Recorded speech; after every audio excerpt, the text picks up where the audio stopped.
Chapter 745. The Dongfang clan was an ancient clan. Among the many ancient clans, they had the longest history. Their strength and heritage were not something ordinary clans could compare to. The power they established was close to the East Sea. Its geographical location was excellent, and it produced many water-type spirit beasts and spirit herbs. The land under their jurisdiction was rich and healthy. People lived and worked in peace and contentment, and there were few conflicts. In a beautiful and exquisite courtyard of the Dongfang clan, this place was filled with fragrant spirit flowers and herbs.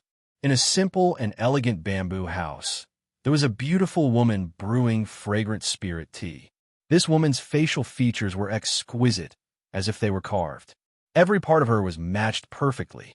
Her tight suit accentuated her beautiful figure perfectly. Her towering breasts, slender waist, and perky buttocks all gave off a fatal temptation. The little princess of the Dongfang clan, Dongfang Jing, had countless pursuers. Among them, there was no lack of young geniuses from various forces. Among them, Kong Lan of the Spirit Martial Pavilion, Shangwan Yun of the Shangwan clan, and Lei Hu of the Purple Thunder sect were the most outstanding. They were all outstanding young geniuses like Dongfang Jing, and they were also the focus of cultivation by various forces. Their strength was already the best in this generation, and they were comparable to the Dongfang clan. They were considered the most likely to win Dongfang Jing's heart. However, no matter how outstanding these people were, or how powerful their backgrounds were, Dongfang Jing was unmoved, because there was already a person in her heart, a man she had long since thought highly of, a man who could suppress his peers, a person who surpassed his peers. But now, that person was rapidly rising like a comet. Dongfang Jing's beautiful eyes glanced at the swaying green bamboo outside the window, and a bewitching smile appeared on her face, revealing a row of white teeth, and she murmured, "The 10 years agreement is still too long, I'm afraid. I can't even hold on for 5 years." She and Ling Xiao had made a promise in the chaotic abyss of war, asking Ling Xiao to come to the Dongfang clan after 10 years to propose. Now, only 2 years had passed, but she felt that it had been a long time. One reason was that Ling Xiao was getting more and more outstanding, and his understanding was also getting higher and higher. When he became an overlord, there would definitely be all kinds of women throwing themselves into his arms, which made her feel a sense of crisis. I, Dongfang Jing, have never lost anything that I, Dongfang Jing, have set my eyes on, and this time will not be an exception. Dongfang Jing released a confident radiance. She was like a proud and beautiful peacock, giving people a feeling of looking up to her. At this moment, a tower-like man stepped into the quiet and secluded courtyard. He walked to the front of the bamboo house, but didn't step in because his sturdy and huge body would crush the bamboo house. He called from the door, "Little sister, I have 2 pieces of good news for you." His voice was loud and clear, spreading to every corner of the villa. Dongfang Jing walked out with light and graceful steps. She rolled her eyes at her tall and mighty cousin, Dongfang Xiong, and said, "Big brother, every time you have good news, it is bad news for me. All right, are those fellows in the clan urging me to marry again?" Dongfang Jing was no longer young, and there were endless streams of people coming to propose marriage. She had already gotten used to it all these years. Those who proposed marriage were rejected by her one by one, but there were many people in the clan who were restless. Although the Dongfang family was the head of the many families, when it came to their generation, they were a little short of talent. They had to rely on marriage to maintain their family's strong position. This was also an unavoidable marriage for the disciples of any large family. Dongfang Jing had already seen through it, but as the little princess of the Dongfang family, she was deeply loved by the old lady of the Dongfang family. Not many people dared to force her to do anything. Dongfang Xiong laughed foolishly. "Little sister, your guess this time is not completely correct." Dongfang Jing looked at Dongfang Xiong with some doubt, indicating for him to continue. Dongfang Xiong continued. "This time, the one who proposed marriage was Kong Lan of the Spirit Martial Hall. Most of the people in the family are leaning towards him. I hope that you can make a decision as soon as possible. And there are also people who have gone to ask the old lady. You guessed it right. There is another piece of news that I think you will be very interested in, and that is that my brother-in-law is holding an auction in Wind Cloud City, causing everyone in the central region to know about it, and many great powers have started to send people to bid. Dongfang Jing said with a look of joy and astonishment. What kind of treasures does he have at the auction? To actually be able to make their people move upon hearing the news? They won't be interested in ordinary things. Dongfang Xiong laughed and said, Little sister is indeed smart. You guessed it right away. Little sister does have some ability to actually have that kind of spring liquid of life that is rarely seen in 10,000 years, and is even willing to take out a half-step sacred artifact to auction. Dongfang Jing's beautiful eyes flashed with a hint of a lotus flower, and she muttered, Could it be that the family wants us to go and auction off the spring liquid of life? Dongfang Xiong replied, That's right, the old ancestor's body is getting worse by the day. Although our clan has many good things for her to enjoy, at her level, ordinary things are no longer of any use. That spring liquid of life can coincidentally make the old ancestor rejuvenate. Perhaps it can even help her advance a step further, but Dongfang Jing impatiently asked, But what? It's just that you don't have a share in this trip. Those old men at home all want you to get engaged to that Kong Lan as soon as possible. And there are also people who support that guy Shang Wanyan. On the other hand, Lei Hu seems to have withdrawn from this game, Dongfang Xiong said. After Dongfang Jing heard this, she was silent for a long time before saying, I understand. I must go on this trip to Wind Cloud City. The current gathering point of the central region, Wind Cloud City, was no longer the same as before. The originally lifeless city was bustling with noise and excitement, as if it had been reborn as the new year. There were only 5 days left until the auction, and there were already countless people crowding into the city. These people were all people from the various powers of the central region, as well as people who wanted to fish in troubled waters and take advantage of the situation. All sorts of shops were quickly set up on both sides of the main roads of Wind Cloud City, selling all sorts of dazzling goods. There were also many cultivators who took out resources they didn't need and began to trade freely. It turned out that the wandering warriors in this area had a place to rest. The bandits in this area had long been driven away by Ling Zhao's guards of the city lord's mansion, creating a peaceful environment here. Even those fiends who hadn't left didn't dare to cause trouble. They had all seen Ling Zhao's terrifying strength, and if they were to provoke him, they would likely die without a place to be buried. Inside the city lord's mansion, Ling Zhao listened to the reports from the people around him. His face was calm and composed, and no one could tell what he was thinking. In reality, he was already incomparably happy. Now that he had successfully taken the first step in his life, it was time to start reaping the harvest. Yuer, how are the preparations for the auction going? Ling Zhao asked as he looked at the charming Kai Xiaoyu. Previously, Kai Xiaoyu had the experience of rebuilding Goose City and preparing for the auction, so the matters of this auction were handed over to her. Kai Xiaoyu replied, Everything is ready.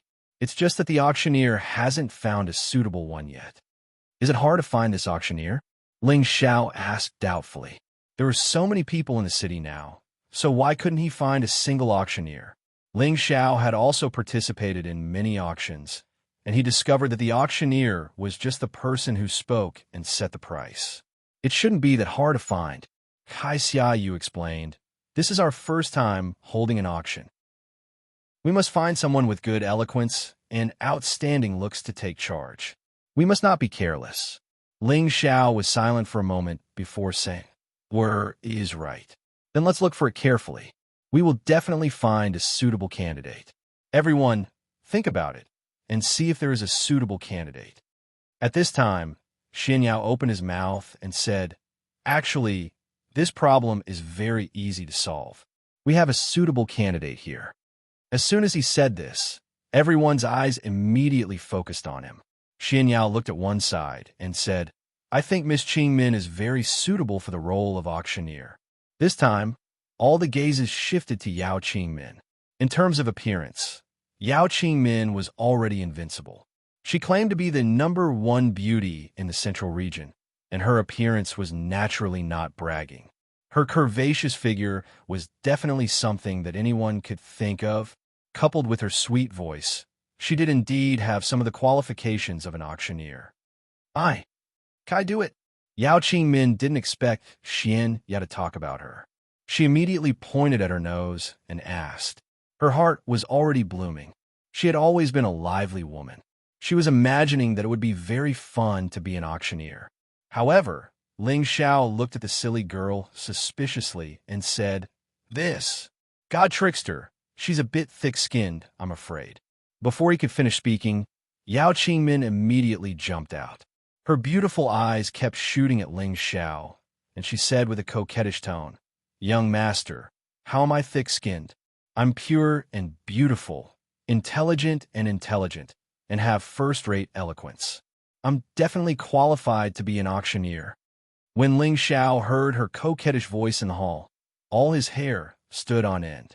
He cursed in his heart. This silly girl really doesn't care about the occasion. This isn't a joke. If it's messed up, young master will lose a lot. Ling Xiao said to Yao Qingmin solemnly. Yao Qingmin seemed to be determined to get the position of auctioneer. She actually became serious and replied, "Young master, don't worry. I can definitely make the auction earn a lot of money. There won't be the slightest mistake. If anything goes wrong, I'll accept young master's punishment. Okay?" Ling Xiao was speechless and didn't know what to say. Kai Shua said from the side, "Husband, let Qingmin try. In any case, she won't be able to cultivate quietly. When the time comes, I will watch her. If there's anything wrong, I will immediately replace her." Since Kai Shua had said so, Ling Xiao didn't say anything else and let this silly girl do as she pleased. At this time, a guard reported, "City Lord, there's a young lady from the Feng clan outside requesting an audience." Ling Xiao instantly stood up and said happily, "Exiner is here." Chapter 746. Other than Ji Beixin and Feng Yaxin, Feng Wuing also came with a few guards. The three of them were the most outstanding among the younger generation of the Feng clan. Now that they were on a mission, there would definitely be people protecting them at all times. Feng Wuing looked at the city lord's mansion and drank a mouthful of wine. He couldn't help but exclaim, "I didn't expect Ling Xiao to be so bold. He actually succeeded in this ghost town. I can't help but admire him." He thought back to the time when he first met Ling Xiao. He was only a middle-stage Earth Emperor. In the blink of an eye, he not only became the first emperor, but also a city lord. He also had the noble identity of a seventh-grade alchemist. He couldn't help but admire him. Ji Beixin smiled proudly. He's always like this. He always gives people surprises. No matter where he goes, he's always restless. Ling Xiao was her man. The more outstanding Ling Xiao was, the more proud she was. Feng Yaxin said with a bit of jealousy, "I know, your man is the most outstanding man in the world." She already had some feelings for Ling Xiao, but she hated herself for knowing this man so late. With Ji Beixin around, she couldn't muster up the courage to pursue Ling Xiao. Moreover, there were so many people pursuing her. Why didn't this man pursue her? Feng Yaxin's thought meant that she and Ling Xiao were two different people. Although Ling Xiao had many women by his side, the only one he truly pursued was Yun Mingqi. The other women had all been pushed together by a free combination of factors. Therefore, it was a bit unrealistic for Ling Xiao to pursue Feng Yaxin. Just when Ji Beixin wanted to say something, she felt a gust of wind sweeping towards her. Before she could see the figure clearly, her slender waist was embraced by a strong and powerful arm. Feng Wuing and Feng Yaxin also felt that something was wrong. The two of them attacked the figure at the same time. However, before they could see the direction of the figure, Ji Beixin had already been taken to the side. Just when Ji Beixin wanted to struggle, she heard an excited and familiar voice. "Exiner, it's me." Ji Beixin felt as if she had been electrocuted. She felt incomparably happy. The arms around her waist also felt comfortable and natural. At this time, Feng Wuing and Feng Yaxin also saw the person clearly. Feng Wuing immediately smiled. "So it's Brother Ling. Oh, it should be City Lord Ling." Feng Yaxin glanced at the man who was becoming more and more charming. She looked at Ji Bei-shin in his arms and felt a little complicated. She wished that he was hugging her instead of her. She thought, if only I was the one he was hugging. Ling Xiao took a sip of Ji Bei-shin and looked at Feng Wuying and Feng Yaxin. Brother Feng, Sister Yaxin, it's great that you're all here for me. Let's go in. I'll welcome you back. At this time, the people from the city lord mansion came out one after another. When Ji Bei-shin saw Feng Xianyun, Kai Xiayue, and Bai Yushi, she immediately went up to greet them. Sister Yun, Sister Yu. Ji Bei-shin was younger than Feng Xianyun and Kai Xiayue, so she greeted the two of them with the etiquette of a younger sister. Feng Xianyun pulled Ji Bei-shin's hand and said, "Let's go back. You can stay here from now on." Kai Xiayue echoed, "That's right, we sisters can gather together. After being separated for so long, he's always thinking about you." Ji Bei-shin felt the enthusiasm of her two sisters, and her delicate face became incomparably red. She also decided not to go back this time. She really hated the days of separation. The group returned to the city lord's mansion. Ling Xiao did not expect Ji Bei-shin to come at this time. He originally wanted to wait until the auction was over before personally going to the Feng clan to pick her up. Now that she was here, he naturally would not let her leave. With his current strength, it was enough to protect the girls from any harm.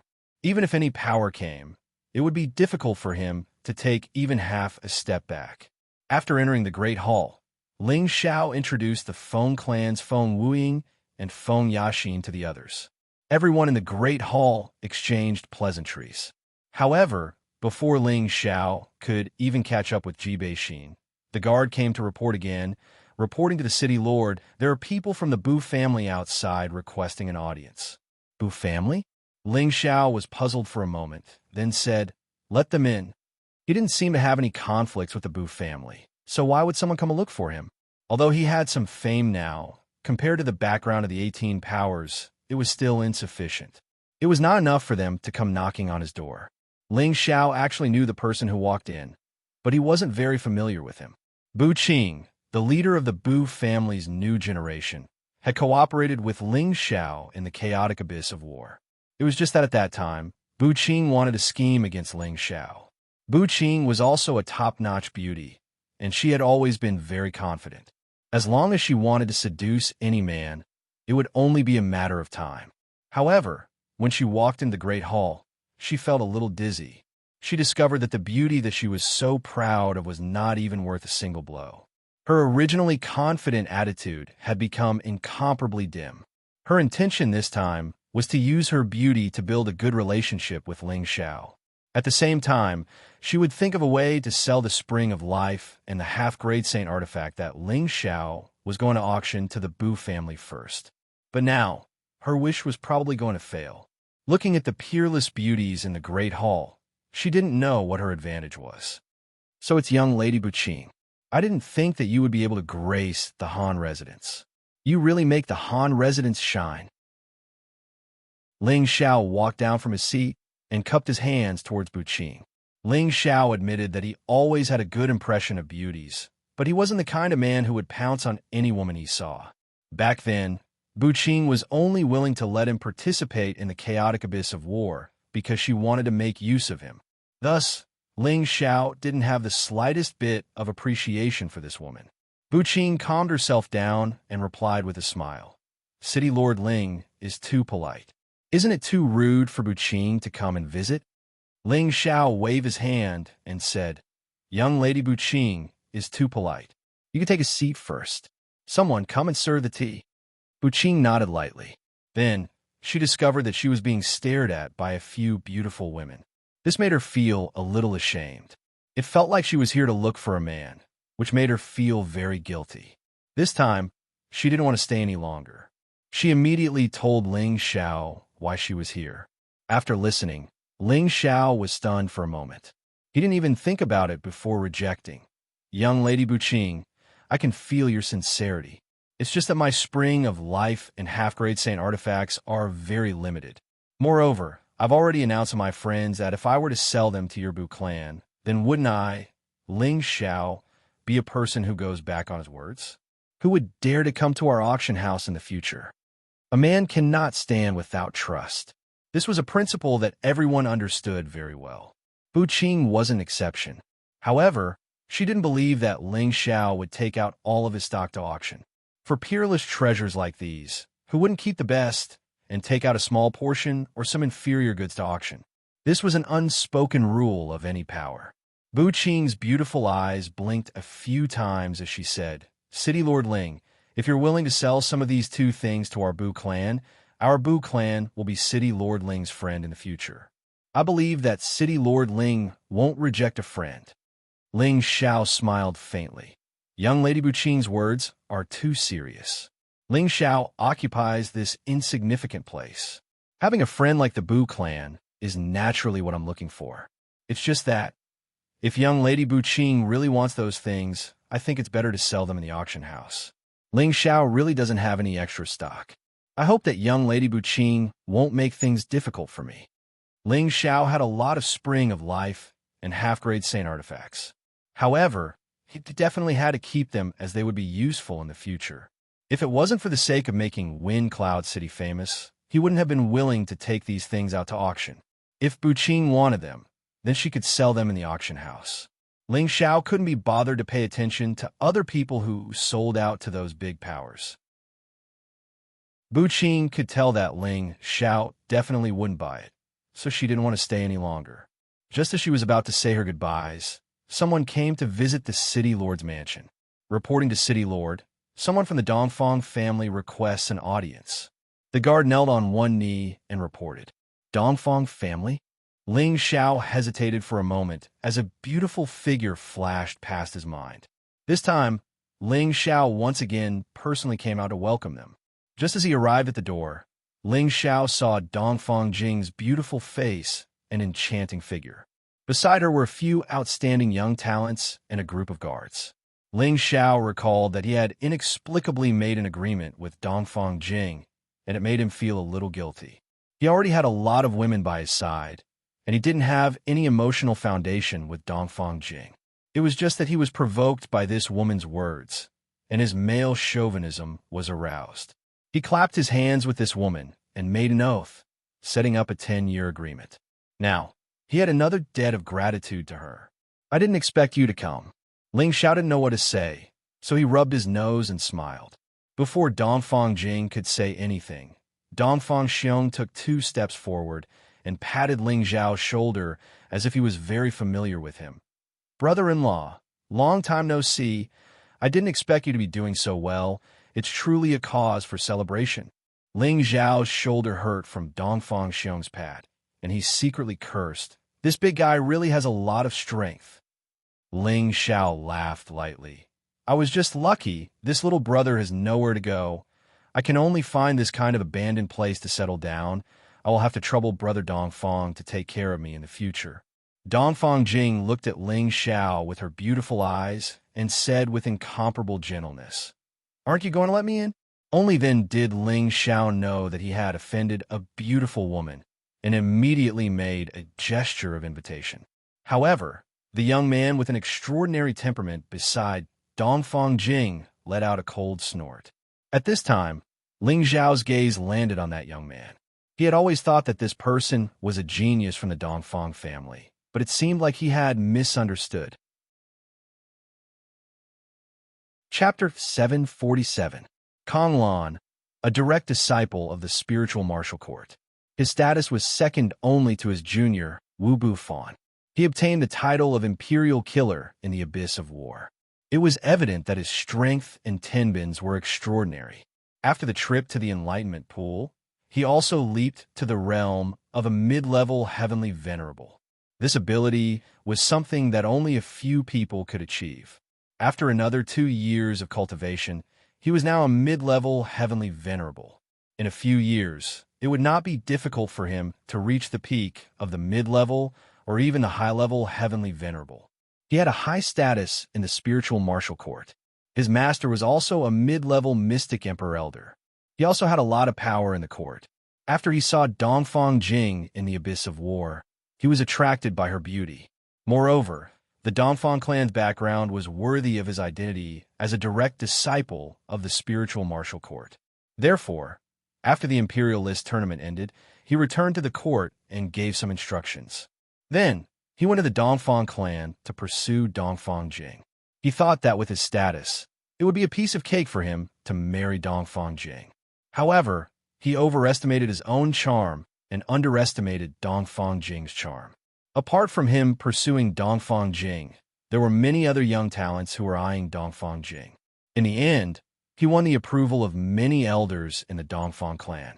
Recently, he asked his master to personally go to the Dongfang clan to propose marriage. However, the Shangguan clan seemed to be unwilling to let go and also sent someone to propose marriage to the Dongfang clan. In the end, they were in a deadlock. Old Madame Dongfang said that Dongfang Jing could choose for herself. The Dongfang clan did not dare to go against her wishes for the time being and could only delay it. Now that Dongfang Jing requested to come to Wind Cloud City to auction the Spring of Life for old Madame Dongfang, Kong Lan requested to accompany her. He thought that if he could auction the Spring of Life and give it to old Madame Dongfang, perhaps this matter would be settled. However, he did not expect Dongfang Jing to come to Wind Cloud City for a man. This made it extremely difficult for him to accept. He had pursued her for 2 years, but in the end, he did not know that she already had someone in her heart. This was like a punch to his chest, making him feel sullen and uncomfortable. However, he was not someone who would give up easily. He knew about Ling Xiao. Back then, Ling Xiao had suppressed his junior brother and obtained a large number of imperial elixirs as the #1 martial emperor. He had also been fortunate enough to witness the final battle between Ling Xiao and Yuan Zhantian. At that moment, he knew that Ling Xiao was indeed somewhat powerful. However, he didn't believe that he would lose to Ling Xiao, especially after breaking through to the mid-level Heavenly Venerate. His confidence was surging. At this moment, in front of the woman he admired, he absolutely could not show weakness. As long as he suppressed Ling Xiao, wouldn't Dongfang Jing obediently obey him? So, it's the first Emperor-level expert, Ling Xiao. I was wondering who it was. Kong Lan crossed her arms in front of her chest. She had a proud look on her face as she indifferently said. Ling Xiao looked at Kong Lan from the side, then looked at Dongfang Jing and asked, "This is—" Ling Xiao felt that this person looked a little familiar, as if he had seen him somewhere before, but he couldn't remember. Before Dongfang Jing could say anything, Dongfang Xiong had already rushed to say, "This is my future brother-in-law, Kong Lan from the Spiritual Martial Hall." He was also one of the top 10 killing emperors in the imperial ranking competition 2 years ago. I just don't know who my sister will end up with in the end. Dongfang Xiong looked simple and honest, but his words had undoubtedly provoked hostility between the two men. Unfortunately, Ling Xiao wouldn't lower himself to Kong Lan's level. He felt that he was already someone with status, so there was no need for him to lower himself to the level of an ordinary person. So what if he was from the Spiritual Martial Hall? At most, he was just a successor disciple. Ling Xiao cupped his hands and said, "So it's Brother Kong from the First Pavilion. It's my honor to be able to come to the Han residence. Let's have a seat inside."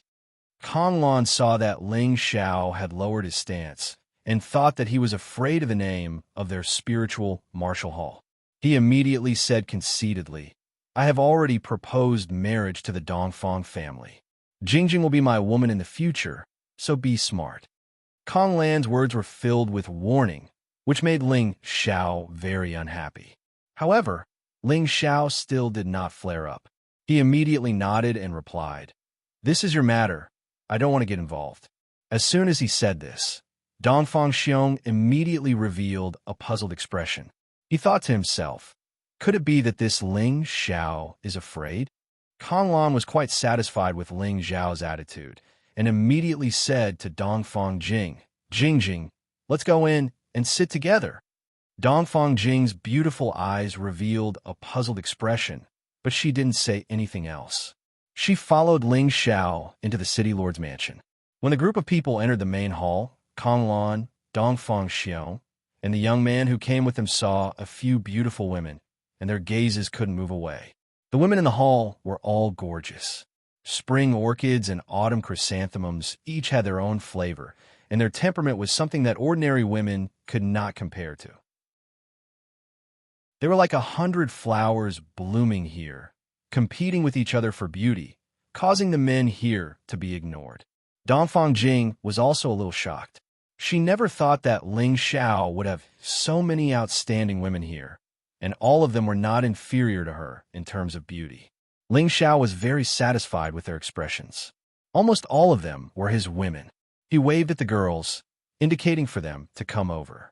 Feng Xianyun, Kai Sheua, Jith Beixin, Bai Yushi, Bing Ruoshui, Yao Qingmin, 6 different beauties, but they were all equally outstanding women. Women who could make many men stare blankly at them. Women who could also make most women feel inferior. They naturally crowded towards Ling Xiao. Following that, Ling Xiao introduced them to Dongfang Jing. They are all my women. This is Dongfang Jing, the little princess of the Dongfang family. You guys should get to know each other. Ling Xiao did not want to show off. He only wanted Dongfang Jing to know that he already had so many women, and if he wanted to join his harem, he had to face this reality. In any case, he had already told her that he had a woman when he was in the chaotic abyss of war. If he couldn't accept this reality, then their agreement could be nullified. Dongfang Jing had already made preparations in her heart, but when she saw these women who were not inferior to her, her heart was still completely shaken. Back then, in the chaotic abyss of war, she had made a bold statement that she would make Ling Xiao fall in love with her, and she didn't mind Ling Xiao having 3 or 4 wives and concubines. She felt that with her looks, it would be easy to capture Ling Xiao's heart. At this moment, her confidence was shaken, and for the first time, she was not confident in her own looks. With Feng Xianyun in the lead, the few women introduced themselves one by one. They did not care about their age, nor did they care about their status. They all said that they were Ling Xiao's women, while Bai Yushi and Yao Qingmin consciously considered themselves to be maids. Dongfang Xiong could not help but exclaim softly, I say, brother-in-law, you have so many wives, can you manage them? Dongfang Xiong was so envious. It was normal for a man to have 3 or 4 wives and concubines, but for someone like Ling Xiao, who was so beautiful, it was truly enviable and jealous. Ling Xiao smiled lightly and said, it's all right. He thought to himself, even if there are a few more, this young master can take care of them. Kong Lan was also very jealous in his heart. He could not understand how Ling Xiao could be liked by so many beautiful women. He could not help but say, Ling Xiao, your luck is not bad to actually be able to trick so many beauties into liking you. Kong Lan's attitude was a little condescending, and his attitude was also especially arrogant, as if he wanted to show off his superior status. The people in the hall immediately looked at Kong Lan angrily. Yi Yinfeng could not help but shout, who are you? How dare you call my boss by his name? Kong Lan looked at Yi Yinfeng with contempt and said proudly, I am Kong Lan of the Spirit Martial Pavilion, one of the imperial slaughtering emperors. So you are a disciple of the Spirit Martial Pavilion, but you're just relying on your strong background. No wonder your eyes grow on top of your head. Yi Yinfeng said to Kong Lan with the same arrogance. He dared to disrespect his boss. Even if it was the emperor, he would not buy it. What did you say? Even your boss does not dare to speak to me like this. Who do you think you are? Kong Lan heard Yi Yunfeng's words and immediately became angry. I'm not a thing. I'm a human, unlike a certain someone who has eyes on the top of his head. He doesn't look like a human or a ghost. You're not welcome here. Please leave. Yi Yinfeng glared at Kong Lan. He thought to himself, I'm not afraid of the Gu family, the medicine sect, or the Black Demon sect. Although the Spirit Martial Pavilion is the #1 pavilion, you're not the only one who has the final say. So why should I be afraid of you? Yi Yinfeng followed Ling Xiao and had more or less been influenced by Ling Xiao's arrogant personality. He did not understand why his boss had allowed such a person to enter the palace, but as the master, it was not appropriate for him to do so. As a little brother, he could not watch his boss being despised. Kong Lan's eyes revealed a strong killing intent. As an outstanding disciple of the Spirit Martial Pavilion, he had never been looked down upon by others. Wherever he went, he was treated like the moon surrounded by stars. Now that he had come to this newly built city, there was someone who did not give him face. Before he could get angry, the other young people beside him began to curse angrily. Who do you think you are? How dare you disrespect Brother Konglan? Believe it or not, I will kill you. That's right, don't think that you can be arrogant in your territory. Quickly apologize to Brother Konglan, or else this place will soon be razed to the ground. How can you apologize? At least cover your own mouth 100 times before you speak. That's right, cover your own mouth first. If Brother Konglan is not satisfied, then I will take your little life. These young people were all from the Dongfang family, and they all knew that Konglan's status in the Spirit Martial Pavilion was not low. They had long been told by their family elders to treat Konglan well and build a good relationship with him. Perhaps he would be the future son-in-law, so they had tried to please Konglan when they were in the family. Now that they had come together and saw Konglan being bullied, they naturally took the opportunity to speak up for Konglan. Konglan was flattered, and he was very proud of himself. He looked at Yi Yunfeng with even more disdain. Where do these dogs come from? Why are they barking in my place? Throw them all out. A very casual voice sounded faintly. Chapter 748. Where did these dogs come from? Why are they barking in my place? Throw them all out. Ling Xiao didn't want to open his mouth, but these people didn't seem to know that this was his territory. Perhaps they didn't even put him in their eyes, so he had no choice but to open his mouth. As his voice fell, a strong aura came from an unknown corner. A strong binding force descended on the Dongfang family disciples. The Dongfang family elders' eyelids twitched. He wanted to shake off the aura, but he found that he was forced back by the aura. The real mystic Tharch, the Dongfang elder exclaimed as he retreated. In the next moment, the young men who spoke rudely were thrown out of the hall as if they were being torn apart by an invisible hand. The young men didn't even have the chance to resist. They fell heavily outside and screamed in pain. Konglan looked at Ling Xiao with an ashen face and said, "Ling Xiao, is this how you treat your guests?" Although the people who were thrown out were not from the spiritual martial court, they were thrown out because they spoke up for him. This was equivalent to slapping him in the face, making him feel embarrassed. Dongfang Xiong also opened his mouth and said, "Brother-in-law, isn't this too much? To people, I know how to use people. To dogs, I know how to beat them." Ling Xiao frowned and said faintly. His eyes stared at Konglan, and a frightening aura burst forth. Konglan felt as if an incomparably strong dragon was suddenly roaring at him. He couldn't help but take a few steps back, and his back was drenched in cold sweat. Yu. He pointed at Ling Xiao and wanted to say something, but he couldn't. He felt as if there was a huge rock pressing down on his chest, making him feel incomparably uncomfortable. Puffed. Suddenly, he felt a sweet taste in his throat, and a mouthful of blood spurted out uncontrollably. "Don't use your superior status to show off in front of me. Get out." Ling Xiao looked at Konglan with disdain and shouted coldly. Just because I gave him some color, he opened a dye house. This person really didn't know how to behave. Dongfang Jing and Dongfang Xiong were both stunned. They had long heard that Ling Xiao's strength was no longer the same as before, but they didn't expect him to be so strong. He actually injured Konglan with just a glance. This was too heaven-defying. Feng Wuying, Feng Yaxin, Bu Qing, and Dongfang Xiong were all outstanding talents who had participated in the Imperial Ranking Tournament. Seeing this scene, their confidence was greatly affected.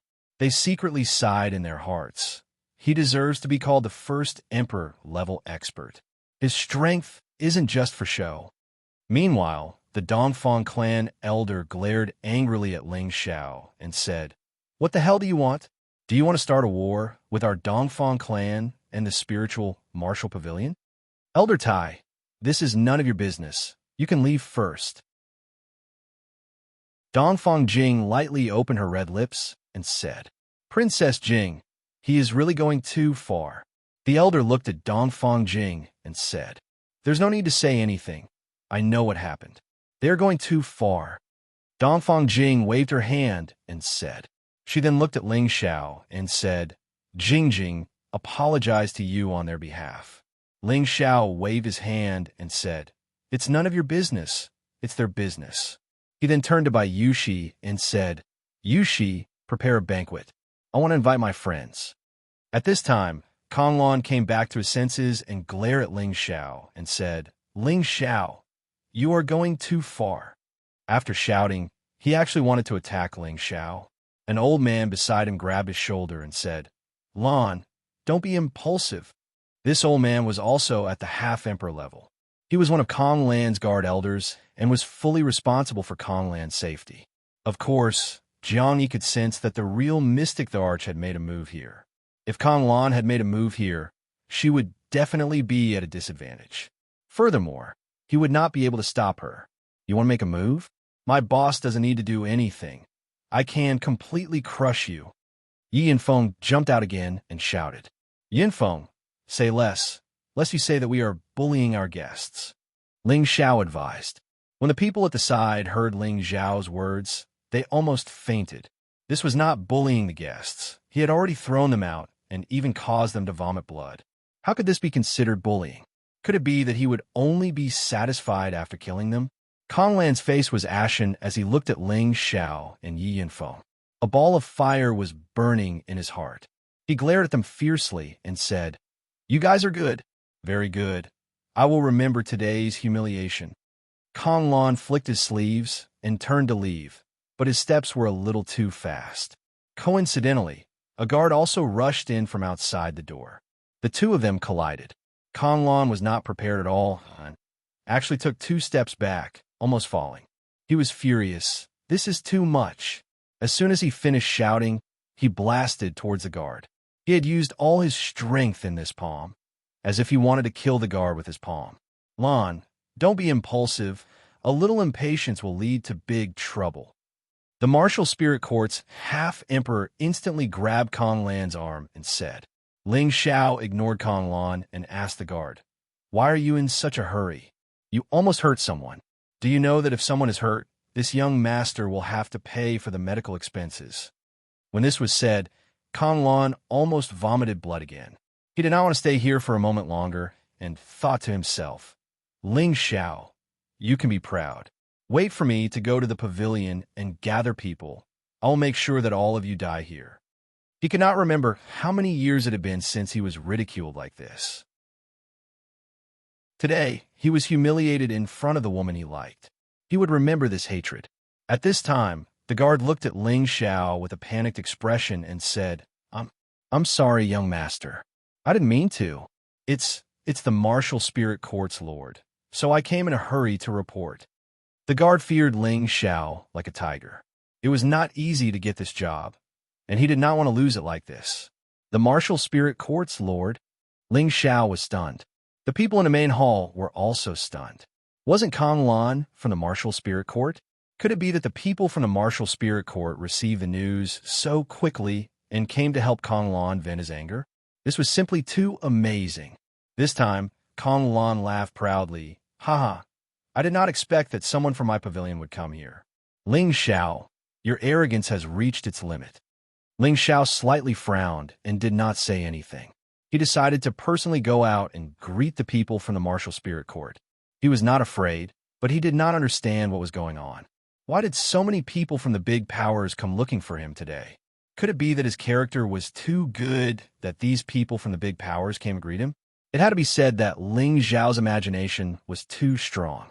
Ling Xiao went out, and everyone behind him followed.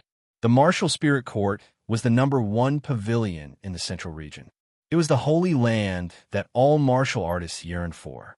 The Feng clan, Bu clan, and Dongfang clan naturally did not think that they were on equal footing with them. There were a total of 3 people from the martial spirit court, but all 3 of them were extraordinary. They were all emperors, and one of them was even someone that Ling Xiao knew. At this time, Ling Xiao finally understood why people from the martial spirit court came. Before Ling Xiao could go forward to greet them, Kong Lan and the elder guard rushed forward and said respectfully, "Kong Lan, Lu Qing, greets the 3 elders of the previous generation." Kong Lan was extremely excited. Their pavilion actually had 3 elders from the previous generation here, and each of them was a genuine mystic Tharj tier martial artist. With this level of strength, it would be a piece of cake for them to destroy Ling Zhao's people. Thinking of this, Konglan was extremely happy. However, the next action of the three emperors shattered his beautiful fantasy. So it's Junior Han's disciple. You guys have also come to Wine Cloud City. One of the Emperor Xian looked at Konglan and said, "It's Konglan, Martial Uncle Lin. I have something that I need you to do for me." Konglan nodded and was just about to tell her pain. The Emperor Xian waved his hand and said, "We'll talk about your matter later." Then, the Mystic Thearch led the other two Mystic Thearchs to avoid them and walked quickly in one direction. "Young Master Ling, Dao, and congratulates you." One of the Emperor Xian took the lead and cupped his hands towards Ling Xiao. This Emperor Xian was Dao In, who met Ling Xiao in the chaotic abyss of war. He was the one who had received a favor from the evil emperor. At this time, the two elders beside Dao and also politely congratulated Ling Xiao. Konglan's face instantly turned pale. Only then did he remember the scene of Dao in kneeling to Ling Xiao outside the chaotic abyss of war. He finally understood why Dao Un and the others appeared in Wind Cloud City. They were here to support Ling Xiao's baseball field. The half-emperor expert at the side was also confused and didn't know what to do. He thought to himself, "Luckily, I didn't act rashly just now.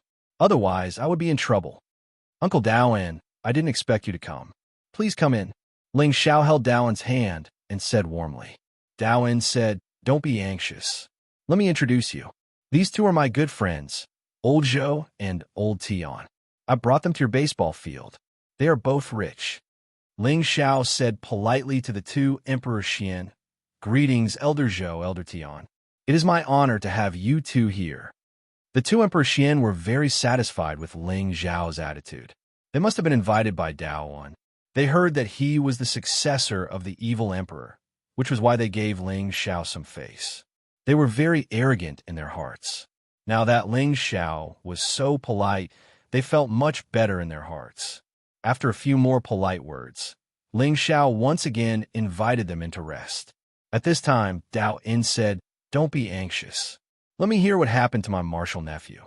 No matter what, he is my Junior Han's true disciple." Then, he looked at Konglan and said, "If there's anything, quickly say it. Your two martial uncles, and I will make the decision for you. If there's nothing important, then we can talk when we have time." He didn't have a deep relationship with his junior brother, but his junior brother's disciple had achieved good results in the Imperial ranking tournament and received the pavilion's commendation. Thus, he still had to take care of him. This time, Konglan didn't know what to say. Looking at Daoan's attitude towards Ling Xiao, he didn't think that Daoan would make a move against Ling Xiao because of him. He felt very aggrieved. Chapter 749. Just when Konglan didn't know what to say, Ling Xiao said, "Uncle Daoan, there was a misunderstanding just now, but I didn't know he was your martial nephew. How about? Forget it. I apologize to Brother Kong here." Although Daoan didn't know what had happened, he could roughly guess what had happened after hearing Ling Xiao's words. The disciples of the spiritual martial pavilion had all developed an arrogant attitude towards others. It was probably because they had offended Ling Xiao and were taught a lesson by Ling Xiao. They wanted to ask him for help. Daoan frowned and said, "It's inevitable for young people to be competitive. Young Master Ling, give Uncle Daoan some face and let it go." On the surface, Daoan was speaking up for Konglan, but in reality, he was protecting Ling Xiao's face. What he meant was, for my sake, don't make things difficult for Konglan. If it was someone else who bullied the people of the spiritual martial pavilion, it would be strange if Daoan was so kind. However, Ling Xiao was the disciple of his benefactor, the evil emperor. Daoan was also a man who valued friendship and righteousness, so he naturally stood on Ling Xiao's side. "Uncle Daoan, you're too serious. I don't have any grudges with Brother Kong, so of course there's nothing. Let's go inside. I've already ordered people to prepare a banquet.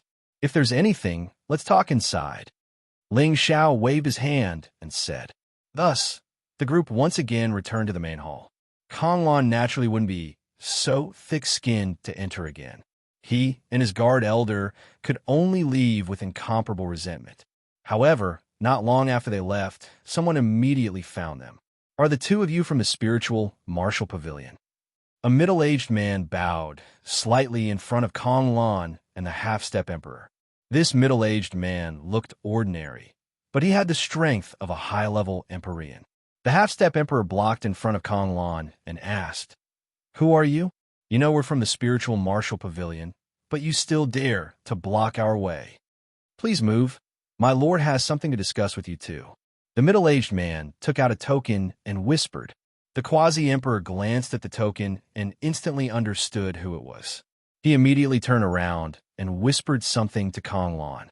There was some hesitation in Kong Lan's eyes, but she finally nodded and followed the middle-aged man to the newly built inn in the city.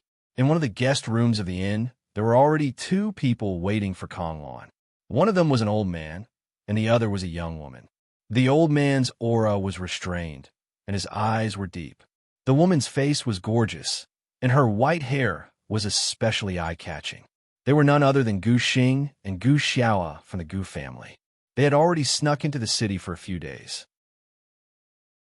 Gu Xing originally wanted to kill his way into the city lord's mansion, but he calmed down after recalling the deaths of the ancient Ming and the others.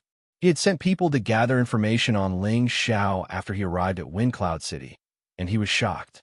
It turned out that Ling Xiao's strength was no longer at the earthly sovereign realm, but a high-level heavenly venerate.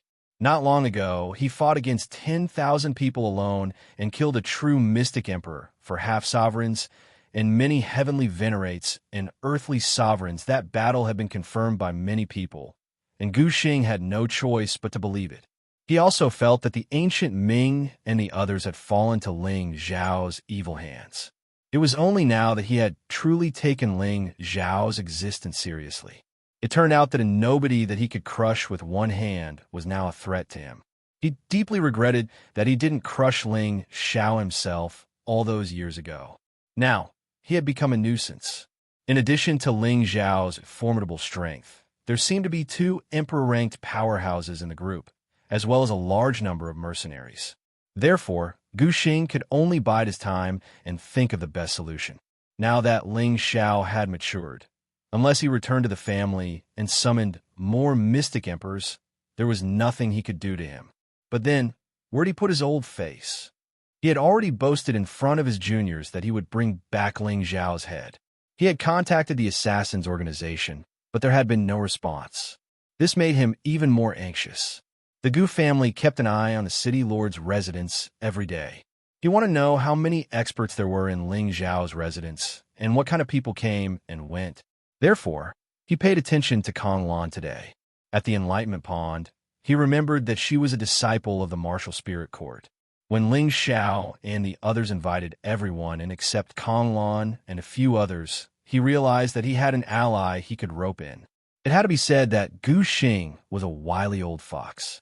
Kong Lan once again returned to her identity as a disciple of the martial spirit court. She looked at Gu Xing and Gu Xiaohe with cold arrogance. "Speak. What business do you have with us?" Gu Xing smiled. "If I remember correctly, you should be Brother Han Qian's disciple." Kong Lan did not expect Gu Xing to know his master. Her attitude softened. "That's right. Han Qian is my master. I wonder what old Master Gu wants." From the moment he saw the token, Kong Lan knew that this was a member of the Gu family. He also remembered seeing Gu Xing at the Enlightenment Pond, but he did not have a deep impression of him. Gu Xing smiled faintly. "Your master and I can be considered old friends, so I'll call you Martial Nephew." He paused for a moment before continuing. "Did you suffer a loss in the city lord's mansion?" Kong Lan's expression immediately turned ugly. "Old Master Gu, what do you mean?" Gu Xing pressed his hand down. "Don't be angry. I'm just asking if you want to get back at them." This time, Kong Lan and his half-emperor guards understood Gu Xing's meaning. They all thought of the three words ancient killing token. "Old Master Gu, forgive me for not being able to help you," Kong Lan said, then turned around to leave with his men. Gu Xing laughed. "I thought that senior brother Han Qian's disciple would be a bit angry, but I didn't expect him to be a coward. Let's just pretend that we never met today." Kong Lan instantly stopped in his tracks. The guard elder beside him pulled on his sleeve and said, "Let's go." Gu Xing's words were obviously meant to provoke him. However, this move was effective against Kong Lan. As one of the best true disciples of the spiritual martial pavilion, Kong Lan naturally had a proud character. Otherwise, he would not have been able to reach the sky sovereign realm at the age of a few decades. If he left with his tail between his legs, then the humiliation that Ling Xiao had given him would become a demon in his heart, hindering his future advancement. "Old Master Gu, what are you going to do? There is an emperor in Ling Xiao's mansion, and my senior uncle Daoan seems to have a good relationship with him. The few of us can't deal with him." Kong Lan turned around and said bluntly. He hated Ling Xiao to the core, hated the humiliation that Ling Xiao had given him today, and he had to wash away his humiliation. The only way was to make Ling Xiao disappear from this world. Gu Xing revealed a triumphant smile. "Of course we can't deal with him, but we can't fight him with force, but we can outsmart him. Old Master Gu, what brilliant plan do you have?" Kong Lan revealed a look of eagerness, his eyes showing that his plan had succeeded. As time passed, the day of the auction drew closer and closer. Bu Qing, who had come to the city lord's mansion a few days ago, had already left. She had wanted to seduce Ling Xiao into selling the Spring of Life and the half-step sacred artifact to her in advance. But as soon as she arrived at the city lord's mansion, she was defeated. In the end, she could only resign herself to fate and go to the auction to see if she could get it. As for Dongfang Jing, she could not accept that Ling Xiao had so many beautiful women, so she did not stay in the city lord's mansion and brought her family to stay outside. She had to think about it calmly, whether she, the little princess of the Dongfang family, was willing to be someone's concubine. The more outstanding Ling Xiao was, the more she wanted to conquer such a man. However, in this situation, she had to change her strategy. She had to think about what she really wanted. Was it for the interests of the family, or for her future? These days, Daoan and his two friends stayed in the city lord's mansion. As a host, Ling Xiao naturally accompanied them. At the same time, he thought about the situation of his two brothers, Hua Xiaogui and Tangguda. The two of them had long been arranged by Xian Yao to go to the spirit martial city. After all these years, they had not had any contact and were rather worried about them. It was just that Daoan and the other two, the archstage martial experts, had never heard their names. Back then, Xian Yao had said that Hua Xiaogui and Tangguda's opportunities were in the spirit martial city. After all these years, they should have made some progress. Why didn't they attract any attention? Ling Xiao couldn't help but feel a little worried. However, Daoan was also a good friend. He promised Ling Xiao that when he returned to the spirit martial city, he would help him keep an eye on the two of them. Once there was any news, he would send someone to inform him. Only then did Ling Xiao feel slightly relieved. For Daoan's promise, Ling Xiao took out 3 drops of Spring of Life and wanted to give them to Daoan and the other 2 mystic thearchs. The 3 of them did not expect Ling Xiao to be so generous. This Spring of Life could be considered a rare encounter in 10,000 years. It was abnormally precious to them. The 3 of them did not decline. However, they were also embarrassed to take Ling Xiao's money for free. They took out many good things to trade with Ling Xiao. At the same time, they also said some polite words. For example, they said that they would definitely treat Ling Xiao well when he visited the Spirit Martial Pavilion. Ling Xiao was purely trying to make friends with a few experts to avoid future conflicts with the Spirit Martial Pavilion. The number 1 pavilion in the central region had existed for tens of thousands of years. There would definitely be experts like Elder Han in there. It was best not to offend them if possible. What he needed now was a stable opportunity to develop himself. One day, when he became a saint, he would truly have nothing to worry about. The day of the auction had finally arrived. Forces from all over the central region rushed over, and Wind Cloud City became extremely lively for a time. The auction had yet to begin, but Wind Cloud City had already become a famous city in the central region. This was the first auction in Wind Cloud City. Ling Xiao and the others would naturally be there to watch this grand event. As it was her first time acting as an auctioneer, Yao Qingmin was extremely excited.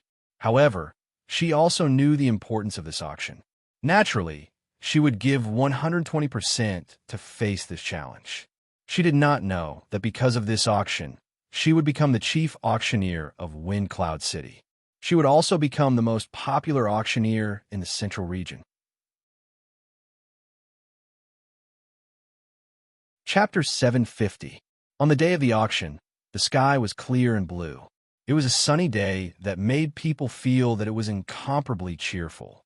The auction house was built in the center of Wind Cloud City, occupying the square on the ground. It was built in an extremely beautiful and grand manner, like a castle. The auction had not yet begun, but many warriors had already gathered in the open space at the entrance. These martial artists were all discussing this grand event in low voices. I didn't expect that Hell City would reopen one day, and that so many people would gather here. It's not inferior to the auction held by the 18 major forces. That's right, it seems that City Lord Ling Xiao really intends to take root here. I wonder if the Black Demon sect will sit back and watch it develop. That's hard to say. If the Black Demon sect really wants to take over Wind Cloud City, then everything City Lord Ling Xiao has done will go down the drain. Who said it wasn't? However, I heard from the City Lord's mansion that a few days ago, a lord from the Spirit Martial Pavilion stayed in the City Lord's mansion. Does this mean that City Lord Ling Xiao has some kind of relationship with the Spirit Martial Pavilion? Let's not talk about this. I heard that there are many rare and precious things in this auction. That's why so many people have come. If there's a chance, we must go in and take a look. The entrance fee is so expensive. Each person needs at least 500 mid-grade Xian crystals, and the private rooms need to be at least 10,000 mid-grade Xian crystals. Moreover, only people with status can book them. As time passed, the auction finally began. Ling Xiao and the others were already in a private room, watching everything that was happening. Looking at the noisy scene, Ling Xiao felt very proud. He finally had his own territory and income. He was filled with lofty sentiments, and he was determined to properly protect this foundation that he had obtained with great difficulty. It would definitely exist in the central territory for a long time. Ling Xiao turned to Xian Yao and asked, "Fraud, you recommended that girl Qingmin to be the auctioneer. Will there be any trouble?" Yao Qingmin's careless personality was already deeply ingrained in Ling Xiao's mind, and he was always a little worried.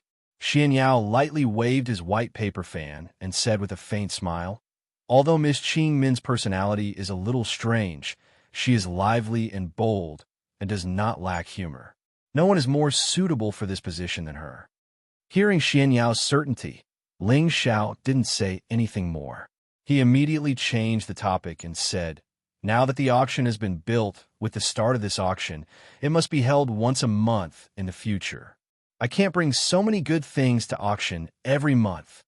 Most of the items in this auction were Ling Xiao's treasures over the years. Although it was only a small portion, it was enough to make him feel heartache. If he continued to provide for them in the long run, he would become a pauper sooner or later. This was not the result that Ling Xiao wanted. Xian Yao faintly smiled and said, "Now that Vanguard and the others have joined, are you afraid that there won't be anything to auction?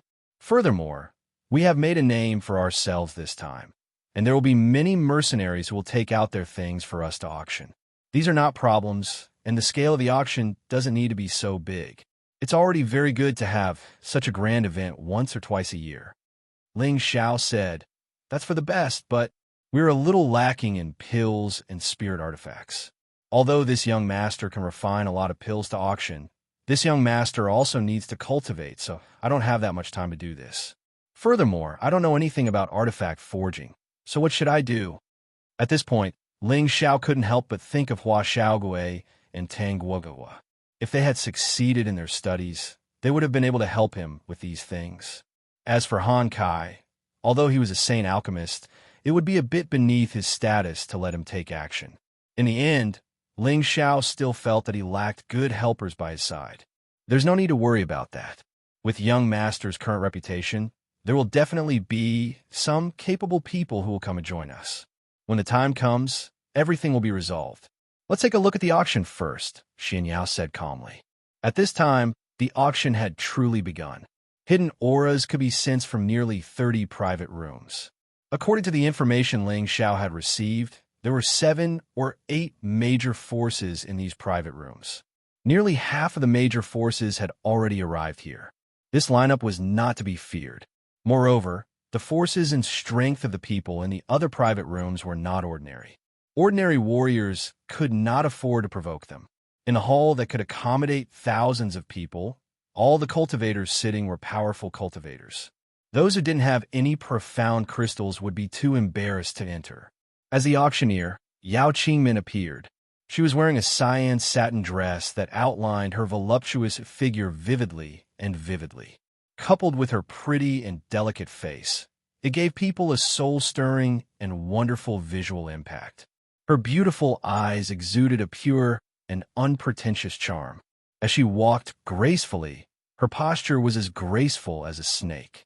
The dual charm of purity and charm was displayed on her body, causing her to become the focus of the entire audience. She claimed to be the #1 beauty of the central region, and it was not without reason. All the male cultivators present were staring at her in shock. From this, it could be seen that his reputation was not undeserved. But just as everyone was looking at Yao Qingmin in a daze, her footsteps suddenly staggered, and her body was actually about to fall to the side. Everyone could not help bursting into an uproar. Many people wanted to fly out from their seats and catch this peerlessly beautiful stunner. In the private room, Ling Xiao's heart was already leaping to his throat. Crap, I'm going to make a fool of myself, Ling Xiao could not help exclaiming. But the next instant, Yao Qingmin made an astonishing performance, only to see that when her body was about to fall to the side, her body was like a light breeze floating, and also as agile as a beautiful butterfly dancing lightly. She spun her body lightly, her tender arms lightly dancing, her movements extremely strangely elegant and flirtatious, as if there was a gentle breeze blowing over. It was so enchanting and dazzling, so astonishing. No idea who was the first to exclaim, "So beautiful, so beautiful." Is she the auctioneer? Why is she so beautiful? It would be great if she could be my wife. Go. How can you touch such a beauty? Look at the animals around you. Which one of them isn't more thirsty than you? You don't even need to think about it. I really didn't expect this Ling Xiao to have some ability to actually be able to use such a beauty as an auctioneer. What a waste of a heavenly gift. If it was me, I would definitely keep her in my private room and pamper her every night. Do you think everyone is as impatient as you? After Yao Qingmin danced a few times, she lightly stroked her chest and turned her head to look at the martial artists participating in the auction. She revealed a lovely smile and said in a voice that was like an oriole's, "Hee, seeing all of you so powerful people here, my legs have gone soft from fear. I'm really sorry." The moment she said this, everyone present immediately burst into laughter. They looked at this beautiful and somewhat pure and cute woman and could not bear to be angry. "Little beauty, don't be afraid. We're not hungry wolves. We won't eat people. That's right. Don't be afraid. We all think highly of you. When the auction is over, this young master will give you a few sets of exquisite clothes.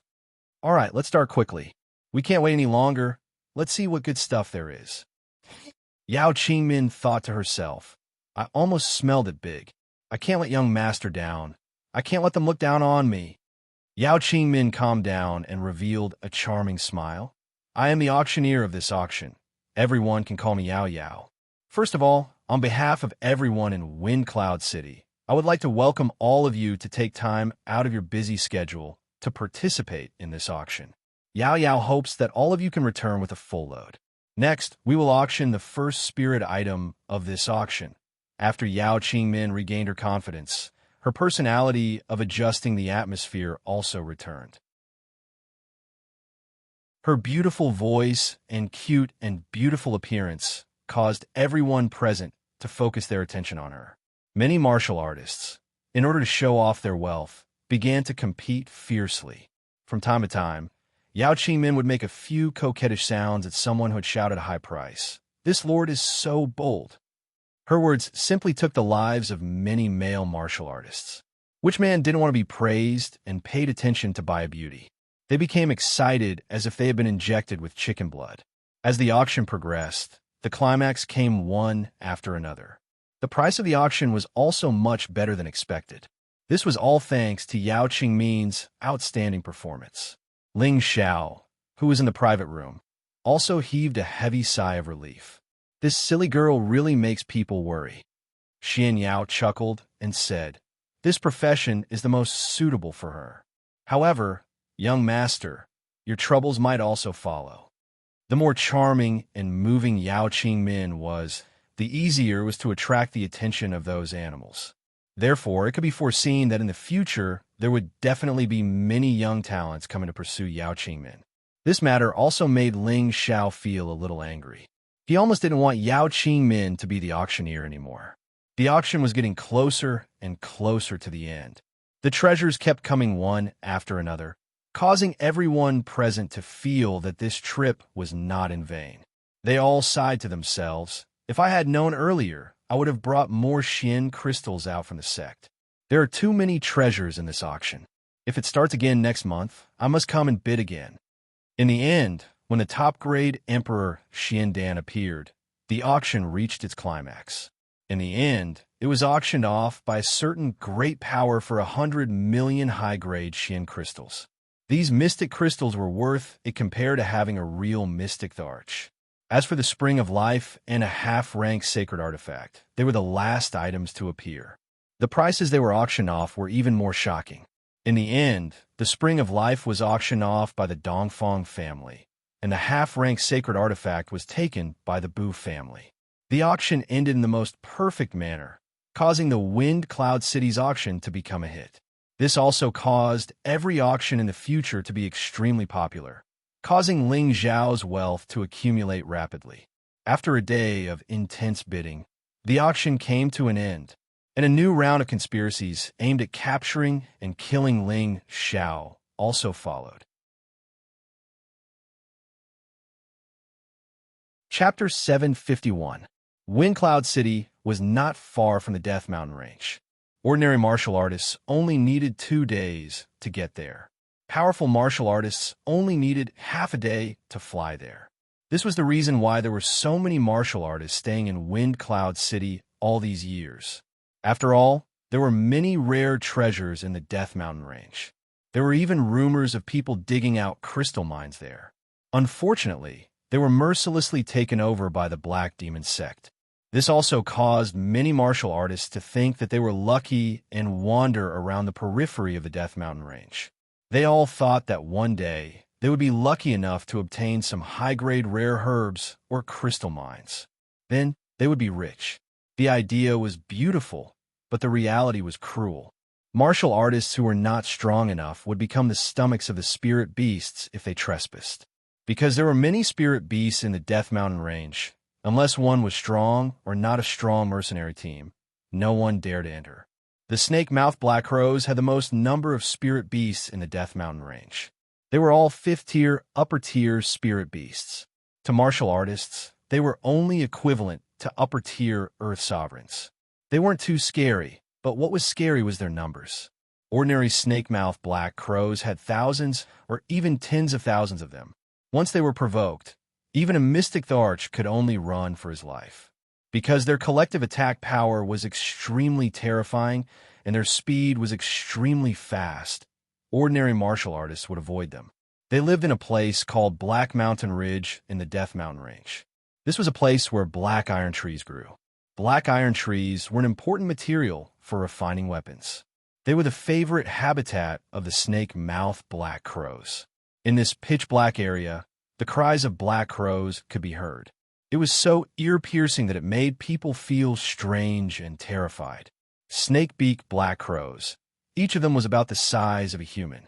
Their beaks were as strong as a snake's, flat like a triangle, unlike the pointed beaks of ordinary crows, which looked very strange. Other than that, they were no different from ordinary crows, with pitch-black feathers, sharp eyes, and fierce claws. This place was rarely visited by humans, but now someone appeared here. This person was wrapped in a set of black armor, and layers of black mist constantly lingered around him. He also wore a mask on his face, revealing only his corn-like eyes and a high curved nose. This person was dressed strangely, but from the attribute aura he exuded, one could tell that he was a dark attribute martial artist. His aura was very similar to the snakebeak black crow's dark attribute aura. When he stepped in, the snakebeak black crows on the black iron trees didn't immediately attack.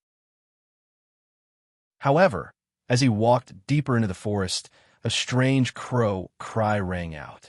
This sound was like a bugle call, and the snakebeak crows on the black iron tree began to flap their wings, letting out ear-piercing and hoarse cries, as if they were preparing to attack the masked man en masse.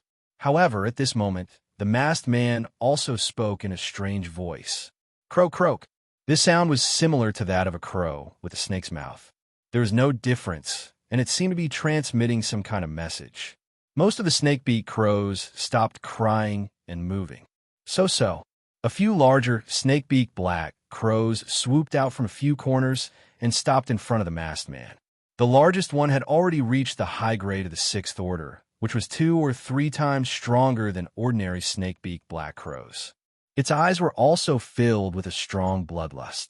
It seemed to be the king of the snakebeak black crows here, and it looked down at the masked man with an incomparably cold and arrogant attitude as it let out a hoarse cry.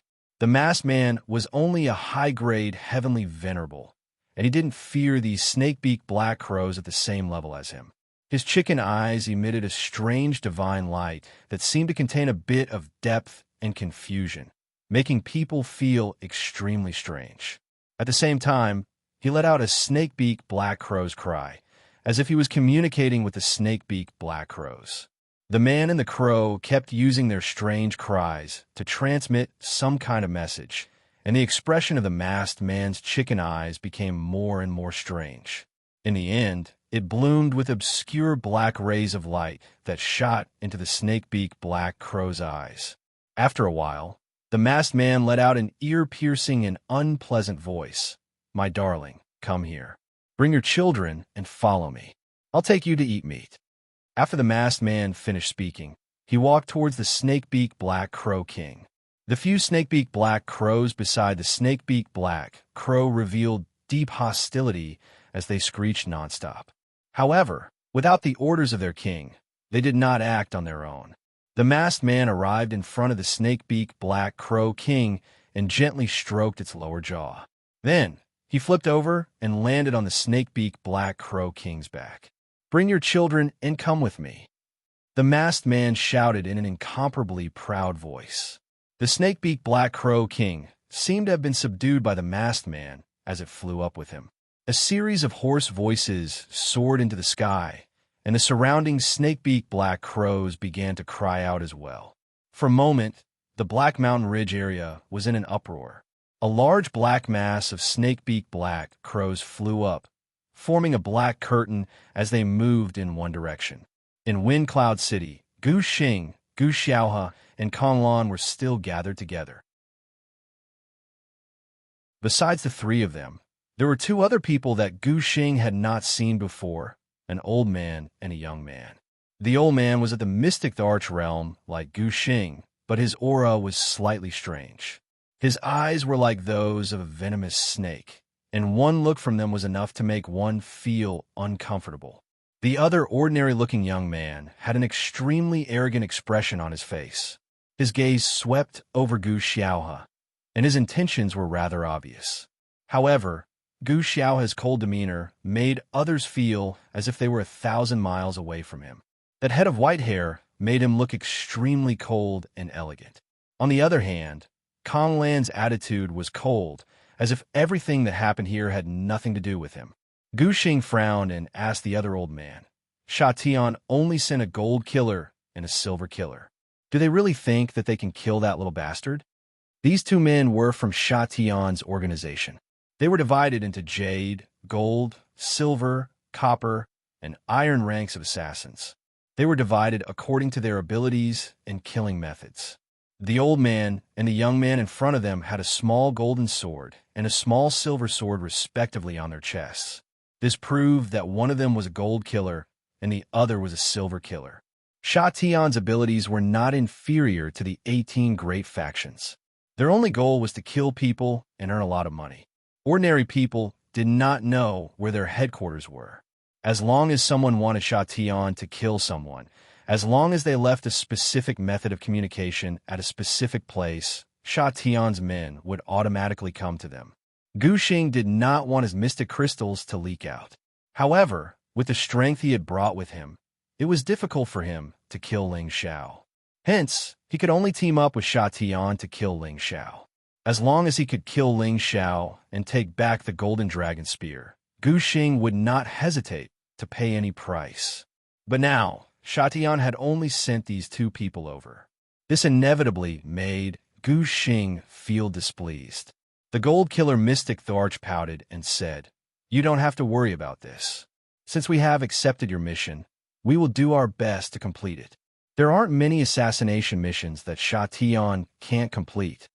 Gu Xing was a little annoyed and said, "As far as I know, there are several mystic thearchs in Ling Xiao's residence. Even if we join forces, it will be difficult to deal with them. Do you think we have a chance? Or are you planning to assassinate him?" All of Sha Tian's people knew how to hide their auras and had extremely superior assassination methods. Even if it was a weak assassin, they could still assassinate someone stronger than them. This was also the terrifying part of Sha Tian's assassins. Jin Sha shook his head and said, "According to our understanding, that Ling Xiao has a strong defensive method, and ordinary assassinations are useless against him. Otherwise, he would have died at the hands of our silver killer back then in the medicine capital." He paused for a moment before continuing, "Our silver killer has already lost 10 people to Ling Xiao, and he has been in the limelight recently. Even an ordinary Emperor stage expert would not be able to do anything to him, and ordinary methods would be useless against him. However, this time we have sent out a top-notch gold killer, so Ling Xiao's life is definitely going to be taken. Just prepare the reward." Gu Xing couldn't help but have some suspicions when he heard how confident Jin Sha was. Kong Lan, who was at the side, said disdainfully, "I hope you don't ruin your reputation." He was a disciple of the Spirit Martial Pavilion, so he had always been rather arrogant. However, the two people in front of him were clearly even more arrogant than him, which made him feel very unhappy. The golden-haired old man ignored him. Instead, it was Silver Killer who licked his lips and said coldly, "If killing a disciple of the Spirit Martial Pavilion can make our Sha Tian's reputation even more famous, I don't mind killing you right now." Kong Lan suddenly stood up and shouted, "If you have the ability, come and try." That Silver Killer's calm eyes shot out 2 cold rays of light, and his palms were already trembling. Gu Xing had no choice but to stand up and say, "Stop arguing. We all have a common enemy, so we should unite against them." He then looked at Kong Lan and said, "Martial Nephew Kong, go and coax your 3 martial uncles away first. Otherwise, it will be difficult to take action. When they leave, you will hear the news of Ling Xiao's death." Gu Xing had used Kong Lan for this purpose. After luring Dwayne and the other 2 Emperor stage experts away, he wouldn't have to worry too much about the future. Kong Lan clenched her fists and stared at the young Silver Killer for a while. Then, she snorted coldly and turned to leave the house. At this time, the old man narrowed his eyes and said, "Aren't you afraid that he will reveal our information?" Gu Xing waved his hand and said, "This old man still has some eyesight. This kid is arrogant and can't take even the slightest bit of humiliation. He was taught a lesson by that brat Ling Xiao, so he definitely won't help that brat. Moreover, he still has some use for now." The young Silver Killer suddenly pointed at Gu Xiao and said, "If I can kill that Ling Xiao, how about marrying her to me?" Gu Xiao's killing intent surged as he said coldly, "If you want to die, I'll grant your wish right now." Chapter 752. The auction ended perfectly. Ling Xiao and the rest held a banquet in the City Lord's mansion to celebrate the success of the auction. It could also be considered as a celebration of the completion of Wind Cloud City. The entire City Lord's mansion was filled with a festive atmosphere. Ling Xiao had originally wanted to keep the three of them for a little longer, but Kong Lan suddenly came to visit. He didn't know what she had said to them, but the three of them had no choice but to bid farewell to Ling Xiao and hurriedly return to the spiritual martial hall. Before he left, he couldn't help but politely chat with Ling Xiao for a bit more. As for Dongfang Jing, it was unknown if she hadn't considered whether or not to share Ling Xiao with other women. The day after the auction ended, she left with her people. However, before she left, she still solemnly said to Ling Xiao, "The 10-year agreement has not passed yet. I hope that one day you will come to our Dongfang family." After saying that, he didn't wait for Ling Xiao's reply and left with his people. On the Feng clan side, Ji Beixin was definitely going to stay, and Feng Yaxin and Feng Wuying had nothing to do for the time being, so they decided to stay in Wind Cloud City for a while. After everything was settled, the City Lord's mansion returned to peace. Ling Xiao originally wanted to have a good time with Ji Beixin. After not being able to be together for a few years, he especially missed the wonderful feeling of exploring the true meaning of life with her and strengthening their strength together. However, just as he was about to walk out of the room to look for Ji Beixin, a sweet fragrance assaulted his nostrils. A delicate body wrapped around his strong body, and a coquettish voice sounded in his ears. "Young master, I've successfully auctioned all kinds of spiritual items for you at a higher price. How are you going to reward me?" With this deadly voice, Ling Xiao almost thought that it was Yu Laiyan, who he hadn't seen for many years. After all, not every woman could produce such a charming and seductive voice. Ling Xiao lowered his head to look at Yao Qingmin, who was in his arms. He gently caressed her soft hair and kissed her forehead. He smiled faintly and said, "What reward do you want? Young master will give it all to you, okay?" Yao Qingmin's delicate face was flushed red as she gently caressed Ling Xiao's sturdy chest and said angrily, "Young master, you really don't have any sincerity." When Ling Xiao heard her alluring voice that could take one's life, his anger flared up. He laughed and hugged Yao Qingmin by the waist. His thick lips immediately pressed against her tender lips and sucked on them with all his might. The sweet nectar flowed into their mouths, causing their hearts to tremble. After a battle of words, the two of them were entangled together like octopuses. The two of them kept probing each other, like dry firewood igniting a raging fire. Woo-woo. Yao Qingmin's jade lips were suffocated by Ling Xiao, and she repeatedly let out soft cries. She pushed Ling Xiao away with all her might, and shouted with a flushed face, "Young master, can you close the door first? If the madams find out, what will this servant do?" Her delicate voice was always so captivating, and her attitude of wanting to reject and welcome made one's desires surge, causing one's blood to surge endlessly. Ling Xiao emptied his hand, and with a light wave, he heavily closed the door. He couldn't wait to properly reward the beauty in his arms and let her experience the true power of his golden dragon spear. Ling Xiao rudely threw Yao Qingmin onto the jade bed and said with a smile, "You silly girl, this young master will give you your reward right now. Enjoy it well." On the bed, Yao Qingmin assumed a seductive posture. Her jade-like legs lightly hooked, her jade-like tongue lightly licked, her jade-like fingers lightly lifted, her jade-like shoulders half exposed, her beautiful eyes filled with affection, and her voice coquettishly called out, "Come, this servant is already ready." This was truly unbearable. Ling Xiao's lust was already on the verge of erupting. Just as he was about to shake off the clothes on his body, a hurried voice came from afar. An anxious voice sounded, "Young master, are you there? The military advisor has an urgent matter to discuss with you." This was Bai Yushi's voice. Before she arrived, her voice had already been heard.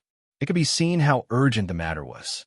Ling Xiao instantly calmed down, and the anger on his body also decreased by a lot. On the other hand, Yao Qingmin, who was on the bed, felt as if she had been splashed with cold water, making her feel extremely uncomfortable. For the past 2 days, She had been in a state of happiness because she discovered that she liked the profession of auctioneer very much, and she had also successfully completed the role of an auctioneer for the first time. She really wanted to have a good talk with Ling Xiao, and also wanted to share it with Ling Xiao, who told her to have fallen hopelessly in love with this most outstanding man. Unfortunately, the strong interest that she had just stirred up was disturbed.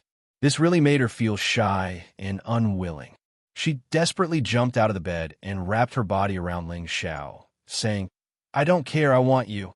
After saying that, she kissed Ling Xiao once again, and her jade-like hands were about to tear off Ling Xiao's clothes. Ling Xiao stopped her and patted her on the buttocks a few times. "Silly girl, look at how anxious you are. The young master is all yours tonight. The counselor wouldn't be in such a hurry to find me if there wasn't something important. I can't let go to waste." This time, Yao Qingmin was completely out of the mood. She also knew that there were priorities, and she couldn't delay a man's important matter because of a woman's feelings. She could only droop her face and lightly nod, saying, "Then this servant will help young master bathe and change his clothes tonight." Ling Xiao kissed her again, tidied up his clothes, and walked out of the room. Bai Yushi hurriedly said, "Young master, the military advisor is looking for you." When she said this, she accidentally caught a glimpse of Yao Qingmin, who was in Ling Xiao's room. It was unknown what she thought of, but a few traces of red appeared on her pure white face, making her look incomparably charming. "Then I'll go take a look now." Ling Xiao replied softly and immediately walked towards the main hall. Inside the main hall, Xian Yao, Yi Yinfeng, Savage Leopard, Mad Tooth, Lu Kun, Yang Xianfeng, and Ling Xiao were all waiting. Looking at everyone's anxious expressions, Ling Xiao asked in a deep voice, "What happened?" Xian Yao immediately said, "I don't know why, but a large number of snake-beak black crows suddenly flew towards the city. I've already had people activate the defensive formation, but the number of snake-beak black crows is too large. I'm afraid that it won't be long before the formation is broken. At that time, they will all enter the city. If that's the case, the residents who have just migrated and the newly built houses will probably, once a large number of snake-beak black crows enter the city, Wind Cloud City would definitely suffer a tragic impact. Those weak warriors and commoners would have nowhere to run. If that was the case, then everything that had just been built would be destroyed in a single day." "Snake-beak black crows?" Ling Xiao exclaimed softly as information about them flashed through his mind. Then he said, "What the hell is going on? Don't they rarely leave their habitat?" Xian Yao shook his head lightly and said, "I'm not sure yet. I feel that things might not be that simple. I'm afraid. What if this is man-made?" Yi Yinfeng, who was at the side, exclaimed, "Who has the ability to summon so many snake-beak black crows? This is impossible." The savage leopard opened his mouth and said, "Nothing is impossible in this world. Don't forget that advanced beast tamers have this kind of ability. There are also some special people who can establish a friendly relationship with certain spirit beasts and control them." Ling Xiao waved his hand and said, "Now is not the time to talk about this. Quickly go out and take a look. A mere group of snake-beak black crows is not a problem for us. If it is man-made, I will let them know the consequences of offending this young master." When Ling Xiao said this, his eyes revealed a strong, killing intent. He thought to himself, "It seems that this young master's reputation is not enough. There's actually a clown who dares to cause trouble. He really doesn't know what's good for him." Ling Xiao gathered 5,000 men and horses in the city and rushed towards the entrance to the north of the city. Along the way, he saw that the people in the city seemed to be in a panic. It seemed that they all knew that something bad was going to happen.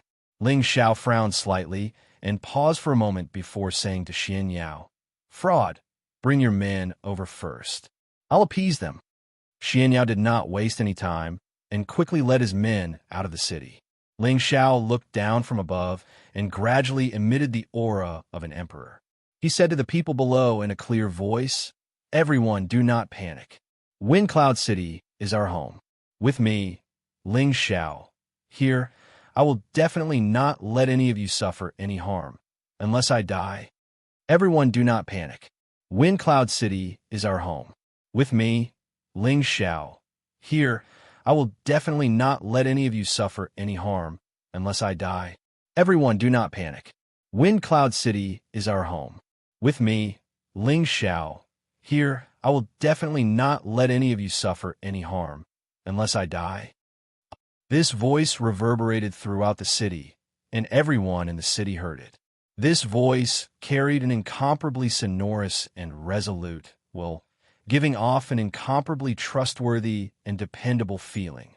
At this moment, the panicking people all stopped what they were doing and looked up at the figure that was like a true dragon and son of heaven. Their eyes revealed incomparable respect. Before this, the matter of Ling Xiao dispelling the mystery of death in the city and fighting against 10,000 people alone had already been deeply engraved in their minds. It was already widely known.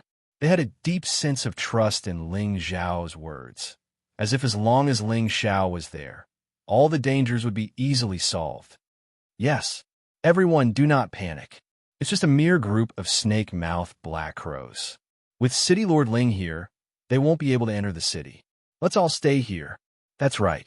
If we don't die this time, I will take root here and listen to City Lord Ling's management. We believe in City Lord Ling. You will definitely be able to destroy those snake-mouthed black crows. We believe in City Lord Ling. Cries of alarm rang out one after another. The weaker warriors and commoners all became incomparably determined. Hearing their voices, the blood in Ling Xiao's body began to boil. In the future, you will all be my citizens. I will definitely not let you down. Ling Xiao vowed in his heart as he quickly rushed out of the city.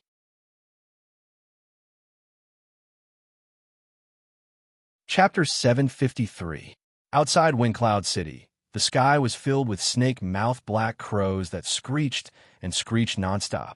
A series of strange, unpleasant, and horrifying sounds echoed in the surroundings, causing people's scalps to go numb. That dense and dark mass seemed to cover the sky outside the city. It was completely pitch black, as if demons had descended, and it was hard to see any color in the sky. The sky full of snake-mouthed black crows constantly launched dark attribute attacks, attacking the defensive array that enveloped the city walls. It was also fortunate that this was a Tier 7 defensive array. Otherwise, it would have been broken by the numerous snake-mouthed black crows long ago. Even so, this defensive array was not impregnable. Once the energy was exhausted, these tens of thousands of snake-mouthed black crows would have attacked, and it would be a devastating disaster inside the city. Right now, the person guarding the city entrance was General Wang Teng, Yang Xianfeng's sworn brother. He had received a supreme-grade Mystic Tharch elixir from Ling Xiao and had also advanced to become a low-tier Mystic Tharch. Beside him were several high-level heavenly venerables. They were all former battle generals of the Storm Mercenaries. They were all valiant generals who were used to seeing life and death situations. But when facing so many snake-mouthed black crows, they still felt that it was very troublesome, and they all felt fear in their hearts. Deputy Commander, what should we do? At this rate, these beasts will definitely attack. A heavenly venerable looked at Wang Teng and said worriedly. Wang Teng's expression was rather doubtful as he said, "Don't be anxious first. Young Master and military advisor have already received the news. I believe that there will be people coming to deal with everything very soon. It's just some Tier 5 feathered beasts. There's nothing to be afraid of. But this number is simply too shocking."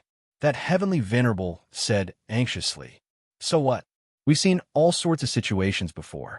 With me, Wang Teng around, these beasts can forget about flying half a step into the city. Wang Teng shook the large saber in his hand and shouted confidently.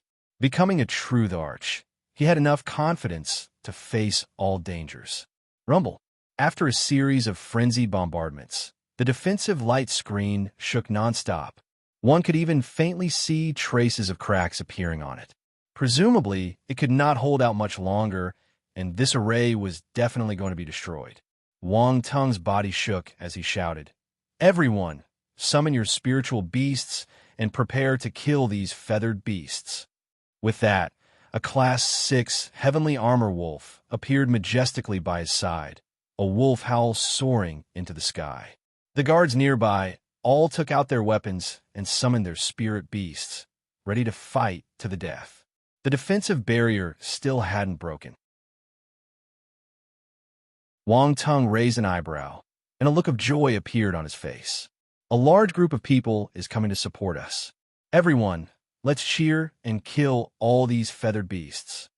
At this moment, it was Xian Yao who had rushed over with thousands of troops. Their forces had been completely formed, and they were no longer as weak as before in the face of these snake-beak black crows that filled the sky. The city guard shouted, "Kill all these feathered beasts! Kill these feathered beasts! Kill these feathered beasts!" An imposing aura soared into the sky, and for a moment, all the cultivators were filled with fighting spirit. Xian Yao saw the cracks in the defensive formation from afar, and he immediately said to the heavenly venerables beside him, "Quickly stabilize the eye of the formation. We must not let them break it." The heavenly venerables received the order, bowed, and immediately flew in different directions. Wang Tung brought his men to Xian Yao and said respectfully, "Greetings, military advisor." "Wang Tung, no need to be so polite. What's going on with these snake-beak black crows? Do you know the reason?" Xian Yao waved his hand and cut to the chase. Wang Tung shook his head and said, "They suddenly appeared 2 hours ago and gave me a huge fright. Fortunately, I saw the opportunity and activated the defensive formation. Otherwise, the consequences would be unimaginable." Xian Yao nodded lightly, then looked at Mad Tooth and said, "Mad Tooth, sense and see if there's someone controlling from the front." Mad Tooth was the strongest person here, and with his strength, it wasn't difficult to find the person controlling from behind the scenes through the defensive formation. Without needing Xian Yao's order, Mad Tooth had already closed his old eyes, and his divine sense passed through layers of obstacles and swept through everything within a radius of 10,000 miles. In the end, he fixed his gaze on the weak aura of the largest snake-beak black crow hidden at the back. Mad Tooth revealed a slight sneer and said, "As expected, there's someone controlling from behind the scenes. Should I immediately capture and kill him?" Xian Yao was just about to give the order when the sound of wind being torn apart resounded behind him. Ling Xiao stopped moving and said indifferently, "It's fine as long as we know it's done by someone. They just happen to be testing the loyalty of our city guards. Disperse the defensive formation. Mad Tooth, you can't expose your strength for now, in case they have something up their sleeves." Everyone was slightly stunned when they heard Ling Xiao's words. They didn't understand why Ling Xiao wanted to do this. After all, there were tens of thousands of snake-beak black crows here. Could they really resist them? Savage Leopard, Lu Kun, Yang Xianfeng, and Wang Tung had a total of 4 true emperors. Ling Xiao himself could even kill emperors. In addition, the number of celestial venerables had reached nearly 400, and the number of earthly emperors was also nearly 1,500. In terms of numbers, Ling Xiao's group was lacking, but in terms of strength, they could withstand these snake-beak black crows. After all, the snake-beak black crows were only at the advanced 5th order. With a few emperors and hundreds of celestial venerables, it was enough to contend against them. Xian Yao pondered for a moment and said, "Young master, isn't this too risky?" Ling Xiao replied, "I'm sure they won't just use this trick. The best part is yet to come. We must not let them down."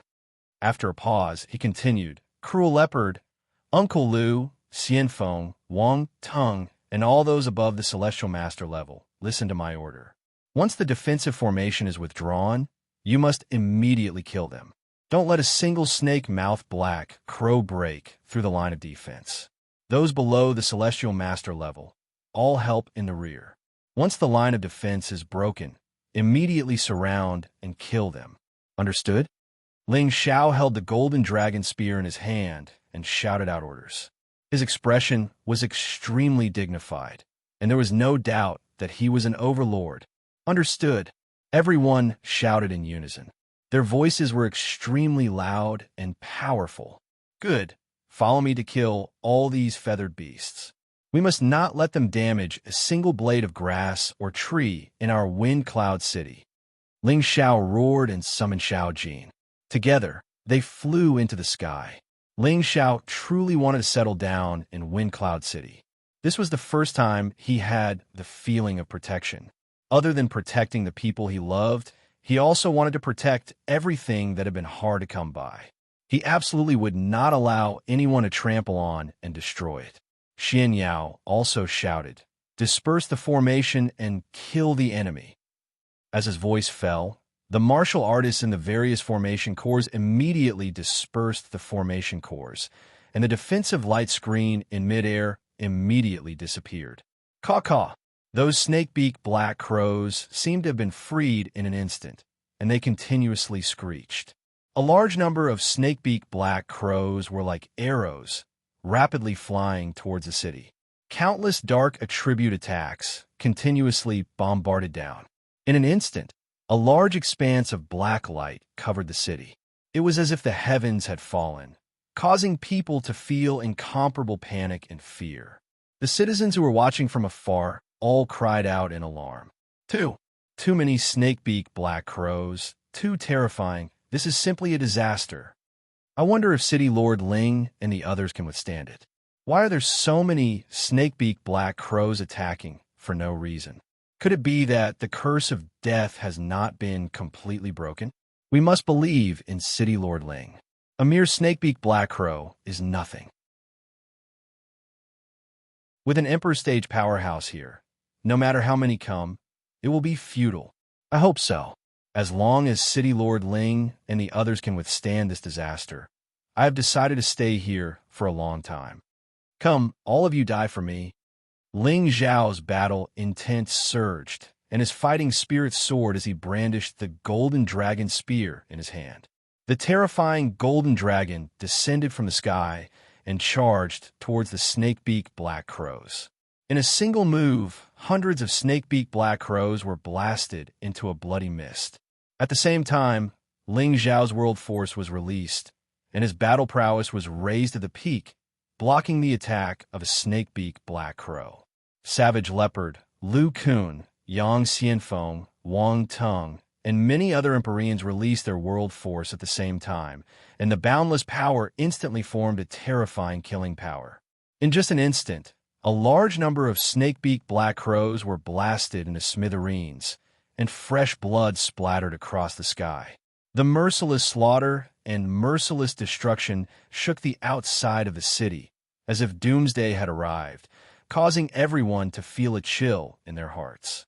The snakebeak black crow's attacks were not completely one-sided. Many weaker Empyreans were also injured, and a few were even directly devoured. Fortunately, a large number of Earth Emperors immediately rushed over to fill the gap, preventing them from rushing in. Ling Xiao and the 4 Emperor Stage powerhouses used all their strength to kill, and a large number of snakebeak black crows died. But these snakebeak black crows were like a suicide squad, still charging forward without stopping. And the strength of the snakebeak black crows that appeared at the back was also getting stronger and stronger, and some actually had the strength of rank 6 and above. Their impact force was even more terrifying, and their destructive power was even more formidable. Many Empyreans seemed to find it even more strenuous to deal with them. Kill with all your strength. Don't leave a single one alive. Ling Xiao also became more and more valiant the more he killed, and his battle prowess reached the peak. Countless golden dragons were blasted out by him to strangle those snakebeak black crows. Not far away from him, Little Gold also had formidable battle prowess. Every time the third eye on its forehead opened, a swarm of snakebeak black crows would be blasted down. This third eye of his grew stronger, and not only could it freeze anything, it could even unleash terrifying killing moves. The few Emperor Stage powerhouses and the spirit beasts that they summoned also reduced their horsepower, blasting down countless snakebeak black crows. The number of snakebeak black crows also dropped rapidly. Everyone put in more effort. They are about to be wiped out. Xian Yao, who was overseeing from the back, cheered for them. However, when everyone's attention was on the sky, a few figures blended into the crowd, and they quietly approached Ling Xiao.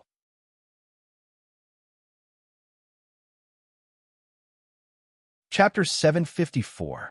Outside Wind Cloud City, the martial artists of the city lord residents were killing the snakebeak black crows.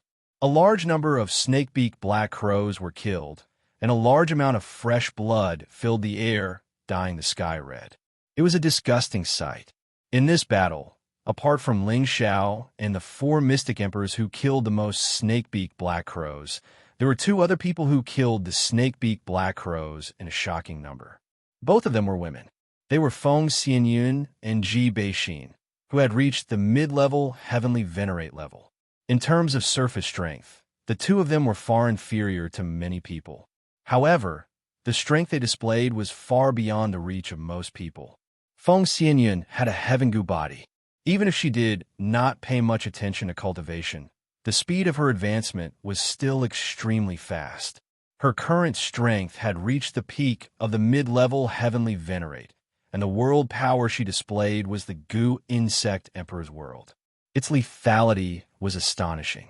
The number of Gu insects that covered the sky did not seem to be inferior to the number of snakebeak black crows. They completely swarmed up and devoured the snakebeak black crows. At the same time, she held a pair of mother and child swords in her hands. When the 2 swords joined together, the power of her sword technique was equally astonishing. When the 2 swords danced at the same time, it was as though 2 people were attacking at the same time, killing the snakebeak black crows continuously. As for Ji Beixin, the combat power she displayed made people look at her in a different light. In the past, she was very afraid to attack, and was even more afraid of killing people and spirit beasts. Now, not only was she decisive, but her killing speed was also extremely shocking. She did not even need to get close to the snakebeak black crows. She just sat in the air, and a simple and elegant guqin appeared in front of her abdomen. Her slender, jade-like fingers rested on the profound guqin, and beautiful and pleasing musical notes constantly leaped from her fingertips. This beautiful musical note did not sound threatening at all. However, when the musical notes came into contact with the snakebeak black crows, the snakebeak black crows seemed to be drunk and became extremely sluggish.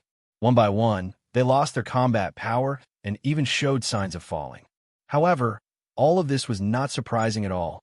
The strangest thing was that the profound zither seemed to extend infinitely from the profound zither.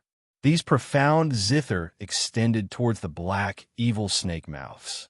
The zither strings seemed to have a life of their own as they wrapped around the drunken snake mouth black crows, trying to bind them firmly. However, when the zither profound art wrapped around it, the snakebeak black crow rapidly shriveled up and finally turned into nothingness. Not even a single feather was left. This scene was simply too unimaginable. The others didn't understand what kind of world power this was, but Feng Wuying and Feng Yaxin, who hadn't made a move, understood. This was evolved from the Xiantian, Yin, Wind, Baleful Qi.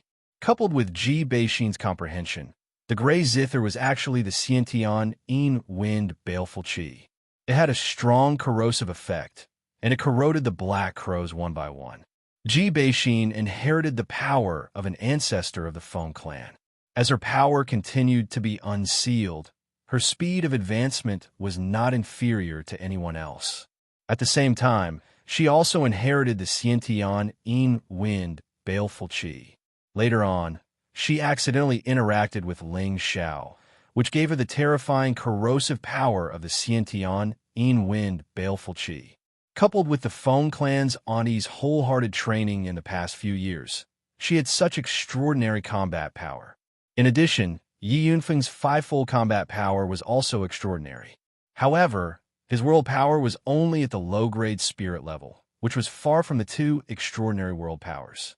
As large swathes of the snakebeak black crows were killed, the outcome was very clear. However, Ling Xiao was still in the middle of a killing spree. These snakebeak black crows couldn't stop him at all. He looked in the direction of the dozens of stronger snakebeak black crows in the distance, and a trace of ruthlessness flashed across his face. How dare you invade my wind cloud city? I will teach you a good lesson. However, just as he was rushing forward, he felt someone approaching from the side. Ling Xiao didn't pay too much attention to it. He felt that it was probably a comrade on his side and continued to rush forward. Suddenly, the wind at the back of his head felt as if he was being stared at by a poisonous snake.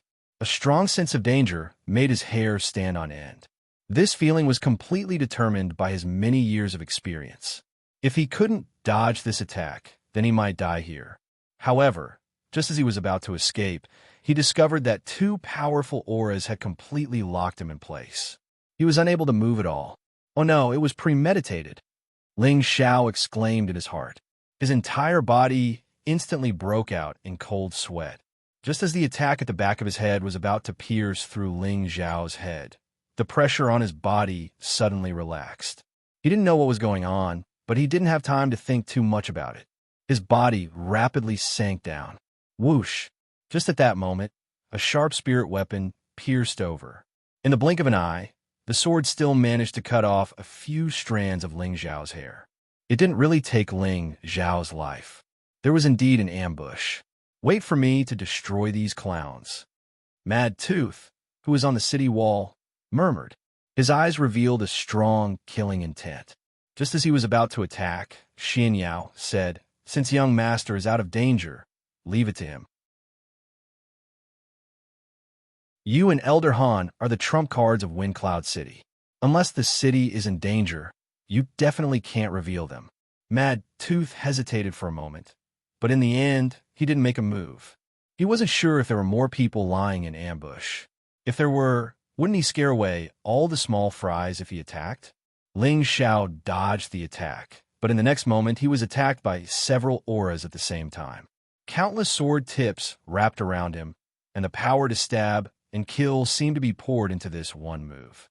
Two similar forces superimposed together, and there were two different types of metal energy mixed in on the outside, stirring up the wind and clouds. It seemed like they wanted to blast Ling Xiao into pieces with this combined move. Rumble, rumble, rumble. Four different forces drowned Ling Xiao, and there was an earth-shattering explosion. Many people saw this scene and couldn't help but exclaim. The savage leopard was even angrier. He roared, "Damn scoundrels! How dare you sneak attack young master? Go to hell!"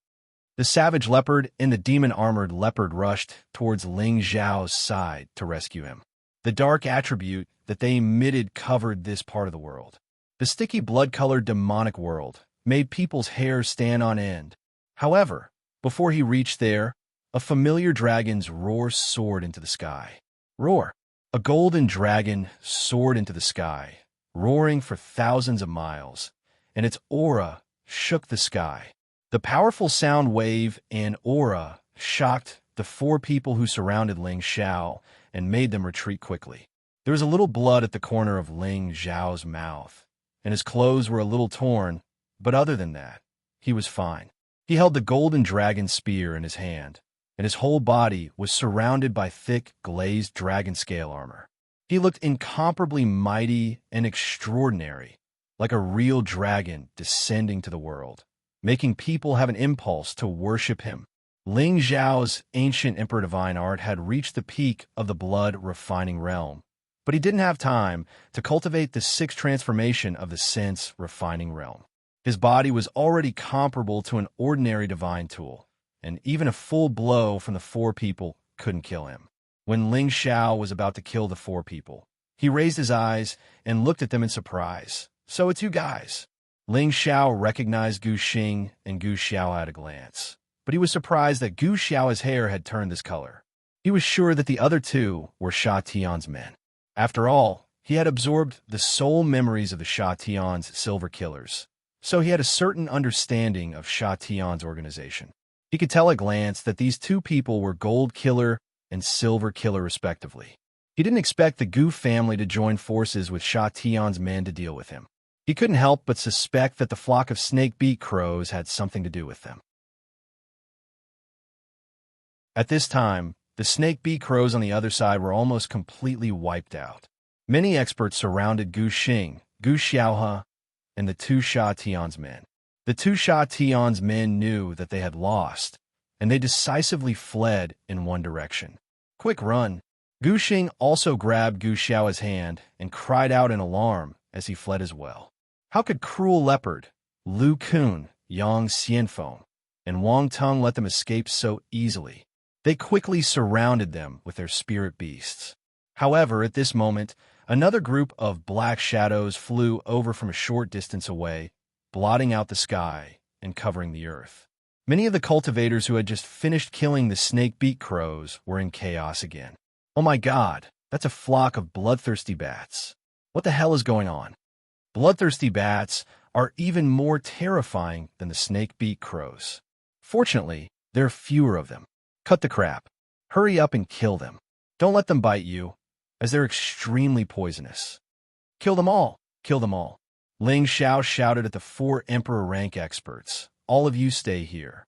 I'll deal with them by myself. Right? Go kill that fellow who's trying to escape. With that, Ling Xiao turned into a shadow and disappeared on the spot. Young master, let us help you. Yang Xianfeng was eager to show his loyalty. He cried out in alarm and wanted to follow. Cruel Leopard blocked in front of him and said, "Don't worry, young master knows what he's doing. Let's take care of these guys first. I'll take care of the one behind." With that, he chased after the masked man who was slowly retreating. The masked man was only a high-level Empyrean, but he had been controlling the 2 groups of spirit beasts to attack from the back. Now that he saw that the situation was bad, he naturally had to start running. However, although his speed was fast, he couldn't be faster than the Mystic Emperor stage, Cruel Leopard. Even a clown dares to jump around. Go to hell, Savage Leopard said coldly, his world force enveloping the masked man and the rank 6 snakebeak black crows. Hee, you can't take my life. The masked man stared coldly at Cruel Leopard, and a black light burst out from his eyes. Cruel Leopard was caught off guard by that gaze, and his figure instantly became sluggish.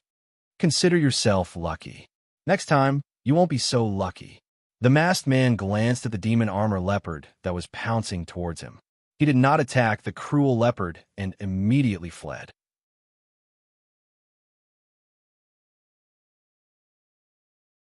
Chapter 755. The armored devil leopard stopped beside the savage leopard and did not continue to chase after the masked man. The savage leopard came back to his senses, and a few drops of cold sweat appeared on his forehead. He murmured to himself, "It's the devil's eye, which is rarely seen in 10,000 years. No wonder he can control these feathered beasts. If this person is not eliminated, he will become a disaster." The devil's eye was a different kind of eye. It was an innate eye with a strong demonic nature. Any person or spirit beast with a dark attribute who was stared at by the demonic light would be confused and be controlled by the person with the devil's eye. Of course, it could only be used against those who were weaker than him or those whose minds were not firm. The savage leopard was caught off guard just now.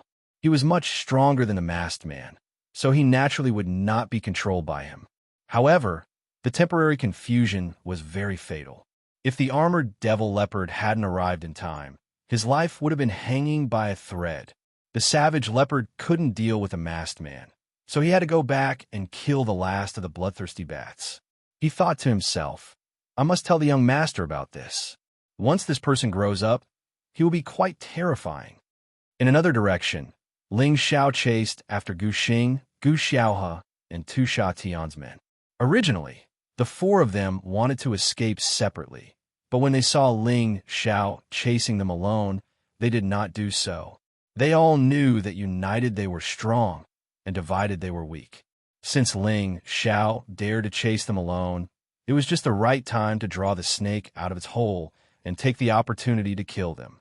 Could it be that Ling Xiao could deal with 2 emperors and 2 great heavenly venerables? Even if he really had the strength, when the time came, they wouldn't be able to stop him, right? Ling Xiao fell a kilometer behind them unhurriedly. He could have quickly caught up to them, but he didn't want to do so. He wanted them to die at the moment they were most pleased with themselves. That would be even more satisfying. It had to be said that Ling Xiao's mind was quite ruthless. It was really a far cry from his usual honest self. In fact, he had another idea, and That was to constantly increase his combat experience. Regardless of whether it was in his previous life or in the future, he felt that using battle to nurture battle power would always be the fastest way for him to increase his battle power. Now that there were two true mystic Thearch-ranked martial artists in front of him, he could fight with all his might. Although his current strength was only that of a high-level heavenly venerate, his combat prowess far surpassed those of the same level. Only by finding opponents stronger than him could he better hone himself. He wasn't blind enough to think that he was invincible. If it weren't for the many powerful helpers by his side, he wouldn't have been able to reach this step. He knew that it was safer and more reliable to be stronger than relying on external forces. The group of people chased each other and entered the Death Mountain range. Gu Xing sent a sound transmission to Jin Sha. "No one is chasing after us. Let's kill this brat here." This was an opportunity that Gu Xing could not ask for more. His strength was already at the peak stage of a low-tier Mystic Tharch. He was already halfway to becoming a mid-tier Mystic Tharch. With Jin Sha by his side, there was no reason for him to be afraid of Ling Xiao. Jin Sha nodded lightly. "All right, since he dares to come here alone, let's send him on his way." The four of them paused at the same time and turned around, waiting for Ling Xiao's arrival. "Have you finally confirmed it? I thought that you two mystic Thearchs were afraid of a mere heavenly venerate like me. If word of this gets out, it won't look good on your old faces." Ling Xiao stopped in his tracks and said with a look of disdain, "Little B Aster starred, you are really arrogant.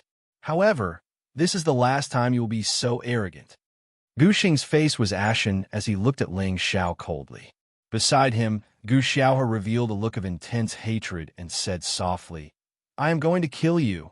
A cold voice, fluttering snow-white hair, intense hatred, and a powerful aura.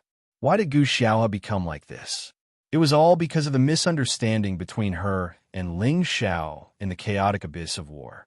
Ling Xiao had saved her several times, and Ling Xiao had even risked his life to let the two of them escape. She had thought that Ling Xiao had risked his life to save them because he liked her. Ling Xiao had secretly pried open a crack in her heart. However, after Ling Xiao had escaped, he had forcefully taken the Gu family's golden dragon spear.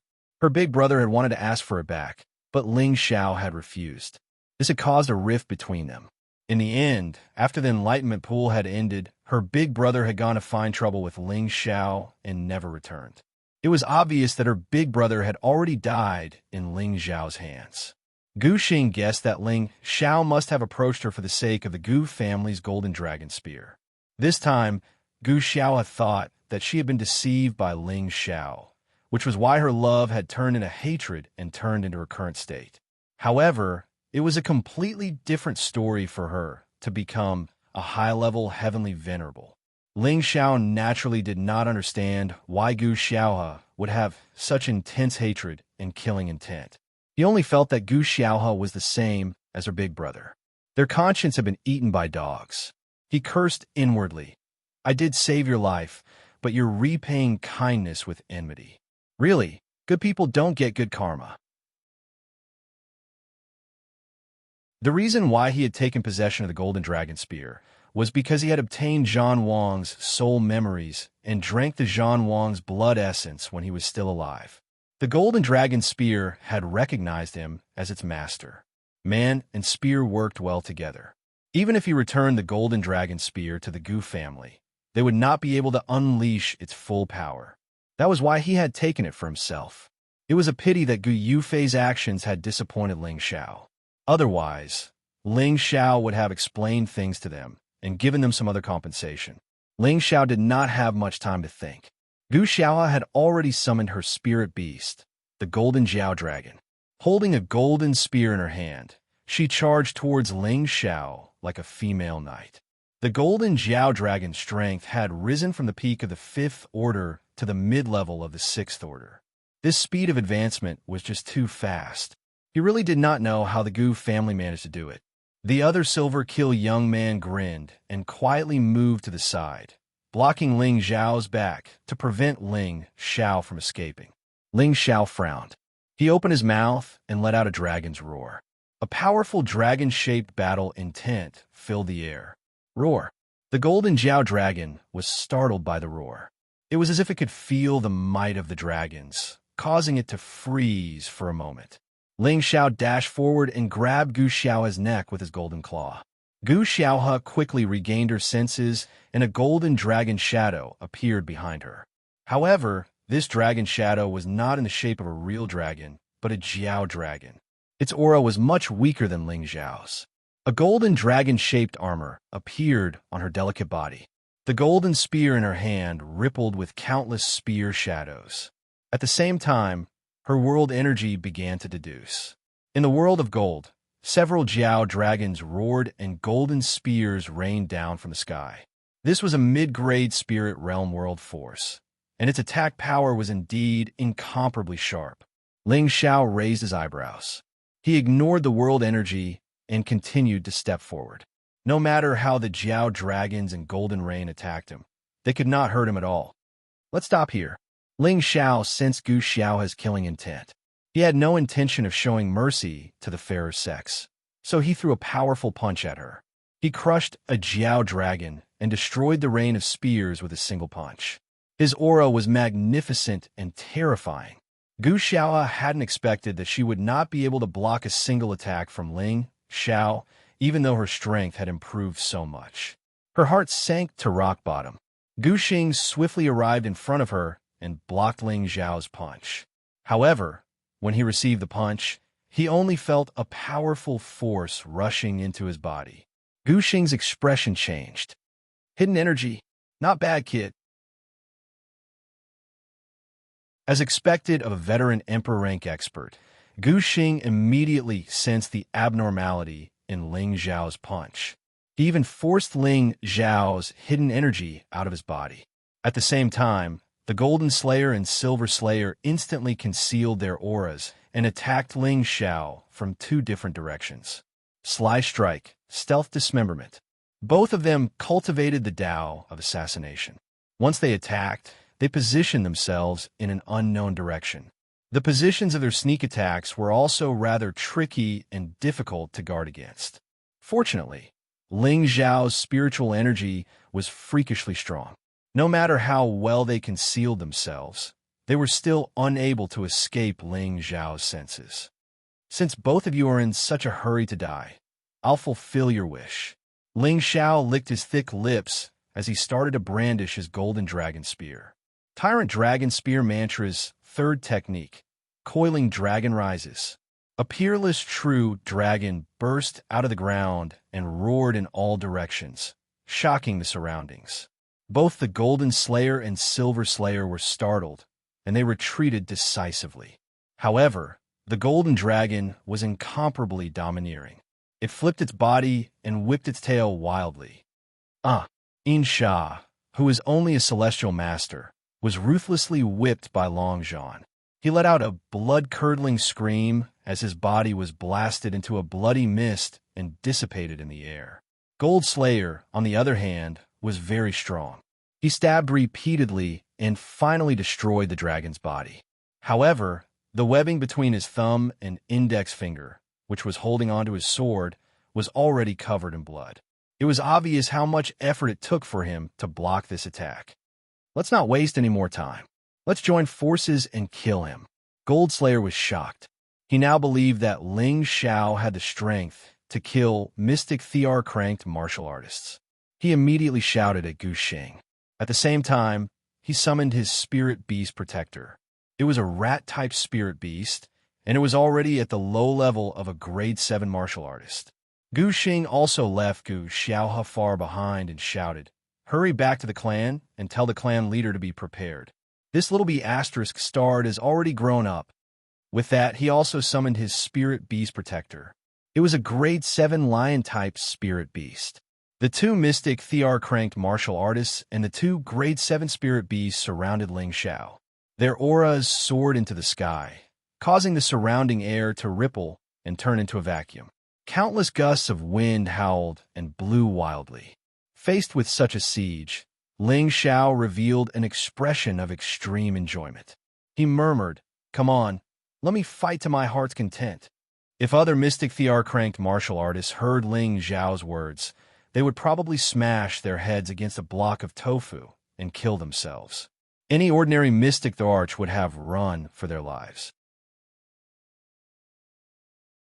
But Gu Xing, a high-level heavenly venerable, was facing two mystic Thear-cranked martial artists and two grade 7 spirit beasts. Not only did he not run, but he was actually so excited. He was a freak.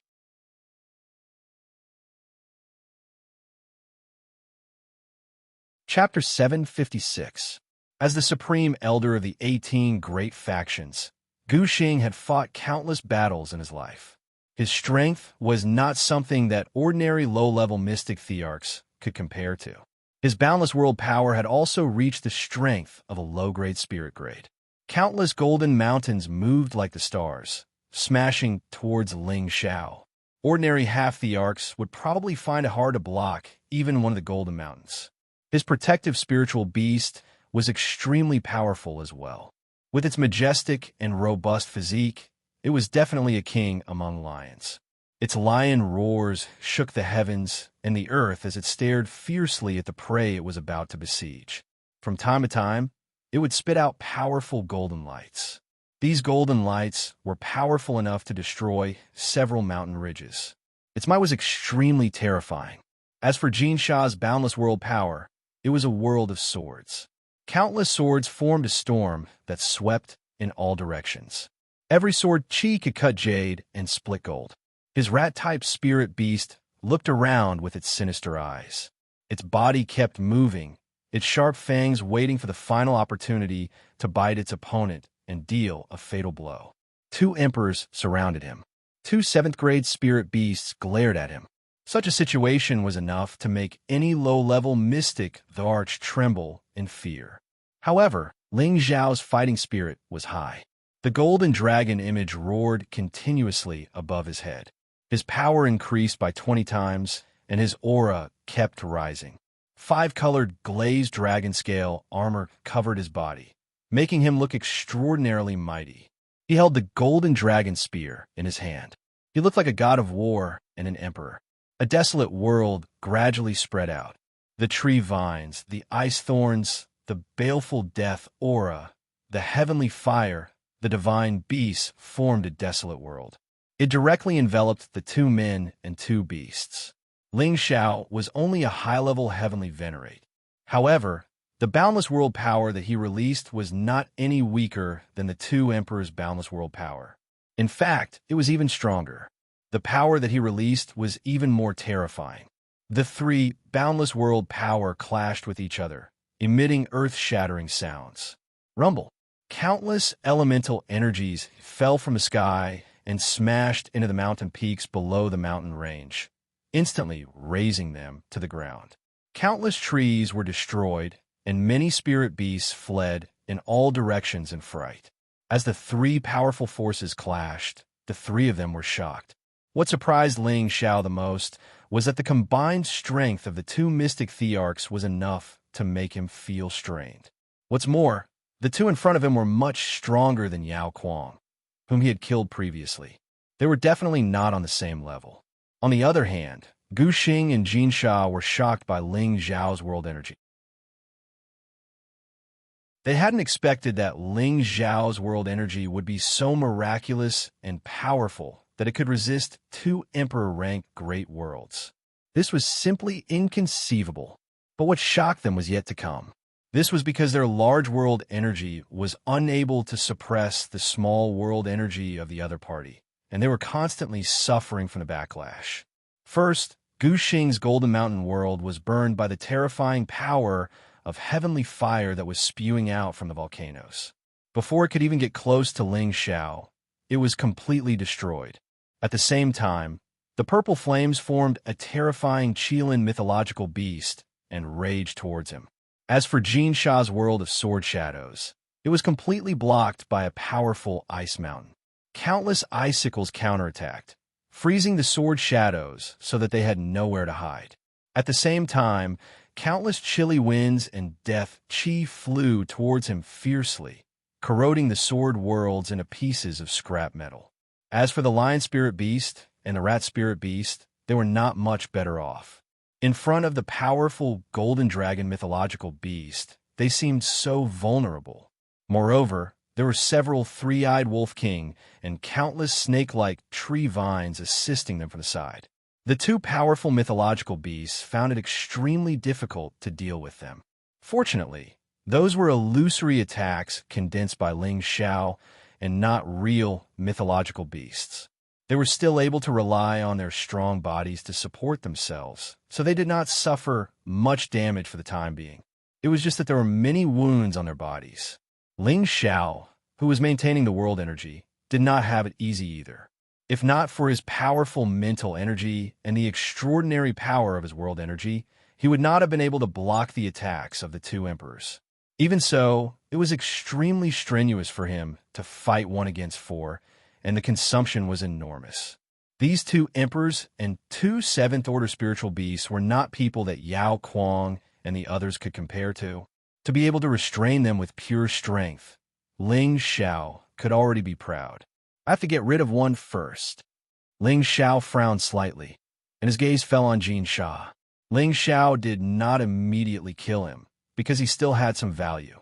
He had already mastered the high-level mental curse, and it was the best time to use it. After all, to deduce the world energy, one needed the spiritual world as a bridge in order to maintain the battle for a long period of time, and to display even more power. If he were to catch Jin Sha off guard and cast an advanced mental curse on him, it would definitely be effective.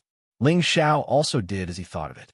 He split his attention, maintaining the world energy to continue emitting powerful might, and at the same time, mysterious mental runes quickly overflowed from his sea of consciousness. Jin Sha was using all his strength to block the endless Yin wind and baleful qi. He only felt that his powerful aura was constantly being corroded, and it even made him feel an instinctive fear. It was a threat of death. As an assassin for many years, he was very clear about this kind of intuition. What kind of power is this? It's so strange. Jin Sha's eyelids twitched, and a bad feeling arose in his heart. He had the thought of escaping, because he felt that if he were to be touched by even the slightest bit of this strange energy, only death awaited him. However, just as he was about to summon his spirit beast to retreat, something seemed to have barged into his spiritual world, causing him to fall into great danger. In his 2-layered spiritual world, the top was the scene of his world energy, and the bottom was naturally the sea of consciousness. However, compared to Ling Xiao's sea of consciousness, his sea of consciousness paled in comparison and was not worth mentioning. Ling Xiao's advanced mental curse carried an extremely complicated method as it continuously suppressed Jin Sha's sea of consciousness. At the same time, Jin Sha's image appeared in his sea of consciousness. He cried out in fear. What's going on? Why are there these runes here? Although Jin Sha was panicking, he immediately took action to disperse the runes. However, these runes seemed to have a mind of their own. They could actually dodge his attacks and entangle his soul. Just as Jin Sha was about to disperse these runes with all his might, his body was invaded by a strange power, causing his soul power to decrease greatly. His mind became extremely panic-stricken. The mental runes that had been forced into his body formed a heavenly net that suppressed his weakened soul power. Ark! Jin Sha let out a blood-curdling scream as he clutched his head and rolled around. His world energy had completely disappeared, and his power was completely withdrawn at this moment. All he could do was scream in pain. On the other side, Gu Xing was shocked by Jin Sha's screams. Although he did not know what was happening to Jin Sha, he could already imagine that Jin Sha was definitely going to die. He compressed his world energy and smashed dozens of golden mountains towards the Qilin divine beast. At the same time, he raised his long sword and flew in front of his protective spirit beast. His long sword slashed at the tree vines that were entangling his spirit beast, and he hurriedly shouted, "Let's go!" The lion spirit beast did not hesitate when it heard the call and was ready to escape with Gu Xing. However, the situation suddenly changed. The rat spirit beast that belonged to Jin Sha actually pounced towards Gu Xing's lion spirit beast. The lion spirit beast was caught off guard, and a large piece of flesh was bitten off its neck. Blood dripped down wildly, and it was truly a frightening sight. Roar! The lion spirit beast let out a cry of pain, and at the same time, it swung its two huge front claws at the rat spirit beast. The rat spirit beast was much smaller than the lion spirit beast, and its reaction speed was extremely fast. It dodged the attack in an instant and was about to bite the lion spirit beast in other places. How could the lion spirit beast be willing to be bullied by a mere rat? It immediately turned around and began to fight the rat spirit beast. Gu Xing was dumbfounded for a moment. Had the rat spirit beast contracted some kind of plague? It had actually attacked his protective spirit beast. Damn it, old friend, let me help you. Gu Xing could not bear to abandon his spirit beast, so he shouted and charged towards the rat spirit beast with his sword. Just as his long sword was about to hit the rat spirit beast, a strange sword chi stabbed towards him from the side. Gu Xing's reaction was also extremely fast. He quickly spun his body and luckily dodged the sword. He retreated 100 meters away and stared at the person who had launched a sneak attack with disbelief in his old eyes. You, what's going on with you? Gu Xing shouted at Jin Sha, who had launched a sneak attack on him. He had thought that Ling Xiao had sent someone else to ambush him, but it turned out to be Jin Sha, who had joined forces with him to kill Ling Xiao. How could he not panic? Jin Sha did not speak. The long sword in his hand rippled with endless sword chi, which wrapped around Gu Xing. The strong killing intent was real. Gu Xing could not figure out what was going on no matter how hard he racked his brain. However, when he saw that Ling Xiao was calmly watching the show with his arms crossed, he knew that this matter had something to do with Ling Xiao. How did this little asterisk star do it? Gu Xing exclaimed in his heart. He did not continue to get entangled with Jin Sha. Instead, he forced Jin Sha's sword chi aside and summoned his protective spirit beast once again to flee with all his might. Unfortunately, before he could escape more than 1,000 kilometers away, a figure blocked his way. Ling Xiao crossed his arms and smiled calmly. Old thing, didn't you want to kill me and take back your Gu family's golden dragon spear? Why are you running away now? This is a disgrace to your Gu family's reputation. Little asterisk starred, don't get too full of yourself. You won't be able to keep me here. Gu Xing snorted coldly. A few pills appeared in his hand, and he threw them into his mouth.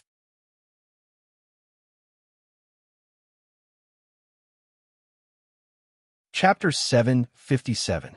Ling Xiao didn't know what elixir Gu Xing had consumed, but his aura instantly soared. His frail body seemed to have swelled up, and blue veins appeared on his forehead and arms. He actually broke through to the mid-stage mystic Tharch cultivation. Not bad. It should be the chaos Tharch elixir, but this old man can forget about advancing in the future. Ling Xiao wasn't in a hurry to make a move. He squinted and watched Gu Xing increase his strength. At this time, Jin Sha also retreated to Ling Xiao's side and said very respectfully, Fang Chun greets master. Fang Chun was the name of this Jin Sha. He was controlled by Ling Xiao's high-grade spiritual incantation.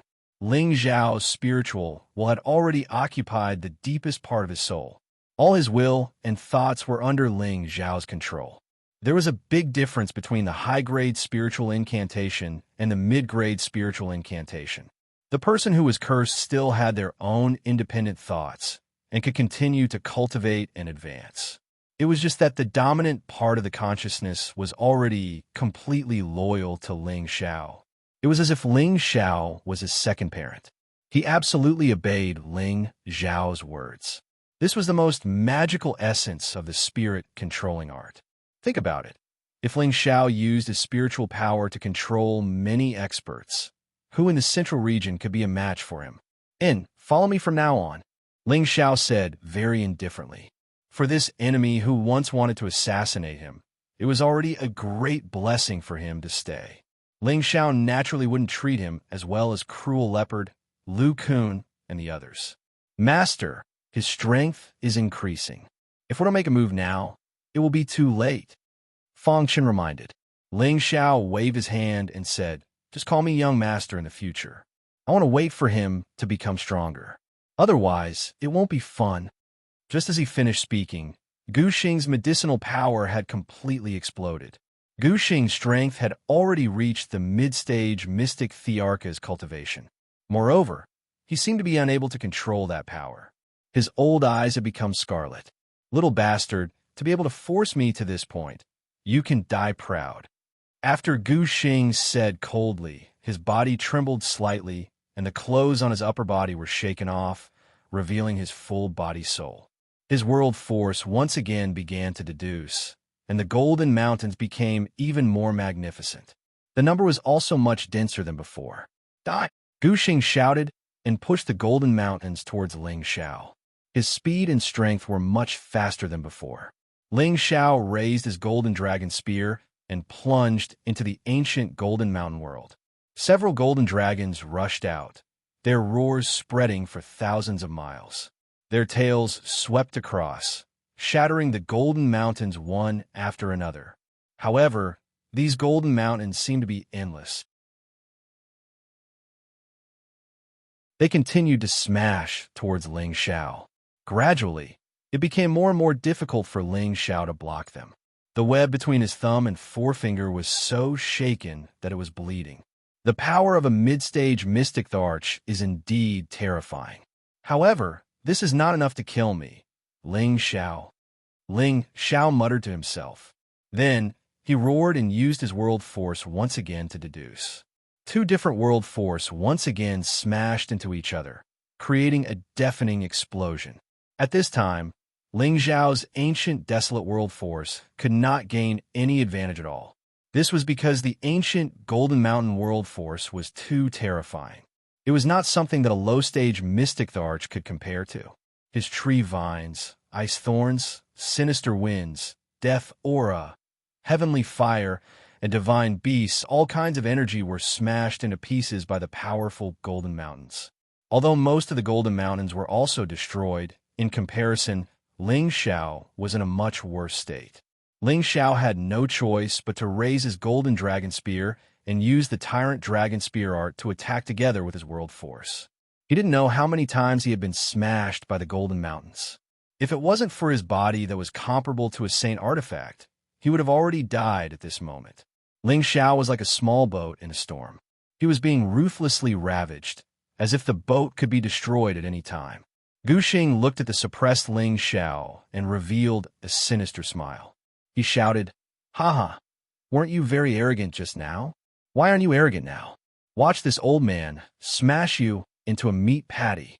Gu Xing laughed complacently as he continued to control the Golden Mountains to smash towards Ling Xiao. The concentrated and violent attacks completely destroyed Ling Xiao's ancient desolate world. The mountains, trees, and flowers beneath them had all been destroyed by the energy that splashed down, leaving behind only bottomless pits. Ling Xiao's rainbow glass dragon scale armor also gradually cracked. Golden blood was already flowing out of the corner of his mouth. He had already suffered significant internal injuries. However, his face still had the excited expression of being oppressed. He didn't feel afraid or depressed because he was being suppressed. If anyone else saw him like this, they would definitely curse him in their hearts. What a masochist! Old man, your strength is still too weak. Put in more effort. If you continue like this, I will never die. Ling Xiao shouted as he raised his golden dragon spear and continued to deal with the Golden Mountain's energy. Gu Xing was furious. He didn't expect Ling Xiao to have such ability. Not only did he not let Fang Chen attack, he still had the strength to resist the world force that was blocking him. Since you want to die a little faster, I'll grant your wish. Gu Xing's expression darkened. The longsword in his hand slashed down toward Ling Xiao's head, leaving a streak of golden light in its wake. Hee, perfect timing. Ling Xiao chuckled coldly, feeling quite pleased with himself. He had purposely provoked Gu Xing to come and kill him. Otherwise, He would have to go through a lot of trouble to destroy the power of this world before he could reach Guxing. Furthermore, he didn't want to use his spiritual power to kill a powerful opponent like Guxing, which was why he was taking such a risk. He naturally had his own considerations for doing this. His other arm, which had remained motionless this entire time, stretched out in the direction Guxing was coming from. His finger was like a pillar that supported the heavens, and it carried with it an indescribable aura that was enough to stun anyone who saw it. For some reason, Guxing was struck by a sense of stage fright when he looked at this ordinary finger. No matter what, you're still going to die. His golden sword slashed down toward Ling Zhao's head. Just as the sword slashed down on Ling Zhao's head, Ling Zhao's finger suddenly emitted a ray of light. This ray of light was the same color as his lapis lazuli battle armor. It was particularly dazzling. This ray of light was a ray of light, a powerful five-colored ray of light that could split jade and gold and destroy heaven and earth. This was the source of all the spiritual power in Ling Zhao's body. He had also absorbed all the spiritual energy in his surroundings and concentrated it on his finger. Three-split divine finger, jade splitting golden finger. Swoosh! The ray of light instantly expanded, and an ear-piercing sound that seemed to tear the heavens and the earth rang out. Guxing's sword slashed down like a profound artifact colliding with a spiritual artifact, instantly shattering into pieces. However, the ray of light was still hurtling toward Guxing at an extremely fast speed. Guxing's pupils shrank. He wanted to escape immediately, but unfortunately, he found that he was too close to the other party, and the speed of the finger was so fast that he didn't even have time to blink before it was already right in front of him. No! Guxing roared in indignation, but unfortunately, he still couldn't change his fate of being hit. Bang! Guxing's body was directly smashed into pieces by the terrifying ray of light, and a puddle of blood splattered on the spot. The ray of light continued to fly far into the sky like a rainbow, and only completely dissipated after a long time. What a terrifying finger, a finger that could destroy heaven and earth. Ling Zhao had rarely used this jade-splitting golden finger, because every time he used it, it would drain his spiritual power completely. Fortunately, his strength had greatly increased. Now that he had used the jade-splitting golden finger, he didn't have as much spiritual power left. In his current state, he could use it 2 or 3 more times. Once Guxing died, the Golden Mountain world would definitely disappear with him. The pressure on Ling Zhao lessened, and his aura instantly dissipated by more than half. He revealed a bitter smile. The 3 divine finger is really powerful. With my strength, I should be able to use the second finger, 3 divine finger, but if I do that, my spiritual power will be drained again. I should wait until I reach the Emperor stage before practicing it. Then, Ling Zhao's figure flew in the direction where Guxing had been killed. He grabbed with his bare hand, and a golden bead appeared in his hand. Ling Zhao smiled with satisfaction. Fortunately, the Emperor Pill hasn't been destroyed. That's right. The bead in Ling Zhao's hand was the Emperor Pill that Guxing had condensed when he was alive. Although the Emperor Pill couldn't be absorbed directly, it was the only material to refine a supreme grade mystic Emperor Pill. Although Ling Zhao had gained a lot in the chaotic abyss of war, he would never complain about having too many good things like this. Fang Chun came to Ling Zhao's side and asked with concern, "Young master, are you all right?" Ling Zhao shook his head. "I'm fine." Then he glanced at Fang Chun and said, "Tell me everything you know about Sha Tian."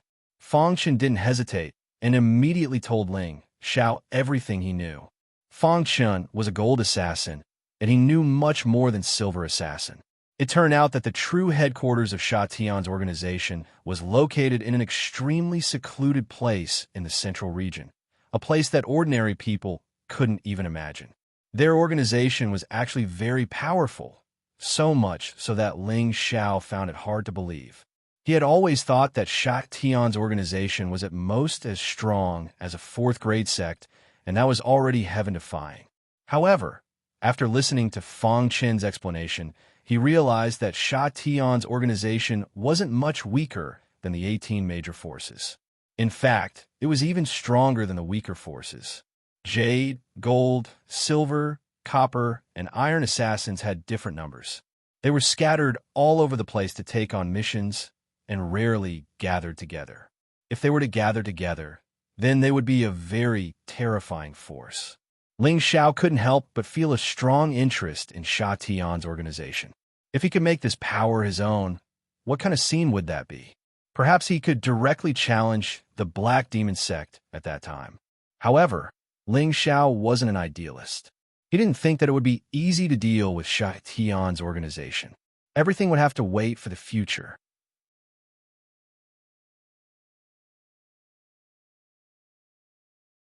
Chapter 758. After killing Gu Xing, Ling Xiao had a new understanding of his own strength. He could defeat low-tier mystic thearchs, but there was still a huge gap between him and a mid-tier mystic thearch. One had to know that Gu Xing was only a pseudo-mid-tier mystic thearch. He had relied on elixirs to break through. If he was a real mid-tier mystic thearch, Ling Xiao might not be able to handle him without using his spiritual energy. I have to wait until I'm stronger before I challenge a mid-tier mystic thearch. Ling Xiao sighed in his heart. Previously, he had used the Connate Wind Pearl to absorb a huge amount of death aura. He thought that his strength would increase a little, but in the end, only a little bit of energy was returned. Ling Xiao was not complaining. After all, the Connate Wind Pearl had used up too much energy to deal with the Golden Split Dark Pearl. The death aura was only used to help it recover and improve. It was normal that there was no extra energy returned. As for Gu Xiaohe, who had escaped, Ling Xiao did not chase after him. Sooner or later, he would have to fight with the Gu clan. There would be a day when they would face each other again. When that time came, he would settle this once and for all. Gu Xing was dead. Naturally, his protective spirit beast had to die as well. The master-servant contract was just that unfair. Ling Xiao took out the lion spirit beast's beast core and fed it to the Golden Wolf King. It was time for it to enter the ranks of the 7th tier. If it wanted to reach this critical bottleneck, it would need more beast cores. What's more, the Golden Wolf King was a dual attribute spirit beast. It needed 2 times more beast cores than ordinary spirit beasts. After doing all this, Ling Xiao brought Feng Chun back to Wine Cloud City. Outside Wind Cloud City, the ground was littered with the corpses of black crows and bloodthirsty bats. Blood was still trickling down the ground, and the stench of blood was extremely unpleasant, causing people to have the urge to vomit. Among the corpses of these 2 kinds of spirit beasts, there were also many human corpses and limbs. Obviously, there were many casualties in the previous battle. Xian Yao ordered people to take out all the beast cores of the spirit beasts and split up the materials that could still be used. This was not a small amount of wealth. Young Master hasn't been back for a long time. Should I go and have a look? Mad Tooth frowned and said to Xian Yao. After the trip to the basement, Mad Tooth thoroughly admired and revered Ling Xiao. His loyalty to Ling Xiao had also skyrocketed. The promise of 10 years had long been thrown to the back of his mind, and he was determined to follow Ling Xiao and do great things. Xian Yao shook his head. Don't worry, nothing will happen to the young master. Mad Tooth hesitated for a moment and did not say anything else. On the other hand, Feng Wuying and Feng Yaxin, who were standing on the city wall, were shocked by the massacre just now. I didn't expect Ling Xiao to be able to reach this step. I'm afraid in less than 100 years, he'll be able to stand shoulder to shoulder with our Feng clan. Feng Wuying couldn't help but sigh. How old was Ling Xiao now? 2 or 3 years ago, he was only a middle-level earthly sovereign. Now, not only was he a high-level heavenly venerable, but he also had a group of capable people under him. He had even occupied a city and become a king. This made Feng Wuying sigh in his heart, and he had a faint sense of respect for Ling Xiao. Feng Yaxin also nodded. I have a feeling that what we have seen now is not Ling Xiao's full strength. Maybe he has more things that we can't think of. I can only say that the Gu clan's ancient kill order will be invalid from now on. Perhaps this is also the biggest mistake they have made. Haha, It may be that our so-called 18 great powers have been at ease for too long. Our phone clan has always been ranked at the bottom. If it wasn't for Ant, I'm afraid we would have been eliminated. Originally, the clan placed their hopes on Cousin, but she didn't grow up in our phone clan. Yashin, the phone clan's future still depends on you and me. Feng Wuing drank a mouthful of wine, and a resolute expression appeared on his face. These years, he had been indulging himself too much. Perhaps it was time for him to regain his confidence and work hard again. Feng Yashin glanced at Ji Beixin's figure not far away and murmured, "Perhaps the rise of our phone clan is just as Aunt said. Sister Xian might be our phone clan's lucky star."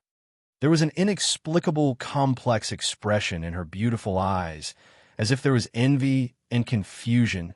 Whoosh whoosh. Two whooshing sounds could be heard from afar. Everyone saw Fong Chun, who was following behind Ling Xiao, and their expressions changed slightly. Savage Leopard rode his demon armor leopard and raised the blood-devouring devil blade. "Young master, step aside. Let me kill him." Lu Kun, Yang Xianfeng, and Wang Tung also surrounded Fong Chun from several directions to prevent him from escaping. Ling Xiao stopped them. "Don't be impulsive. Fong Chun is one of us." The faces of the Emperor rank experts stiffened. They couldn't wrap their heads around this and didn't understand what he meant. Savage Leopard anxiously said, "Young master, Sha Tian's people didn't betray us. If they failed their mission and were captured, they would usually choose to commit suicide. He must be faking." Before he could finish, Ling Xiao interrupted him. "I know what you are worried about. Fong Chun has been moved by my words. He is sincerely surrendering to us. You don't need to say anything about this matter. I know what I am doing." Fong Chun was already under a high-level curse. In Fong Chen's eyes, Ling Xiao was closer to him than his own parents. How could he betray him? Unless Ling Xiao died one day, Fong Chun would be able to escape from Ling Xiao's control. Savage Leopard hesitated for a moment. He seemed to understand something from Ling Xiao's resolute eyes. He immediately bowed to Ling Xiao and didn't say anything else. Since Savage Leopard had expressed his stance, Lu Kun, Yang Xianfeng, and Wang Tung naturally didn't say anything else. However, in their hearts, they found it strange. How did their young master subdue this gold assassin? They didn't believe that a glib tongue could make a mystic the arch willingly follow him. As soon as Ling Xiao landed on the city wall, Xian Yao glanced at Fong Chun with a bit of surprise in his eyes. However, he wasn't as worried as Savage Leopard and the others. Instead, he happily said, "Congratulations, young master. You got another capable assistant."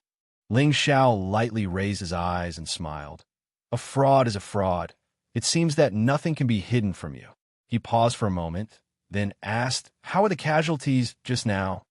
56 celestial venerables and more than 400 earthly emperors died. The others more or less suffered some injuries. Xian Yao replied. Ling Xiao lightly nodded and said indifferently, "And I got it.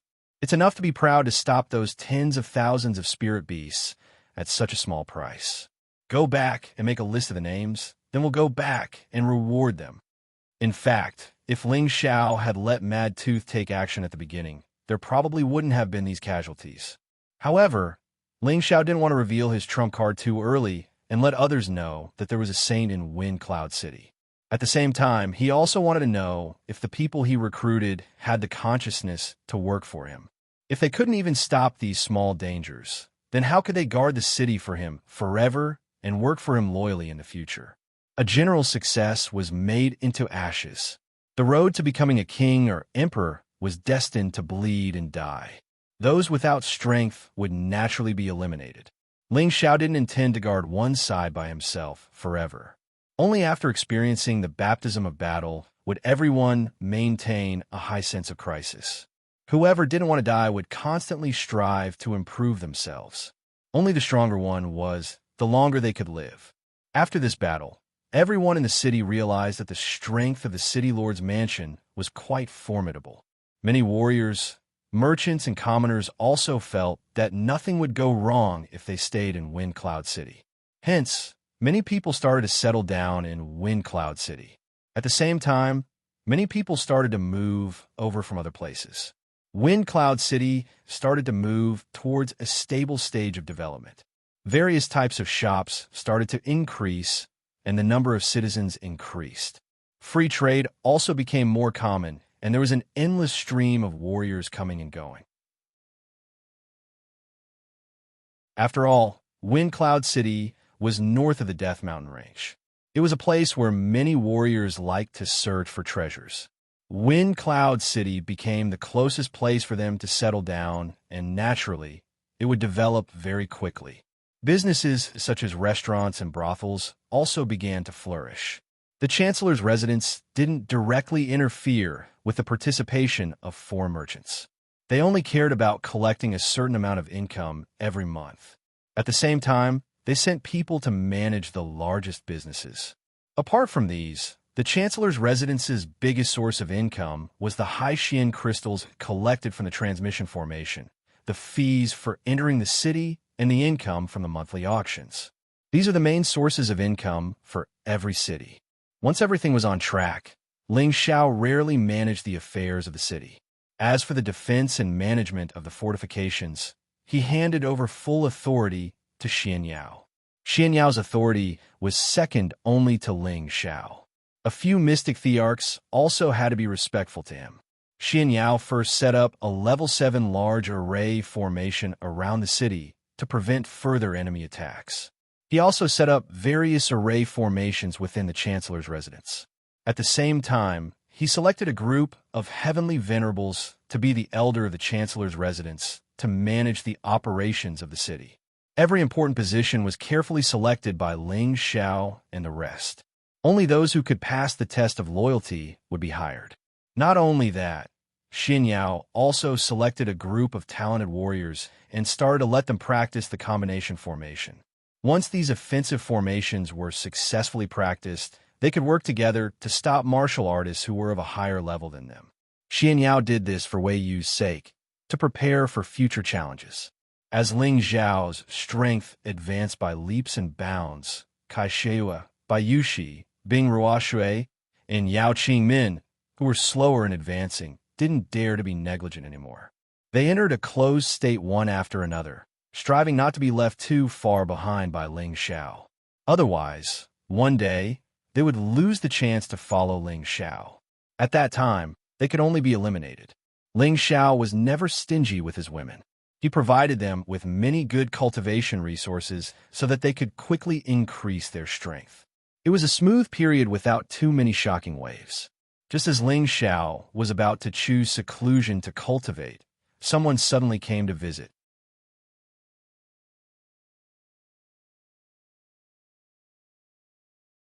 Chapter 759. The person who came made Ling Xiao a little surprised. It was the 7th grade alchemist Wu Fu who had some grudges with the Gu clan. His current mental state was already much better than before. After all, being betrayed by his only disciple was a very painful thing. Back then, Ling Xiao used the quick knot flower to save him. He had hoped to take in this 7th grade alchemist, but at that time, Wu Fu's state of mind seemed to be dead, and he did not have the slightest sincerity to follow him. Ling Xiao did not wish for a walking corpse to follow him, so he only wanted half of his treasures and did not request for him to follow him. Unexpectedly, he actually came knocking on his door now. I didn't expect Master Wu to visit my small place. I apologize for not going out to welcome you. Ling Xiao was still very polite as he cupped his hands towards Wu Fu and said.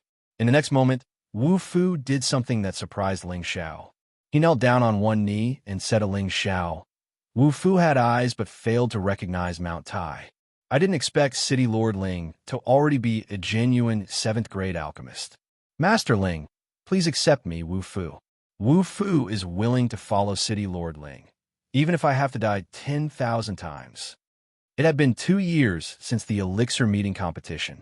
Wu Fu had long received the news that Ling Xiao had taken first place in the elixir meeting competition. He had actually refined a 7th grade elixir in one go, and he had even refined 2 supreme grade Mystic Emperor elixir in one go. This alchemy method had thoroughly shocked many people. When Wu Fu was in the Gu clan, when Ling Xiao was in seclusion, strange phenomena would often appear. At that time, he and Gu Qin felt that Ling Xiao was a seventh-grade alchemist, but at that time he was still at the lowest point of his life and did not care about all of this. After that, Wu Fu left the Gu clan with a disheartened heart. After a period of deep contemplation, he gradually walked out of his grief. It was also at this time that he heard the news from the medicine capital. Ling Xiao had suppressed many alchemy geniuses and won first place in the elixir meeting competition. This news shocked Wu Fu, and he gradually felt some regret in his heart. After all, with Ling Xiao's potential, being able to reach the realm of a seventh-grade alchemist at such a young age, it would not be difficult for him to reach the next level in the future. If he followed him, his level of alchemy might be able to reach the next level in the future. Later on, he heard that Ling Xiao had been issued an ancient killing order by the Gu family, and he had even disappeared from the medicine capital. Wu Fu thought that something bad had happened to Ling Xiao and felt sorry for Ling Xiao. Unexpectedly, recently, news of Ling Xiao's shocking deeds in Wind Cloud City had spread. First, he solved the death mysteries of Wind Cloud City. Then, he fought against 10,000 people and killed the Mercenary Alliance army. Not long after, he led his men to kill tens of thousands of spirit beasts and even killed the Mystic Tharch, who had joined forces with the Gu clan and Sha Tian. For a time, Ling Xiao's might was boundless, and it shook every single corner of the Central Territory. Wu Fu was also deeply shocked. Finally, after a serious discussion, he still came to Wind Cloud City. Now that Ling Xiao had just established his faction, he was definitely in need of manpower. If he joined him, it would be like sending charcoal in the snow. He believed that Ling Xiao would not reject him. It was precisely because of this that Wu Fu was kneeling in front of Ling Xiao. This time, he came with full sincerity. Otherwise, with his status as a seventh-grade alchemist, there was no need for him to kneel in front of Ling Xiao. Ling Xiao looked at the current Wu Fu and felt that his state of mind was indeed different. Seeing his sincerity, his heart was moved. "Master Wu, you don't have to do this. You are making this kid look bad." Ling Xiao politely helped Wu Fu up. Wu Fu insisted on kneeling and said, "I request City Lord Ling, Wu Fu, to follow me." Ling Xiao said, "Master Wu, an outstanding alchemist like you will be treated as a distinguished guest no matter which faction you join. Why do you want to join this kid?" Indeed, with Wu Fu's status, no matter which sect or clan he went to, he would be worshipped. He did not understand why Wu Fu had changed his mind. Wu Fu said in a serious manner, "There are two reasons why I am willing to follow City Lord Ling. Firstly, City Lord Ling has saved my life. I, Wu Fu, am extremely grateful. Secondly, City Lord Ling is already a seventh-grade alchemist at such a young age. With City Lord Ling's talent, becoming an alchemist saint in the future will not be a problem. Therefore, Wu Fu only wishes to bask in City Lord Ling's good fortune and see if I can improve my alchemy skills." Ling Xiao said, "Get up first. Let me think about it." This time, Wu Fu did not insist. He stood up and looked at Ling Xiao with anticipation. He had always been obsessed with alchemy. Otherwise, he would not have been able to refine seventh-grade pills with his half-step emperor cultivation. Alchemy was a part of his life. Naturally, he hoped that one day, he could become an unparalleled alchemist saint. He did not have any background, nor did he have any alchemy recipes or alchemy techniques above the 8th grade. Becoming an alchemist saint was just wishful thinking. Unless he could join a faction with an alchemist saint, he might be able to interact with them and improve. However, it was impossible to get an alchemist saint to teach him everything. Therefore, he could only place his future on Ling Xiao's shoulders. From Ling Xiao's performance in alchemy in Tenbin, he was sure that there was an expert guiding him from behind. Otherwise, he would not believe that Ling Xiao could reach his current realm at such a young age. Now that he had sincerely come to join, he believed that Ling Xiao would not treat him unfairly. It had to be said that Wu Fu's schemes were very experienced. He also saw that Ling Xiao was a person who would do great things and would definitely not be stingy with his subordinates. Since Wu Fu had already stated his reasons, Ling Xiao had no reason to reject him. Moreover, he was currently in need of talents. With Wu Fu joining, there would be someone who would help him solve the problem of the alchemy at the auction. He could also stay behind the scenes and be the lord of the city. Master Wu, since you have sincerely come to join us, then this will be your home from now on. You will be our Wind Cloud City's inner palace elder. I hope that we can work hard together and carve out a place for ourselves. Ling Xiao said happily.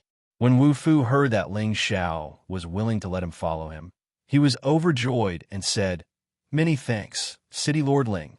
Ling Xiao waved his hand and said, "Everyone calls me young master, so you can call me that too. Otherwise, you could just call me Ling Xiao." Alchemists were not easy to find, so Ling Xiao naturally would not use his status to pressure Wu Fu. His way of handling matters had also shortened the distance between him and his subordinates. This was also one of the reasons why his subordinates were willing to give up on him. "Yes, young master." Wu Fu was also a shrewd old fox. He immediately entered his role and said respectfully. At this time, Ling Xiao was no longer in the mood to go into seclusion. Previously, he had been thinking about where to find one or two high-level alchemists and blacksmiths.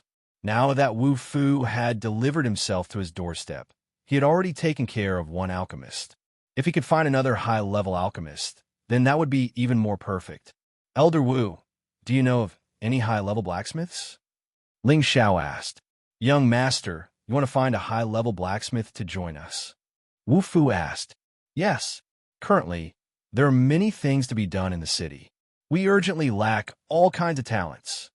Ling Xiao sighed heavily.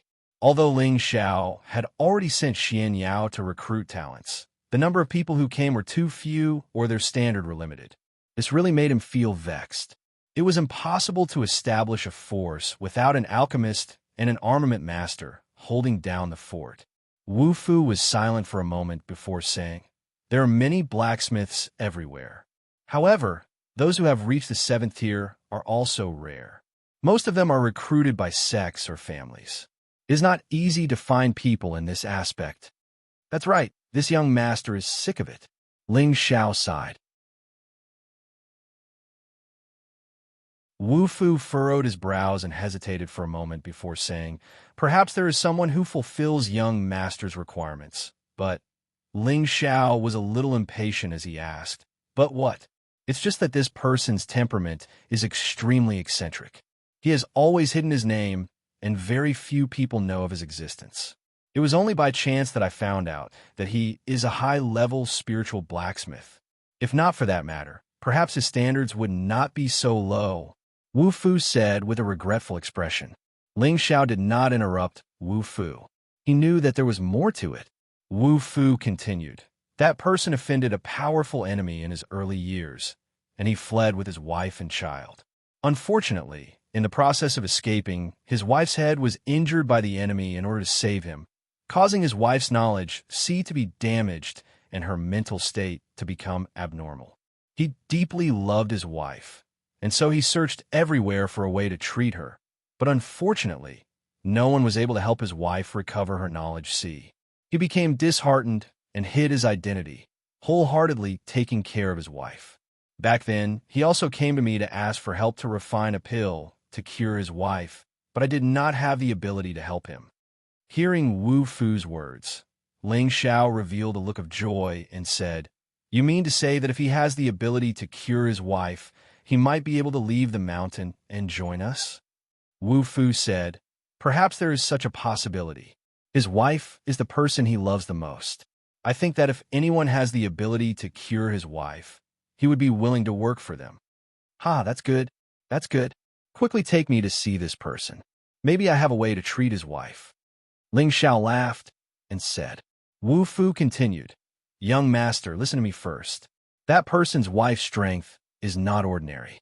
She has already reached the emperor stage, and the injury to her spiritual world is difficult to repair. She has visited many alchemists from large powers, but none of them were able to repair this kind of injury. Young master, you should think it through. That's even better. It seems that he is a hidden super expert. If I can treat his wife, then both of them will join our city. Our city's strength will increase greatly. Ling Xiao said even more excitedly.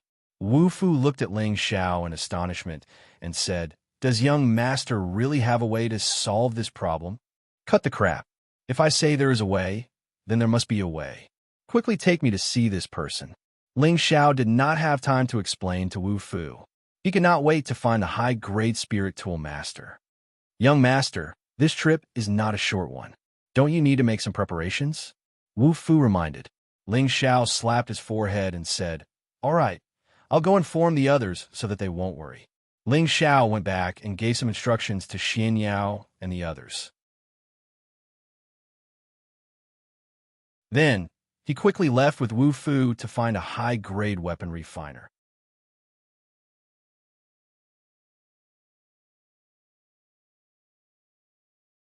Chapter 760. It was a village that couldn't be any more ordinary, and there were numerous simple and crude cottages that were next to each other. Smoke curled up from the wind, and occasionally, the sound of children playing could be heard. It was like a tranquil and peaceful Pure Land. This place was far away from Hot City, far away from all the killing, and far away from all the worldly disputes. In a relatively large courtyard, a rather charming middle-aged woman was sitting on a bench, fiddling with something with her head down. After a while, she raised her head and revealed a charming smile. She called out to the house, "Daddy, come out quickly. See if Xiao Hua's bonnet is pretty." A middle-aged woman spoke with the tone of a 14 or 15-year-old child, making people feel that it was very strange. A deep voice came from the house. "Little flower, I'm coming." It wasn't an old man who walked out of the house, but a burly middle-aged man. This middle-aged man had sharp features, thick eyebrows, big eyes, and a high nose bridge. There was a hideous knife scar on the left side of his face, giving off a resolute and unyielding aura.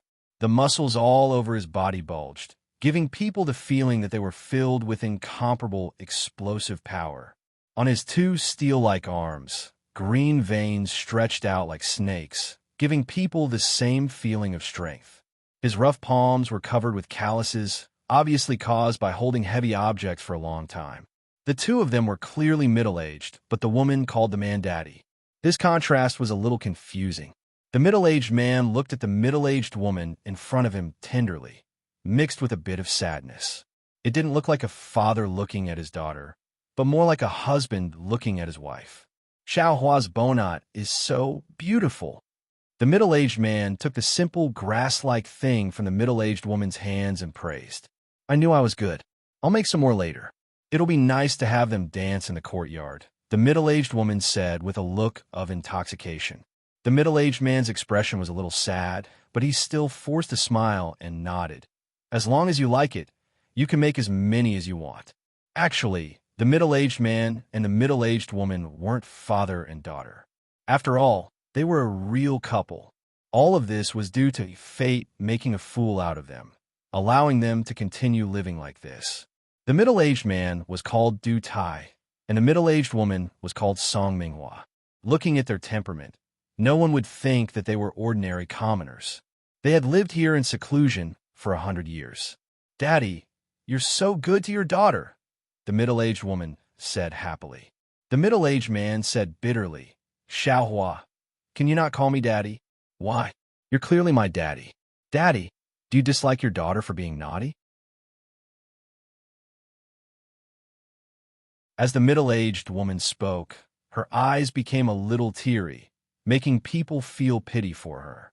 The middle-aged man said with a pained expression, "No, Sai, whatever." "Dad, are you unhappy about something? Why do you keep saying things like that? If that's the case, I'll be very sad." The middle-aged woman pulled on her husband's sleeve coquettishly. Just as the middle-aged man was about to say something, his eyes suddenly turned cold. He said in a deep voice, "Xiao Hua, quickly go into the house. Don't leave the house before I come back." As he finished speaking, his aura suddenly soared, and he immediately flew towards a direction at high speed. Outside the village, he shouted in a deep voice, "Since you're here, come out. Why hide your head and show your tail?" "Hee, I didn't expect your scrap iron hand to have some ability. You can actually detect our arrival." A cold voice sounded, and then many figures flew out from a hidden direction.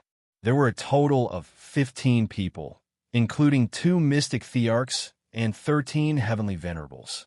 They were all wearing the same clothes, and it seemed that they belonged to the same faction.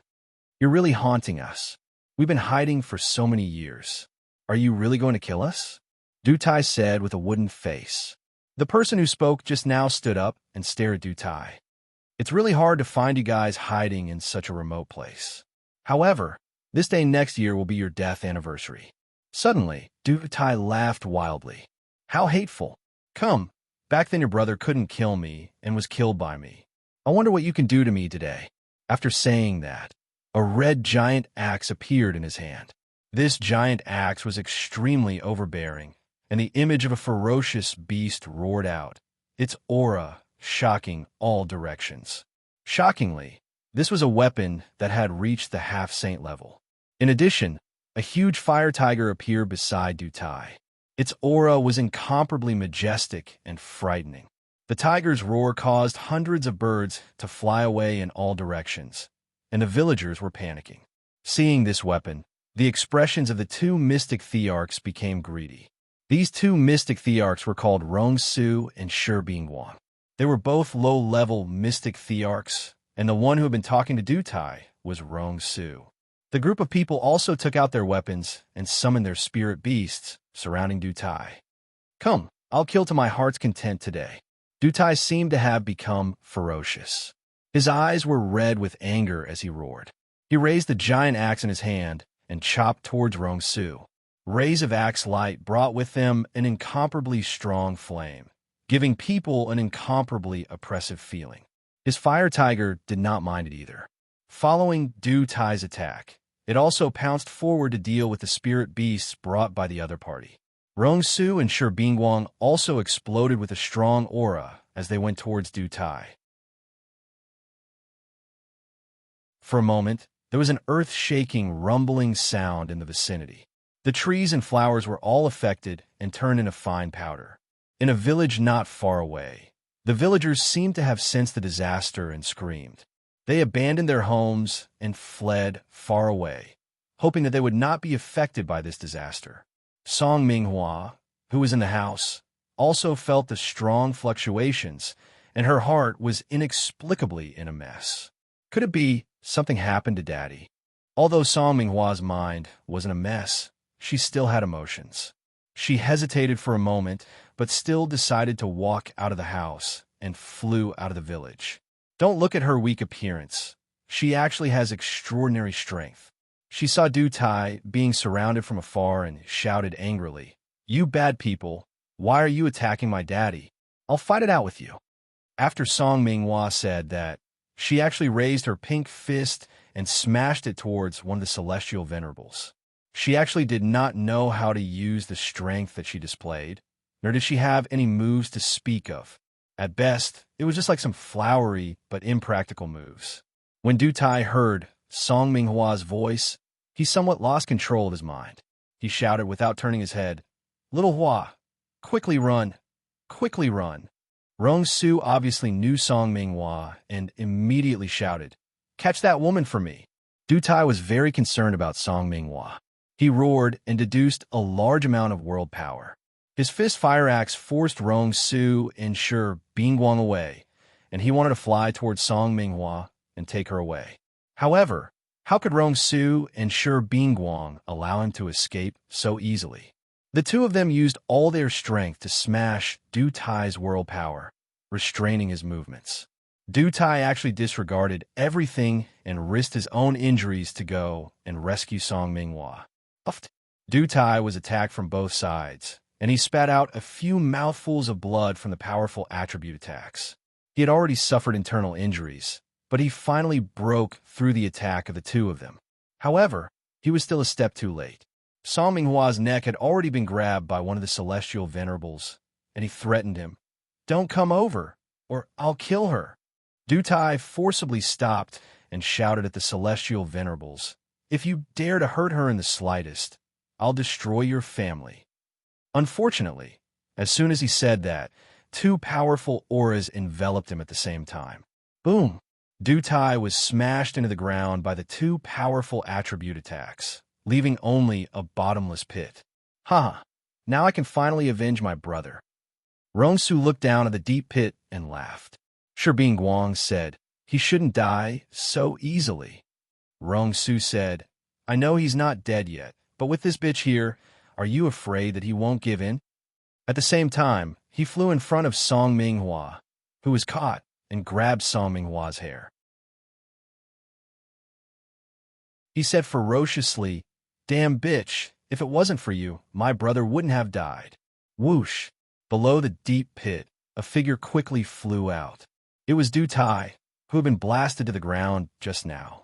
He was in a sorry state now, and there were many cracks on the high-level armor on his body. There were many bloodstains all over his body, and it was obvious that he was already injured. Let go of her. You can do whatever you want to me, Du Tai said with a determined look. Even if he died, he didn't want to see Song Minghua get hurt at all. Father, are you okay, you bad guys? Let go. Song Minghua looked at the injured Du Tai and cried out with tears streaming down her face. Slap! Before she could finish her words, Rongsu slapped her face hard, causing blood to flow from the corner of her mouth. Haha, you bitch, your injuries from back then haven't healed yet. He's not your father, he's your man. Rongsu laughed very straightforwardly. Du Tai clenched his fists, and his eyes were red with anger. He shouted, damn it, don't hit her. If you want to hit her, come at me. Hee, don't worry, I won't kill her. I'll let you see your good daughter get gang-raped, Rongsu said with a lewd look, and then said to the celestial master he brought, this woman is for you to play with. Do whatever you want, you bastard, I'll kill you. Du Tai roared with a flushed face, and raised his giant axe to chop at Rongsu. However, Rongsu was one step ahead and grabbed Song Minghua in his hand, facing Du Tai's attack. Chop her if you have the ability. Du Tai was forced to stop once again, and Shibing Guang suddenly attacked from the side, slashing fiercely at Du Tai's back. Shibing Guang didn't intend to let it go just like that, and his sword moves became more and more fierce, as if he would only be satisfied after cutting Du Tai into pieces. It was also at this time that a disdainful voice sounded. Bullying the few with numbers, and bullying a woman, you really aren't, man.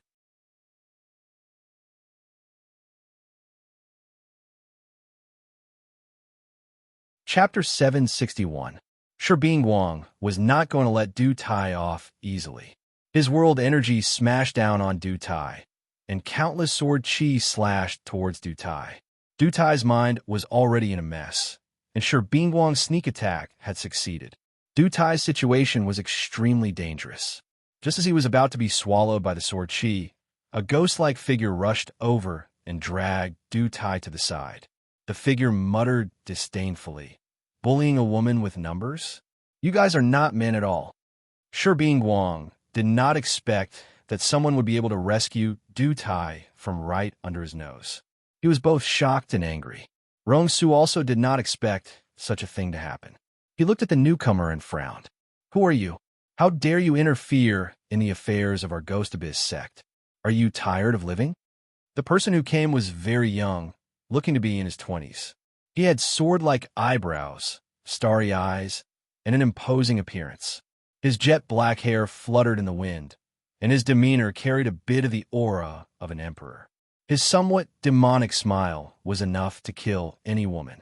The person who saved Du Tai was actually Ling Xiao, who had rushed over from Wind Cloud City. Ling Xiao released Du Tai and looked at Rongsu as he said, who I am is not important. What's important is that you release that sister. Otherwise, even if you are from the Ghost Abyss sect, this young master will still have to ask for some advice from you. Who do you think you are? You'd better scram now, or you'll die together with this scrap iron hand, Rongsu said coldly, and then winked at the celestial master companion she brought. Those heavenly venerables understood and prepared to cooperate with Shibing Guang to deal with Du Ju and Ling Xiao. Little brother, many thanks for your help, but this is my Du Tai's matter. There's no need for you to get involved in it. Du Ju swallowed 2 pills and glanced at Ling Xiao. Whoosh! A strong gust of wind could be heard from afar. Rongsu and Shibing Guang were slightly nervous. They did not need to guess to know that this person was not from the Ghost Abyss sect. Master Du, long time no see. The figure stopped in front of everyone and cupped his hands. This person was Wu Fu, who had accompanied Ling Xiao here. Just now, Ling Xiao sensed that something was happening here, so he sped up and rushed over first. So it's Grandmaster Wu. Du Tai was stunned for a moment before replying. Then he said, Grandmaster Wu, you should leave first. This lowly one has some matters that must be resolved. Du Tai did not have the time to care about Wu Fu. His eyes were fixed on Rong Su, his face full of worry as he looked at Song Minghua in his hands. He was really afraid that if Rong Su used a little more strength, Song Mingzhu would immediately perish. Scrap Iron Hand, I thought you didn't want this be *TCH anymore. Do you want her to wait for you at the Yellow Springs Road? Rong Su tightened his grip on Song Mingzhu. Song Minghua's face flushed red. Her expression was indescribably uncomfortable, and her beautiful eyes were filled with pity. Don't hurt her. I'll do anything you want me to. I beg you. Du Tai looked at Song Minghua with a pained expression and pleaded with Rong Su. This was the woman he loved the most in his life. He was absolutely not willing to let her die before him. Rong Su revealed a happy expression and said, You go kill the two of them first, and I'll let her go. How about it? Ling Xiao and Wu Fu's expressions jumped. They really didn't expect the other party to dare say such a thing. What a good way to sow discord. Du Tai clenched his teeth, and his eyes revealed a scarlet color. Fine, I promise you. Grandmaster Du, you. Wu Fu looked at Du Tai speechlessly and exclaimed. Unfortunately, Du Tai seemed to have lost his mind and slashed at him with his giant axe. The intense fire attribute and powerful world energy made it hard for Wu Fu to breathe. Although he was a half-step emperor, he couldn't withstand a single blow from a veteran emperor. Ling Xiao appeared beside him and pulled him back. He shouted, Stop! I'll help you save that woman. How could Du Tai believe Ling Xiao's words? He continued to crazily attack Ling Xiao and Wu Fu. Damn it, why did I meet a madman? Ling Xiao cursed inwardly and threw Wu Fu far away. Elder Wu, go to the side first. We'll talk after I deal with this madman. After shouting, Ling Xiao left a series of afterimages in the air and got far away from Du Tai. He then withdrew his mental power from his sea of consciousness. Of course, he didn't want to control or kill Du Tai. He just wanted to use the elementary mental curse to make Du Tai feel disoriented and distracted. This way, it would be easy to deal with Du Tai. As expected, Du Tai was disturbed by Ling Xiao's elementary mental curse, and his movements paused. Rong Su was startled. Just as he was about to threaten Du Tai again, Ling Xiao suddenly appeared beside Du Tai. You madman! This young master saved you, and you still don't know what's good for you. Go to hell! Ling Xiao shouted angrily. Countless golden fists bombarded Du Tai. Bang bang! Du Tai was like a sandbag as he was smashed to the ground by Ling Xiao. Looking at the surging aura around Ling Xiao, it was obvious that he didn't show any mercy. He looked like he wanted to get rid of Du Tai. Rong Su, Shi Bingguang, and the rest were puzzled. Song Minghua, who was being controlled by Rong Su, looked at Ling Xiao as if she wanted to swallow Ling Xiao alive. Finally, Du Tai was smashed into a deep pit not far away by Ling Xiao's clenched fists. A stream of blood formed a beautiful parabola. Pa, don't think that just because this young master saved you, you can repay kindness with enmity. You should know your own worth. Ling Xiao spat disdainfully. Rong Su, Shi Bingguang, and the rest were dumbfounded. Although Du Tai was injured, he was still a genuine Mystic the Arch-tier martial artist. How could he be beaten by this young man to the point that he couldn't even retaliate and was defeated without any suspense? At the same time, they didn't understand the relationship between this young man and Du Tai. He had suddenly lent a helping hand just now. How did he destroy Du Tai in the blink of an eye? Could it be that this kid was really a meddlesome kid?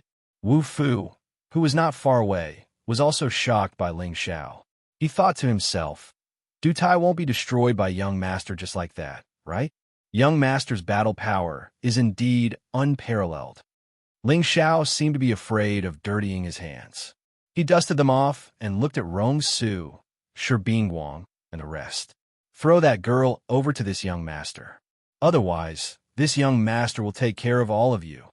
Ling Xiao hooked his finger at Rong Su and said lightly. Looking at Ling Xiao's lecherous eyes, it seemed that he was very interested in Song Minghua. Rong Su looked at Ling Xiao nervously and said, Who are you? What do you want? Since when did the Ghost Darkness sect need you to tell us what to do? Rong Su saw that Ling Xiao was only a high-level heavenly venerable. Although he was suspicious of Ling Xiao's identity, he wasn't frightened by Ling Xiao. This young master has never changed his name. I am the top martial emperor in the central region, the top of the Elixir Association, the most handsome, kind, and pure city lord of Wind Cloud City, Ling Xiao. Ling Xiao revealed a wicked smile and said rather narcissistically. At the same time, his battle power increased by 20 times. A golden dragon shadow roared in midair. That emperor's aura spread out. Those heavenly venerables had an uncontrollable urge to kneel. It was as if they were subjects who had seen the emperor, and they were filled with reverence. Rong Su and Shi Bingguang were also slightly affected. However, they were at the mystic Arch stage after all. Their hearts were firm and not easily shaken. You are the city lord of Wind Cloud City, Ling Xiao. Rong Su exclaimed in surprise. Now, Ling Xiao had become a rising star in the central region. He had become the most dazzling star. Almost everyone knew about him. He was an existence that could be compared to the older generation. This was because everything he did caused a stir in the central region. Everything he did was worthy of admiration. They didn't expect Ling Xiao to suddenly appear in this desolate place. That's right, it is me. Ling Xiao flipped his bangs and made a handsome face. Ling Xiao was also very proud. He didn't expect that even the people of the Ghost Darkness sect would know about him, Ling Xiao. It seemed that his reputation had risen. I wonder why City Lord Ling is interfering in the affairs of the Ghost Darkness sect. Could it be that you think that the Ghost Darkness sect is not worthy of your attention?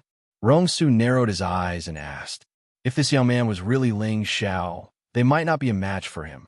One had to know that the Gu clan's Gu Xing and Sha Tian's the Archstage expert had fallen at the hands of Ling Xiao.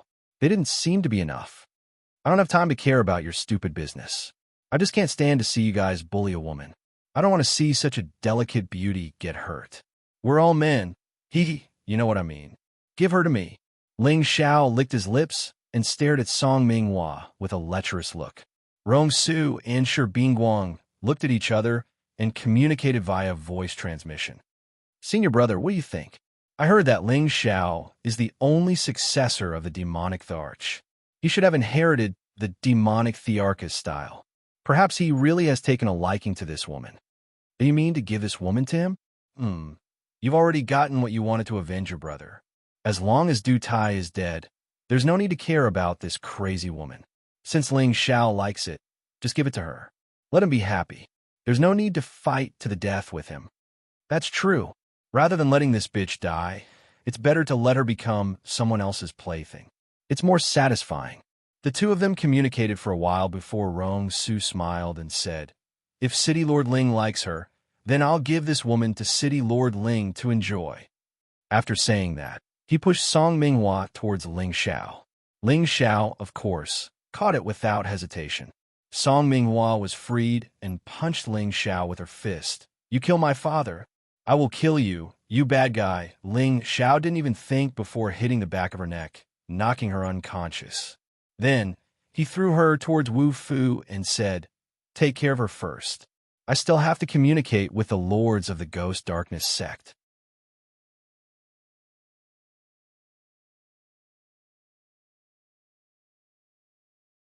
Chapter 762.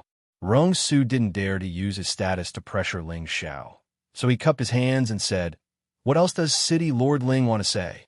His attitude was much better now, so they didn't want to offend Ling Xiao. I want to discuss something with you, Ling Xiao said, keeping them in suspense. There was a strange smile on his face. Rong Su was surprised. City Lord Ling, if you have something to say, we are all ears. As long as it's within our power, we will definitely help. If it's something we can't do, then it's better not to say it. Rongsu lowered his stance because he wanted Ling Xiao to leave as soon as possible. They still needed to check if Du Tai was dead or alive. Although they felt that they couldn't beat Ling Xiao, they were still confident that they could escape. Therefore, Rongsu didn't need to accommodate Ling Xiao too much. He just wanted a compromise for the time being. Don't worry, you can definitely do it, and it's very easy, Ling Xiao said faintly. Oh, then tell us. Rongsu was led by Ling Xiao, so he agreed. I want to borrow your head. Ling Xiao sneered, and his psychic power surged out like a tide.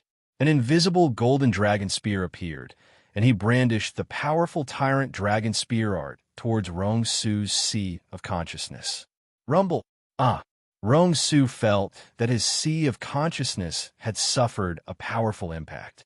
It was as if the two layers of his spiritual world were about to be torn apart by something. The pain was like his head was about to explode. He lost his balance, and as he fell, a figure swept past like the wind. With a flash of silver light and a flash of sword light, Rongsu's head was immediately separated from his body. Blood gushed out, looking extremely hideous and nauseating. All of this happened in the time it takes for a spark to fly off a flint. Before anyone could react, Rongsu had already died. The people of the Ghost Darkness sect were all stunned. Even Shi Bingguang, who was at the Emperor stage, was in a daze. You killed my junior brother. Shi Bingguang stuttered.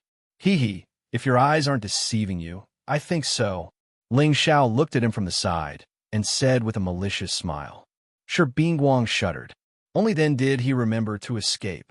Unfortunately, it was too late. Ling Xiao's spiritual energy blasted over again, and he soon followed in Rongsu's footsteps. The people from the Ghost Abyss sect were scared out of their wits. Each and every one of them led their spiritual beasts and fled with all their might, fearing that they would die a violent death if they were any slower. Ling Xiao naturally wouldn't let them escape. He had already provoked many strong enemies. If the people of the Ghost Abyss sect were to find out that he had killed their people, it would be troublesome, and his enemies would have another ally. With Ling Xiao's speed and spiritual energy attacks, not a single one of them could escape. They were all killed by Ling Xiao at the fastest speed possible. Wu Fu had also thoroughly witnessed Ling Xiao's fearsomeness, and a sense of worship arose in his heart. He sighed in his heart. Only a legendary figure like the demonic emperor could produce such a monstrous successor.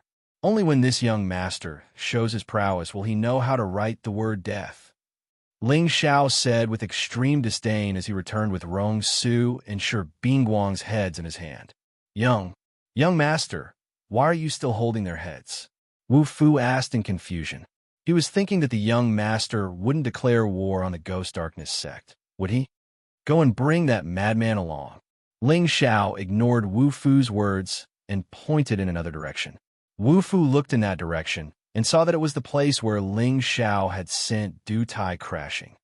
He's not dead, Wu Fu thought suspiciously, but did not ask any further questions and immediately flew in that direction. Indeed, Du Tai had only fainted, and his aura was still present. However, his protective spirit beast had already been attacked by Rongsu and the others and had long since been eaten. A day later, Ling Xiao and Wu Fu appeared in a desolate mountain range. Young master, are you really confident that you can restore her consciousness? Outside a cave, Wu Fu asked with a puzzled expression. Ling Xiao nodded his head lightly and said, We will know very soon. When the time comes, you will naturally know. If that's really the case, then Du Tai will definitely be willing to follow you. Wu Fu said excitedly. We'll see. What an infatuated person. He didn't even ask for the reason. For a woman, he can repay kindness with enmity. I'm really afraid that this kind of person is not easy to control. Ling Xiao sighed. A man who could repay kindness with enmity for a woman. He was also afraid that in the future, he would betray him because of a woman. If that was the case, he really didn't dare to use it. He wanted to use a high-level mental spell to control them, but he felt that it was too unkind of him to take advantage of them. It was better to wait until everyone woke up before making a fuss. After a long while, a soft voice came from the cave. "Why am I here?" "Young master, she seems to have woken up," Wu Fu said somewhat excitedly. "And don't worry, maybe she thinks we're bad guys." Ling Xiao replied softly and said calmly. He was very confident in his own pills. Song Minghua would definitely wake up, which should be within reason. Sure enough, a powerful explosion sounded out in front of the cave entrance. The restrictions were destroyed, and a lot of stone fragments flew out. A figure with an extraordinary aura walked out from the cave. Who else could it be other than Song Minghua? Her demeanor was even more alluring than before, and her temperament had completely changed. The mature woman's aura was even more flirtatious, and her beautiful eyes revealed a strong sense of vigilance. She looked at Ling Xiao, and Wu Fu frowned and said indifferently, "Who are you? Why are you here?" Ling Xiao spread out his hands and said, "Let someone else explain." Ling Xiao did not expect the woman in front of him to have such a terrifying aura, to actually make him feel a little oppressed. Based on his experience, he could guess that this woman was at least at the middle stage of the profound emperor. It was really hard for him to imagine that a day ago, she was still a weak woman who did not know how to use energy. Now, in the blink of an eye, she had become a strong woman. Song Minghua did not understand the meaning of Ling Xiao's words. Wu Fu explained from the side, "Madame Du, Master Du is over there. He will tell you everything." Song Minghua's expression changed slightly. She anxiously looked in the direction that Wu Fu was pointing and saw a rather miserable figure lying on the ground not far away. "Brother Tai!" Song Minghua cried out involuntarily and quickly flew to Du Tai's side. Looking at the wounds on his body, her heart felt as if it was being cut by a knife. She looked angrily at Ling Xiao and Wu Fu and said, "Did you guys hurt Brother Tai? I want you all to die." With that, she actually put down Du Tai and released an incomparably powerful aura. Everything in the surroundings was shaken by the aura and was sent flying. From the looks of it, she wanted to attack Ling Xiao and Wu Fu. Wu Fu could not stand the aura of Song Minghua's middle stage profound emperor and was forced to retreat a long distance. Ling Xiao stood in front of him and said faintly, "Here are 2 healing pills. Take them and wake him up. At that time, you will naturally know everything." At the same time, Ling Xiao threw the pill in his hand towards Song Minghua. Song Minghua caught it and brought it up to her nose to sniff it lightly, as if afraid that it was poison. Even after confirming that there was nothing wrong with the pill, she still remained vigilant. Then, she helped Du Tai up and fed him the 2 pills. Ling Xiao was not afraid that Song Minghua and Du Ju would disappear. He directly flew to the top of a nearby tree and narrowed his eyes. He knew that when Du Tai woke up, this old couple would definitely have many things to talk about. With the nourishment of the pill's energy, Du Tai regained some consciousness and slowly woke up. The first thing he saw when he opened his eyes was Song Minghua. A look of agitation flashed across his eyes. Xiao Hua, are you all right?" Song Minghua looked at the man she loved and listened to his weak voice. It was as if a long time had passed. Her beautiful eyes could not help but tear up. She caressed Du Tai's resolute face and choked with sobs. "Big Brother Tai, I am fine.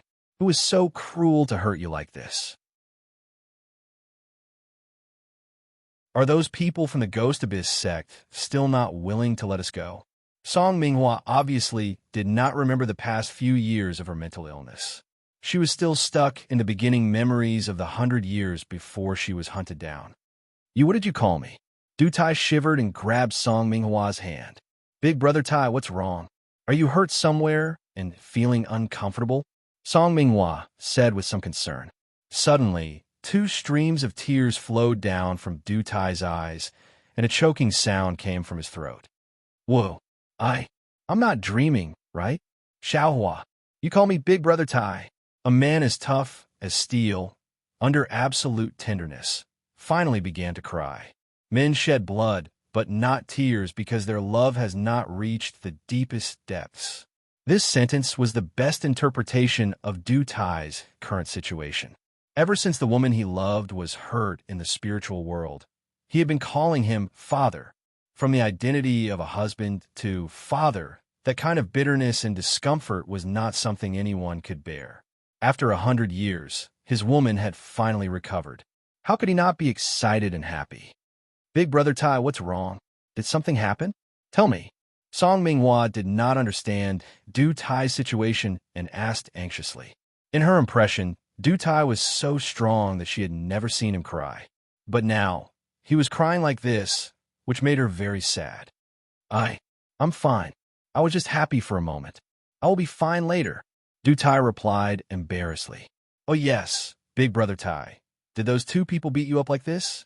I will take revenge for you. Song Minghua pointed at Ling Xiao and Wu Fu and asked. Du Tai looked in the direction that Song Minghua was pointing at and suddenly seemed to understand something. It's not them. You go to the side first. I will recover from my injuries. I will tell you later. Du Tai struggled to sit up and said. Song Minghua listened to Du Tai's words and immediately went to the side to protect Du Tai. Du Tai began to absorb the power of the two pills to recover from his injuries.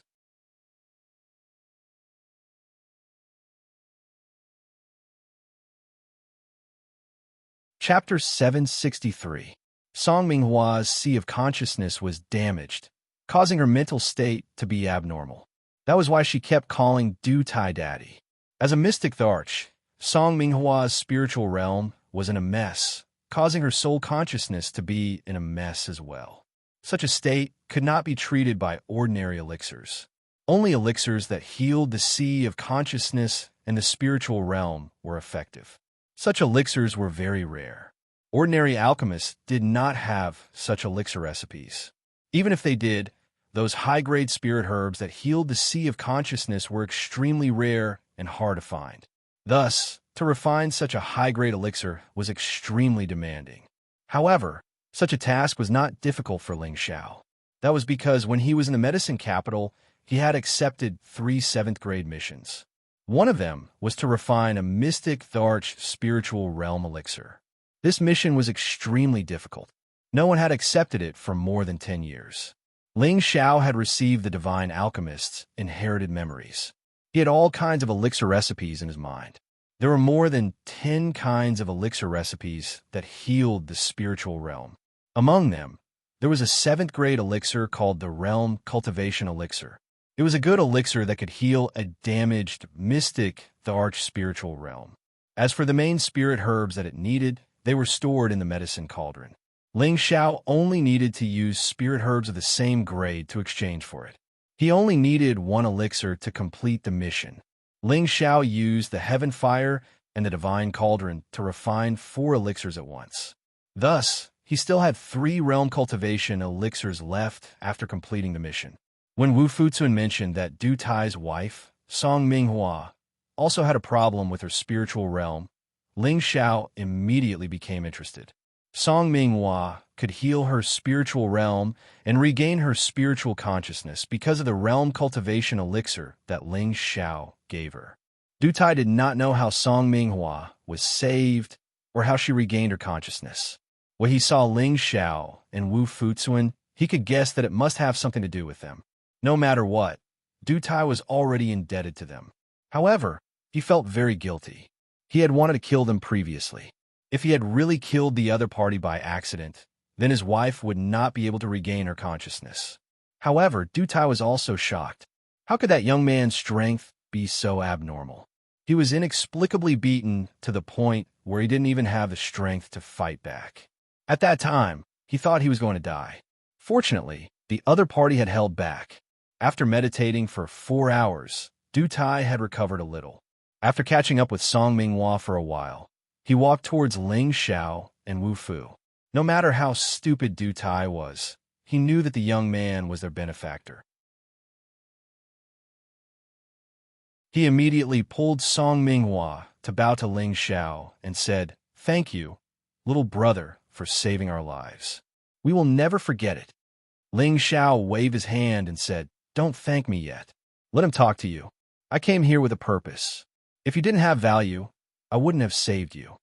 Ling Zhao's words were somewhat cold, but he was also expressing his attitude.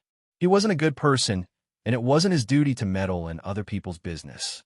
Song Minghua was somewhat annoyed, but seeing Du Tai's eyes, she suppressed her anger. Wu Fu walked over and said, Master Du, you disappoint me. I brought my family's young master to treat your wife out of goodwill, but you actually want to attack us. You really don't know how to appreciate kindness. Wu Fu was also a smart person. He knew that Du Tai cared about Song Minghua the most, so he first stirred up the cause. Du Tai revealed a look of guilt and said, I'm really sorry. I was just eager to save my wife. What a good eager to save my wife. If this young master died, who would save her? Ling Xiao said with some resentment. At the mention of this matter, Ling Xiao became angry. He had saved her out of goodwill, but was still bitten in the back. It really made him feel indignant.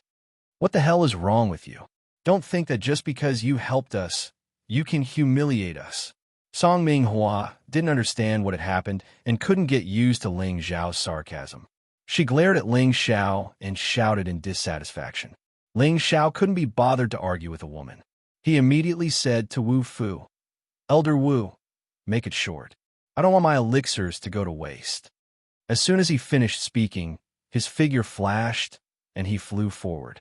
Song Mingfeng was still a little unwilling and said, You're running out of excuses. Do you really think we're easy to bully? Du Tai said from the side, Minghua, say a few words less. Let's listen to Master Wu's intentions first. Wu Fu also ignored Song Minghua's complaints and immediately explained their intentions to Du Tai. At the same time, he also emphasized that Ling Xiao was specially invited by him to treat Song Minghua. My young master is the only successor of the four great legends, the romantic evil emperor. At the same time, he is also the most recent first emperor, the champion of the Dan Alliance's pill competition, and a genuine top 7th grade alchemist. It was precisely because of the pills provided by my young master that she was able to recover. Otherwise, Wu Fu boasted for Ling Xiao. Before he could finish speaking, Song Minghua shouted from the side, What do you mean by that? When did I become abnormal? Wu Fu did not explain and said to Du Tai, Master Du, you have already seen our sincerity. The decision is still up to you. After he finished speaking, he also retreated to Ling Xiao's side, who was not far away. After all, this matter still required the two of them to discuss and consider. Song Minghua impatiently said, Brother Tai, let's ignore them. Their strength isn't that great. With me here, they won't be able to keep us here. Let's quickly find a place to hide our names and live the life we want. Du Tai held Song Minghua's hand, hesitated for a moment, and said, Minghua, listen to me calmly. There are some things you might not be clear about. With that, Du Tai began to recount what had happened in the past 100 years, allowing Song Minghua to understand the whole story. At the same time, he also told her about how he had been besieged by Rong Su and the others yesterday. Minghua, all of this is over. From now on, we can be together forever. Du Tai said to Song Minghua in a very infatuated manner. Song Minghua was momentarily stunned by these things. She really couldn't imagine how she had survived these past 100 years. After a long while, Song Minghua firmly hugged Du Tai and said with extreme tenderness, Brother Tai, it's been hard on you all these years. Du Tai's strong wind was softened by Song Minghua. He gently caressed Song Minghua's hair and said, It's all right, don't think too much. Aren't we all fine now? There's still a long way to go. With tears streaming down her face, Song Minghua nodded heavily and said, We will all be together in the future.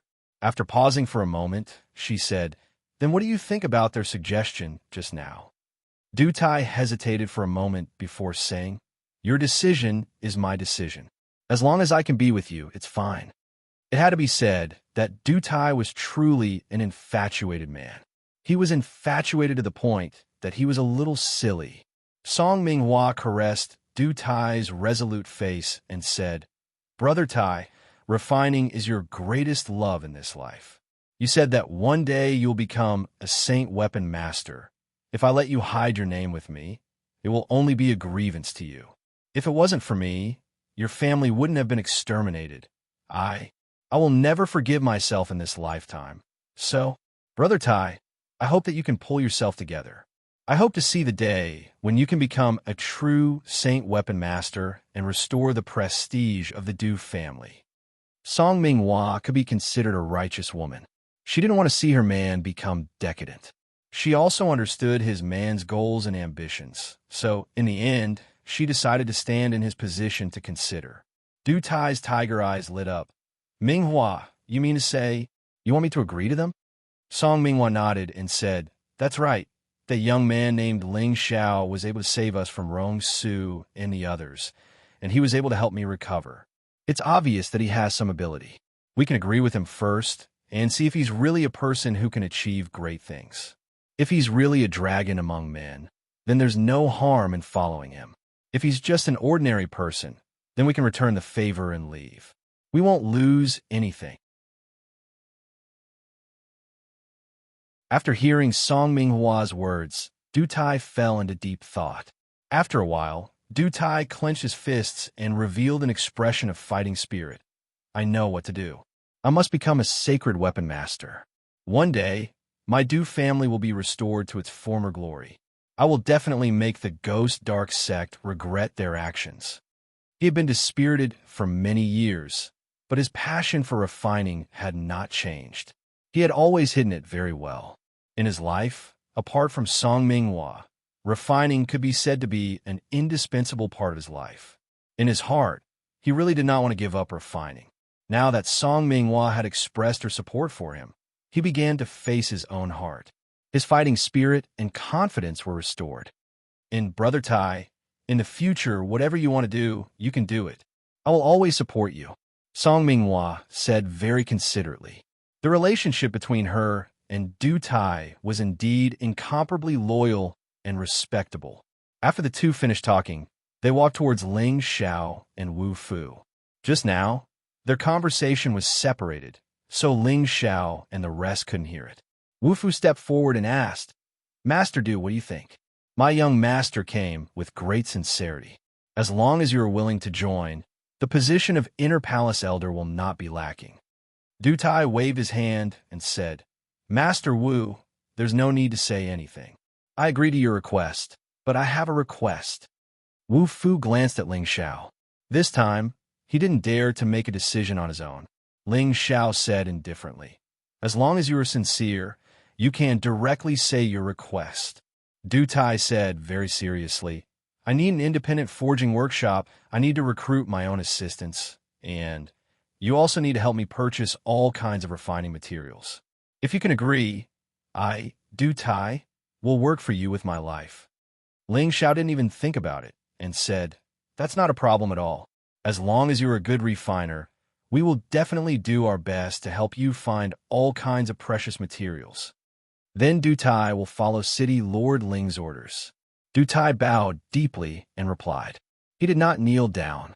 It could be seen that his heart was not firm enough. Ling Xiao didn't mind. He threw Rong Su and Shi Bingguang's heads in front of Du Tai and his wife and said, Hee, you won't regret today's decision.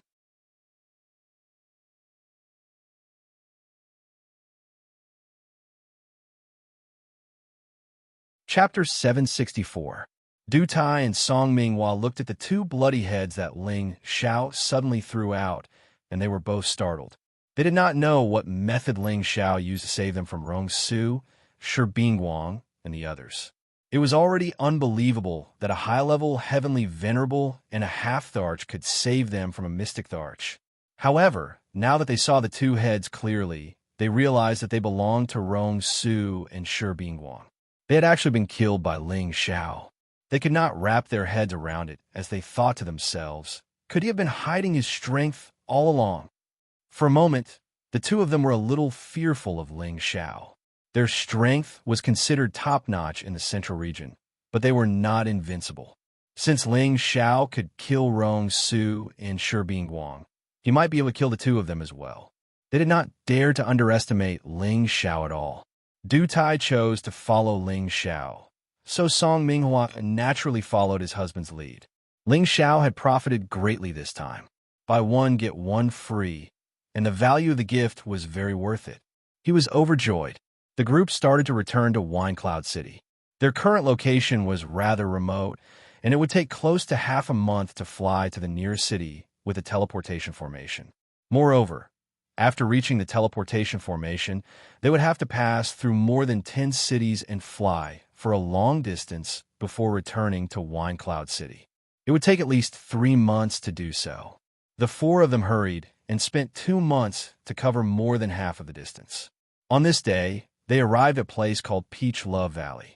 This Peach Love Valley and the Gu family's Maple Flame Valley were quite famous in the central region. They were both 5th grade sex, and the valley was made up of women. There would not be a single man in the valley. It wasn't that all of them were pure, it was just that the cultivation method they cultivated was extremely strange. It could be said that the reputation of the women in their sect was that they were wanton, seductive, and fickle. It could be said that all of them were enchanting to the bone, and their postures were moving and captivating. They were capable of bewitching any man to the point of being infatuated with them and forgetting about their duties. Therefore, Peach Valley was definitely a paradise in paradise for men. If they could find 1 or 2 beautiful women, their days would be as happy as gods. Ordinary warriors would not dare to casually take even half a step into the Passion Valley. After all, the women here were all extraordinary, and they were not easy to take away. However, on this day, a ghostly silhouette quietly appeared in the Love Peach Valley. However, no one noticed it. In a dense forest where peach blossoms were in full bloom, peach blossoms were blooming all over the mountains and plains.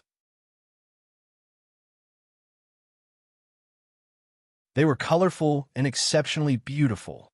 One after another, young ladies shuttled back and forth from time to time.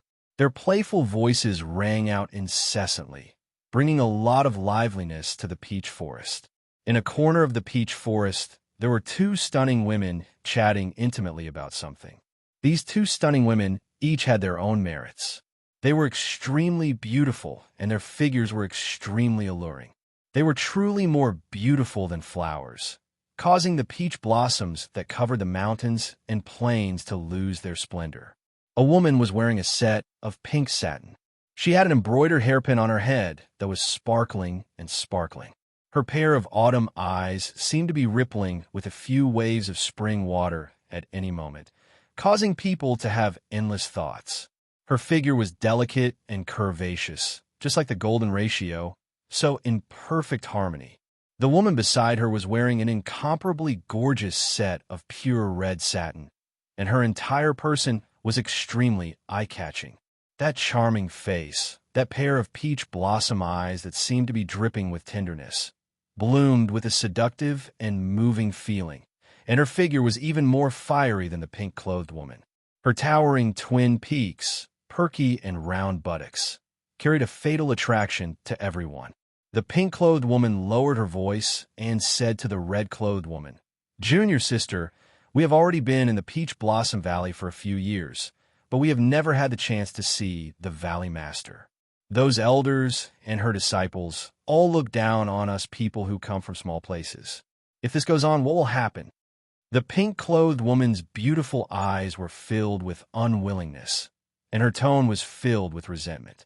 The red-clothed woman whose clothes were as fresh as blood said, "How could I not know that?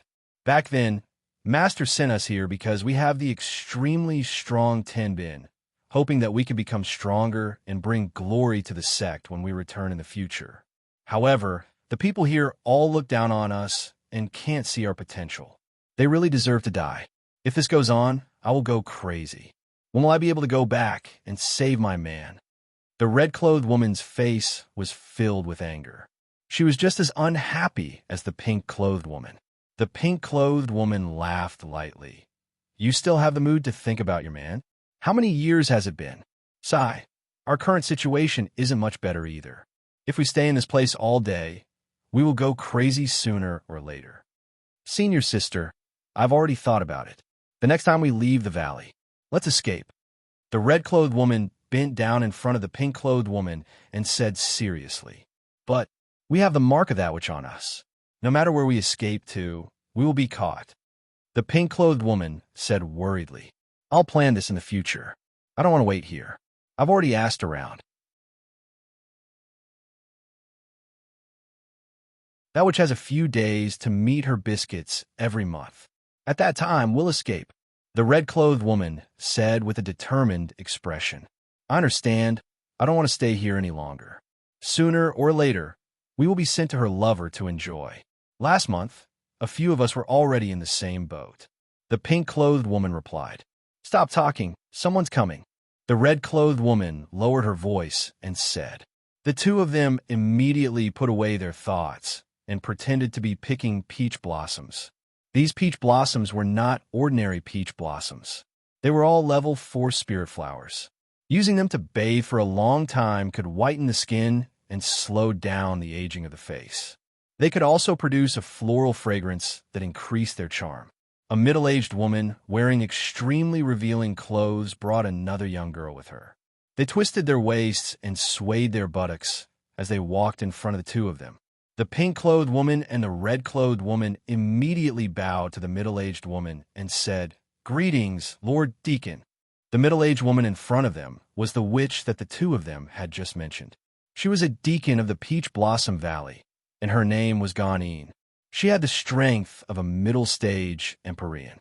She often went out to seduce strong men, plucked een to replenish her yang, and cultivated a seductive cultivation technique.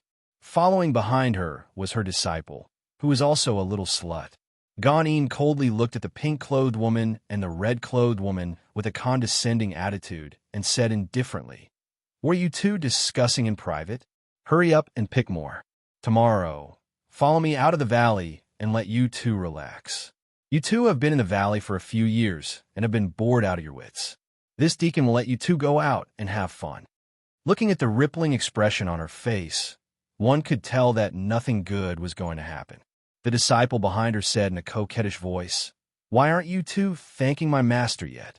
This opportunity isn't given to just anyone. With your status as foreign disciples, it's your honor to be chosen by my master." She raised her head high, her eyes filled with disdain and jealousy. He was disdainful because of the strength and status of the two women in front of him, but he was jealous because the appearance of these two women was definitely one of the best in the valley. Perhaps it was because they were too outstanding that they were always pushed aside and suppressed by their companions, which was why they never had a chance to stand out. The two girls had been here for a few years and rarely went out. They were arranged to stay outside the valley and do some work like servants. They knew almost nothing about the outside world. When the two girls heard Gan Yin's words, they immediately panicked. They knew that nothing good would happen if they went out. The pink-clothed woman said, "Thank you, Lord Deacon, for your kindness. Our statuses are low, so if we go out with Lord Deacon, will it lower your status?"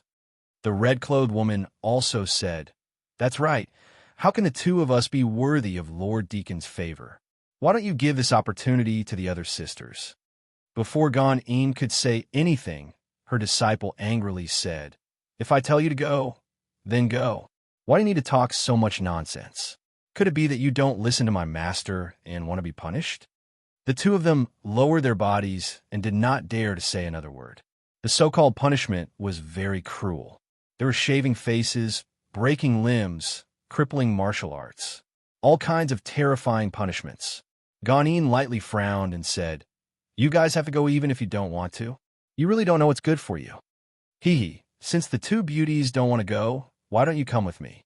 Suddenly, a gloomy voice came from a corner. A strange fragrance wafted out, and a figure swept out like the wind. "Who dares to trespass into my peach love valley?" Ganin was shocked. She did not expect that there would be a man's voice here. She immediately shouted, and at the same time, her palm struck towards the direction of the figure. Unfortunately, before she could release any spiritual energy, she felt dizzy and her vision blurred. "There's poison," she said with a confused expression, and her entire body became powerless. As for the other two female disciples beside her, they immediately fainted. "Don't worry, there's no poison. It's just some fragrant powder. After 4 hours, it'll be fine." "These two beauties are mine," said the figure proudly. His hands immediately went to grab the fainted pink-robed woman and red-robed woman. "Who dares to be so presumptuous in my peach love valley?" Another voice sounded out.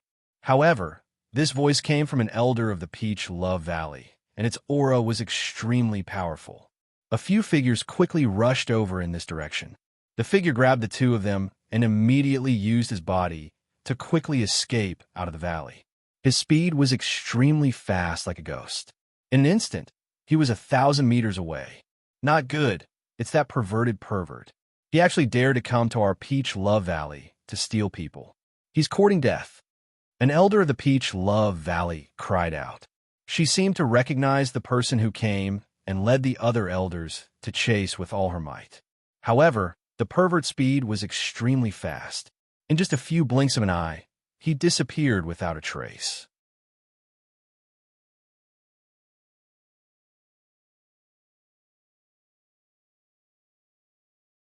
Chapter 765. 10,000 Miles Piao Xiang was a nickname that referred to a person. He was a rapist, and he was quite famous in the central region for being a rapist. No one knew his real name, and they only knew that his origins were a little mysterious. Every time he appeared, his strength would increase by a lot, and his speed was said to be unparalleled in the central region. Every time he plucked a flower, he would use his unparalleled speed to escape without a trace. This was a headache for many of the powers that had lost their daughters. There was once when 10,000 Miles Piao Xiang accidentally plucked a woman from a hidden power and was chased for thousands of miles by a mystic emperor stage patriarch. He was even heavily injured, but he still managed to escape. This showed that 10,000 Miles Piao Xiang's ability to pluck flowers and escape were not just for show. Now, he was carrying the two women as if they were weightless, and his body was as slippery as a loach. The heavenly venerable stage elders of the Peach Love Valley chased after him at full speed. They had even taken pills that increased their speed, and they were determined to catch 10,000 Miles Piao Xiang. Unfortunately, even if they increased their speed, they could only see 10,000 Miles Piao Xiang's afterimage. In the end, they could not even see his afterimage. Damn it, this rapist's speed is comparable to a arch. If the Valley Master does not appear, it will be difficult to pose a threat to him. The leading elder of the Peach Love Valley stopped and cursed. His strength is at most that of a high-level heavenly venerable, but he has the speed of the arch. It is truly inconceivable. What should we do now? He has captured 2 female disciples. If news of this gets out, where will our Peach Love Valley's face go? But we can't even find a trace of him now. What else can we do? It should only be 2 outer disciples. Let's go back and order the entire valley to be on guard. We cannot let him have another opportunity to take advantage of us. Tens of thousands of miles away, 10,000 Miles Piao Xiang had already brought the 2 women from the Peach Love Valley to a bare mountain. You must have gotten rid of those witches. Haha, it's a good opportunity to enjoy these 2 beauties. Boundless Fragrance turned around and only relaxed when she saw that there was no movement. At this moment, he finally took a good look at the 2 beauties in his arms. His eyes revealed an incomparable astonishment. Then an extremely greedy look appeared in his eyes, and his saliva almost dripped out. Top quality, as expected of the beauties of the Peach Love Valley. These 2 are much more beautiful than the ones I stole before. This face, this figure, TSK. There's nothing more to say. Without thinking, he was about to bring the 2 girls down. Suddenly, his eyes twitched as he looked into the distance, and his expression became unsightly. What a powerful aura! I must hide immediately, he murmured and immediately plunged towards the barren hills below. He concealed his presence and brought the 2 girls to hide in the crevices of the rocks. At this moment, a few powerful figures flew over. Their terrifying auras caused the air to ripple. These people happened to be Ling, Xiao, Wu Fu, Du Tai, and Song Minghua, who were rushing back to Wine Cloud City. The few of them stopped in the air above this barren mountain, and boundless fragrance Piao Xiang became extremely nervous. Although he was only a high-level sky sovereign, he had the ability to sense that these four people were not ordinary. If he was discovered by them, it would be troublesome. "Young master, what's wrong?" Wu Fu asked Ling Xiao from the side. Ling Xiao slightly furrowed his brows and looked towards a direction. Du Tai and Song Minghua seemed to have sensed it as well, and they also looked towards a rock. "I found a mouse, but it hid pretty fast." Ling Xiao laughed lightly. After pausing for a moment, he then said, "Let's go. I can't be bothered to care so much about it. In any case, it's none of our business." "Yes, in another day we will be able to reach the Peach City in front of us. That is a city directly into the Peach Love Valley. It is a pretty good place to have fun." Wu Fu replied. "Peach Love Valley? That's an interesting name," Ling Xiao said with a hint of a smile. "The entire Peach Love Valley is filled with beautiful women. There are no men, but that doesn't mean that they don't need men. It is said that they often go out of the valley to seduce men and take their young to nourish their een," Wu Fu said with a smile. From the looks of it, there seemed to be some lust in his eyes. This Wu Fu was also a man of passion. Song Minghua, who was at the side, furrowed her brows and said, "Young master, there is no need for a young and talented man to worry about not having a woman. Let's hurry on our way." She was not afraid that Ling Xiao would go looking for a woman, but she was afraid that he would lead her man Du Tai astray. "When we came here, we didn't pass by this place," Ling Xiao said, changing the topic. Wu Fu nodded and said, "That's right, we are now taking the shortest route. From Peach City, we only need to go through 2 more cities before we reach Wind Cloud City." "That's good, then let's hurry up," Ling Xiao replied, and took the lead to fly forward. The other 3 immediately followed from behind. When 10,000 Miles saw that the 4 of them had flown far away, he also heaved a sigh of relief. "Damn, that scared my little heart. I really don't know who those people are. Their auras are so terrifying, and they are all at the Emperor realm.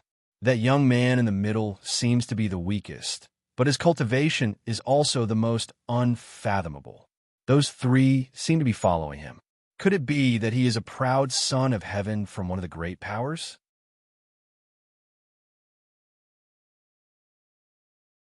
10,000 Miles patted his chest and revealed an expression of relief. He paused for a moment and then said, "Forget it. When I reach the Emperor realm, I will also go secretly to those big powers, young ladies and princesses, huh?" It had to be said that 10,000 Miles' lust was very strong, but he had the ability to do so. It had only been a short 2 to 300 years since his debut. When he first appeared, he was only a mid-level Earth Emperor.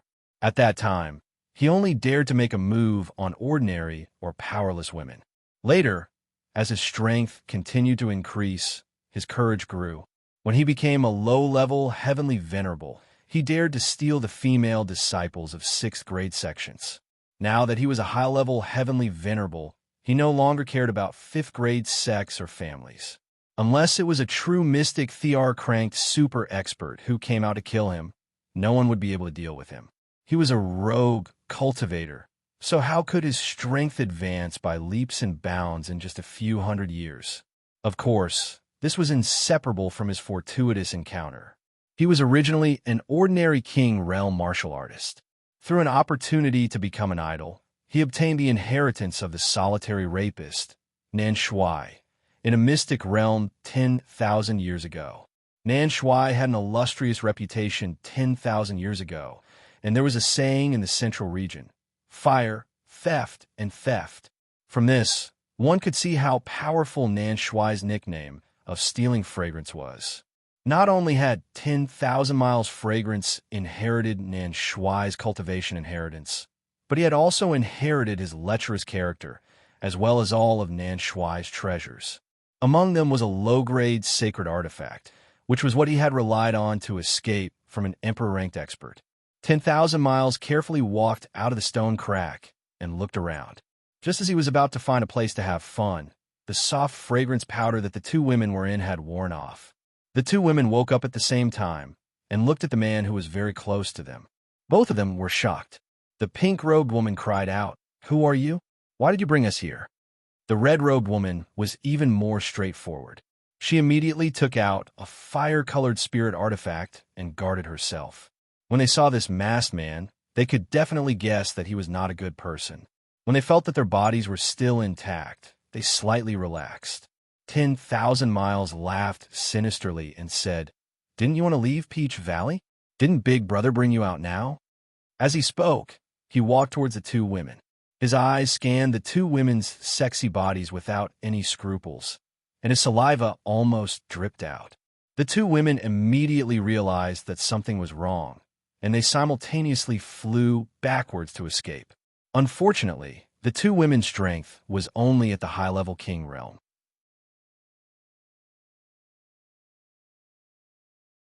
The difference between their strength and that of a heavenly venerable was too great.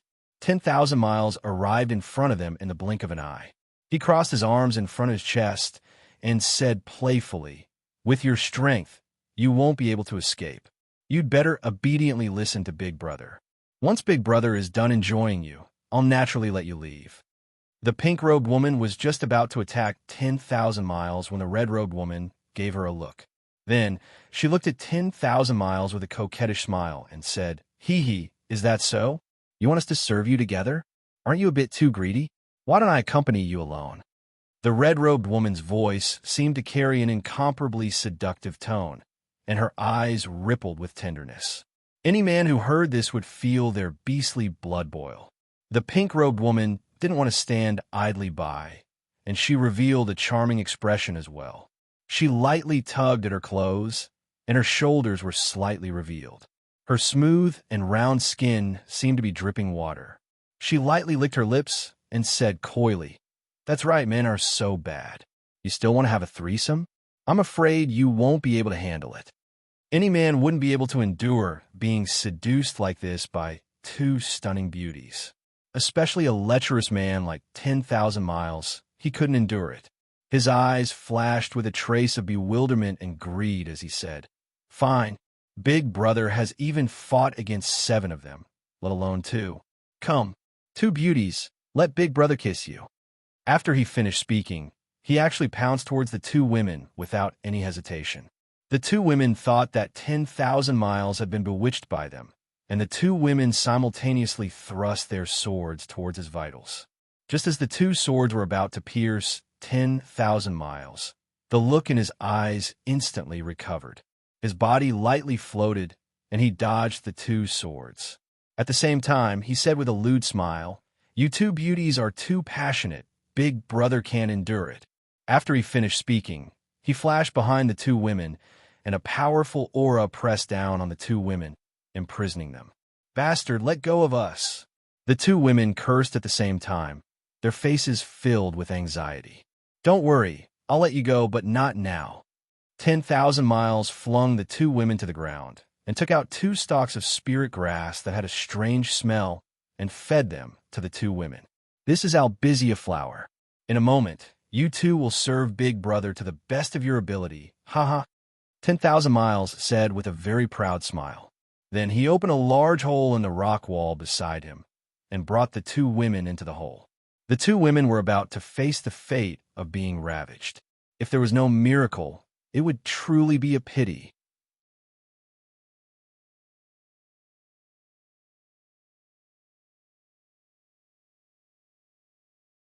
Chapter 766. "You goddamn bastard, if you dare to touch us, my man will definitely not let you off." The woman in red cursed as tears streamed down her face. "Hee hee, even if your man is the god of heaven, I still won't be afraid of him." 10,000 Miles said proudly. He was not in a hurry to do anything to the 2 women. He wanted to wait for the effects of the drug to take effect and then slowly enjoy the taste. "You bastard, goddamn." The woman in pink cursed incessantly. At this time, the effects of the drug gradually began to take effect. The albizia flower was naturally a very potent aphrodisiac for both men and women. As long as they took a single stalk, they would quickly lose their rationality, causing them to be in a state of excitement and thirst for the nourishment of love. Without the nourishment of the opposite sex, they would eventually explode and die. This 10,000 miles mind could be said to be very sinister and lecherous. Who knew how many good women he had harmed with this trick? Although the two women used their willpower to grit their teeth and maintain their last bit of calmness, the strange feeling coming from their lower abdomens was too much for them to bear. They began to fumble with the clothes on their bodies, and in the end, it turned into tearing, revealing bits of their spring scenery. Their delicate faces were flushed red, and their mouths incessantly let out low moans. It was like a soul-stirring song, causing people to lose their sense of direction. 10,000 miles' eyes almost popped out of their sockets, and saliva continuously flowed from the corner of his mouth. This is really killing me. Both of you are so mesmerizing. I've really struck gold this time. Thousands of miles of fragrances, lust was ignited. He tore off the hood that was covering his head, revealing an extremely ugly face. His head was almost completely bald, with only a few strands of hair remaining at the top of his head, making him look especially funny. His eyes were much larger than normal people, but his nose was so flat that it could not be seen, and his mouth was shaped like a duck's. With such a combination of facial features, it was impossible not to look ugly.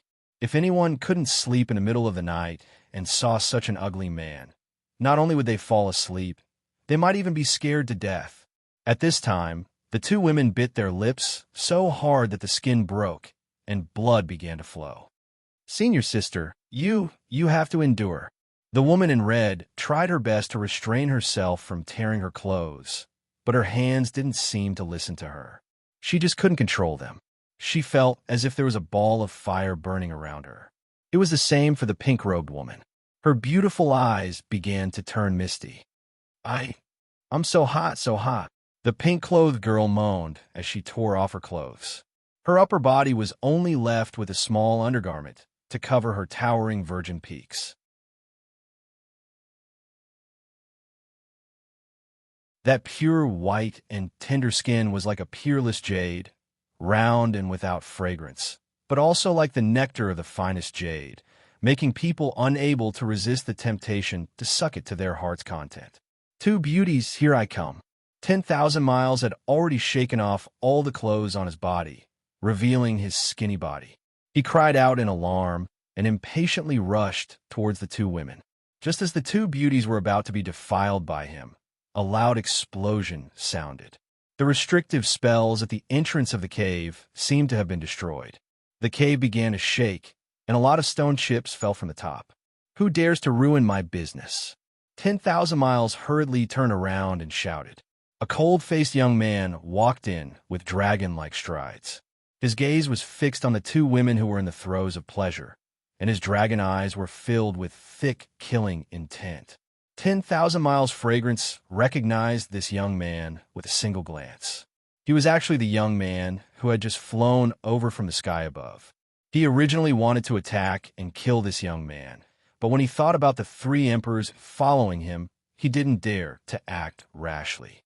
He forced himself to calm down and said in a deep voice, "Could it be that you don't know that ruining someone else's business is an extremely hateful thing to do?" Not many people had seen 10,000 miles' true mask. He also didn't think that this young man had come specifically to deal with him. At most, he was just a busybody. Normally, if he was interrupted, he would immediately kill the other party. If he knew that the other party was powerful, he would immediately flee. He absolutely wouldn't give the other party the slightest opportunity to capture him. However, the two beauties in front of him were people that he had rarely encountered in many years. They had already taken the acacia grass, so he didn't want to let someone else eat the fresh meat that was already in his mouth. At this time, the red-clothed woman also saw the person who had come. She still had a sliver of consciousness left, and her eyes burst with disbelief. Junior, brother, you've come to save me? I knew you would come to save me." She bit her lip again, allowing the pain to stop her from losing herself. She tried her best to crawl towards Ling Xiao, but she found that her entire body was powerless, and the heat was making it difficult for her to move. The pink-clothed woman couldn't take it anymore.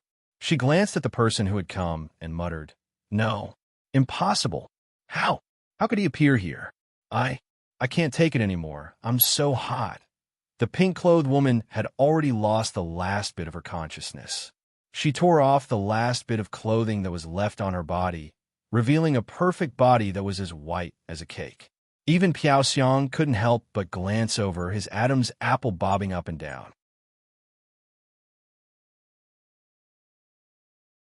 He suppressed his desire and glared at Ling Xiao, saying, "That's enough. If you don't leave now, don't blame me for being impolite." Piao Xiang's aura instantly surged, and a silver hook appeared in his hand. The silver hook flickered with a sharp light, emitting a biting cold aura that made one's body shiver. This was a low-grade divine artifact, and it was of the wind attribute. He had obtained it when he had received the Nan Shuai's inheritance, and it was also because of this divine artifact that he had managed to escape from danger. Now, no matter what, he didn't want to give up on these two beauties in front of him. He hoped that he could scare this young man away. Who else could this young man be other than Ling Xiao, who had returned? His killing intent was finally about to explode. Before Piao Xiang could even react, he felt a light breeze blow against his face, and a powerful and oppressive aura formed into the shape of a true dragon that roared towards him. This true dragon had an unparalleled aura, as if it wanted to tear the heavens and split the earth, destroying everything in its path. In the next moment, Piao Xiang's throat was gripped, and the divine artifact in his hand had changed owners. His eyes were wide open and filled with panic. At the same time, there was also a strong sense of shock. He never thought that this young man would be so terrifying, not only in terms of aura and speed, but he also felt that he was far inferior to him. However, he was so easily caught by Ling Xiao because this space was too small, and he was too close to Ling Xiao. If they were outside, he believed that he would not be caught so easily. After all, it would not be easy for a mystic Tharch to catch him. At least, that was what he thought. However, if Ling Xiao had heard this, Ling Xiao would have thought that this person was overestimating himself. In terms of speed, Ling Xiao had never been afraid of anyone. Junior brother. The red-robed lady forced herself to call out once again. She let out a shrill scream, and like a broken dam, she tore at the clothes on her body. Ling Xiao's eyes turned scarlet, and he glared at the struggling Piao Xiang like a wild beast. He roared, "You deserve to die." After he roared, he swung his other empty fist. Bang! An incomparably strong gust of wind, with 20 times the spirit force, was like the full force of a divine artifact. Piao Xiang's head was smashed into smithereens by this punch. His blood and brain matter all burst out. It was like a watermelon being smashed, and it was a disgusting and uncomfortable feeling. Ling Xiao did not stop because of this. He continued to roar like a wild beast. "Who told you to touch my woman? Who told you to touch my woman?" Ling Xiao's fists were like raindrops, and each punch landed on Piao Xiang's corpse. The terrifying fist force directly smashed Piao Xiang's corpse into the rock wall, and the corpse became a pile of mud. Blood splattered on Ling Xiao's face, making him look incomparably fierce and frightening. Ling Xiao didn't know how many punches he had thrown, but he seemed to have forgotten to stop. Suddenly, a fiery body stuck to him from behind. No, it should be two fiery bodies simultaneously entangled him. Like an octopus, they firmly entangled him. Regardless of whether he was willing or not, they began to tear at his clothes. "So hot, so hot. I want." The two women's sleep-talking voices rang in Ling Xiao's ears. Their delicate hands continuously touched and pulled, causing Ling Xiao to stop his crazy movements. His mind also instantly calmed down. "Senior sister, calm down. I am Ling Xiao." Ling Xiao held one of the women in his arms and called out. However, when he saw the delicate body in his arms that was not covered at all, another kind of heat rose in an instant.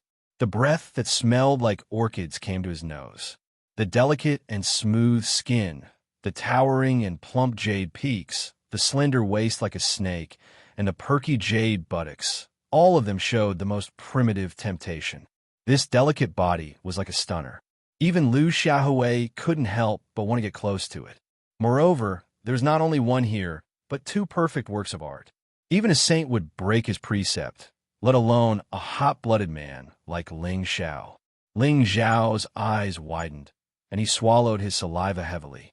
He cursed, "Damn bastard, he actually drugged them with aphrodisiac." Ling Xiao wanted to push the two women away, but looking at their red faces, if he didn't save them in time, even if they were powerful martial artists, they would explode and die. I can't make it in time to refine the antidote pill. Could it be, do I really have to take advantage of others? Ling Xiao thought anxiously in his heart. Ling Xiao had never thought of himself as a gentleman, but the woman in front of him was his senior sister Yu Laiyan in the Purple Heaven sect. Although he did not know why she was here, he definitely did not want to deliberately take advantage of her. He still preferred the taste of a canal to this kind of unconscious possession. Junior brother, Ling Xiao, smile, my man, love me. Yu Laiyan did not know whether she was lost or she really recognized Ling Xiao. There was a soft moan coming from her mouth, and her hands had already torn apart Ling Xiao's clothes.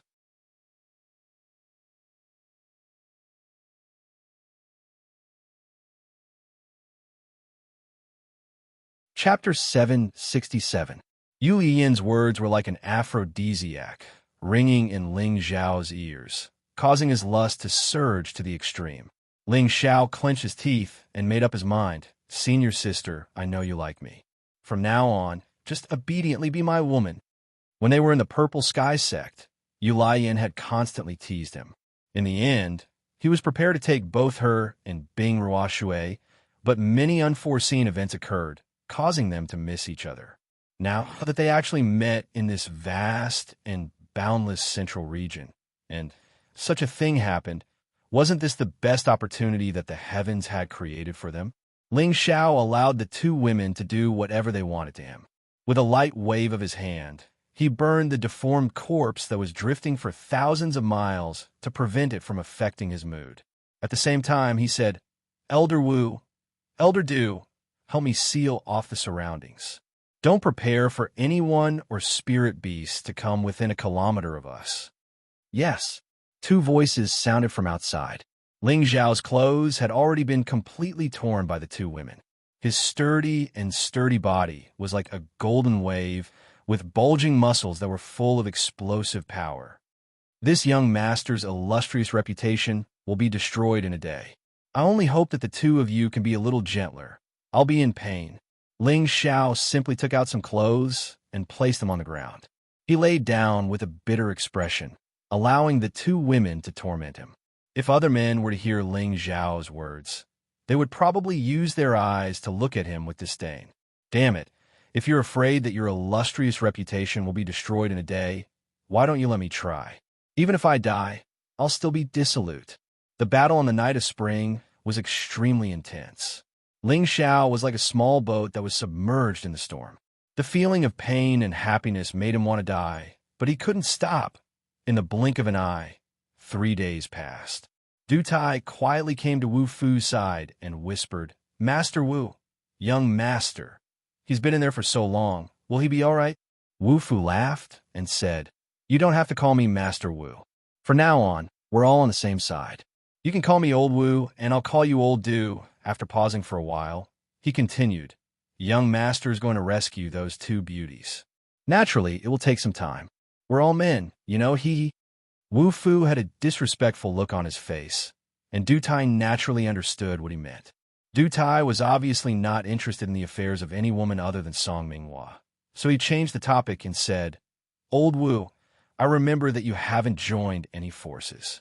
Why did you suddenly follow young Master Ling?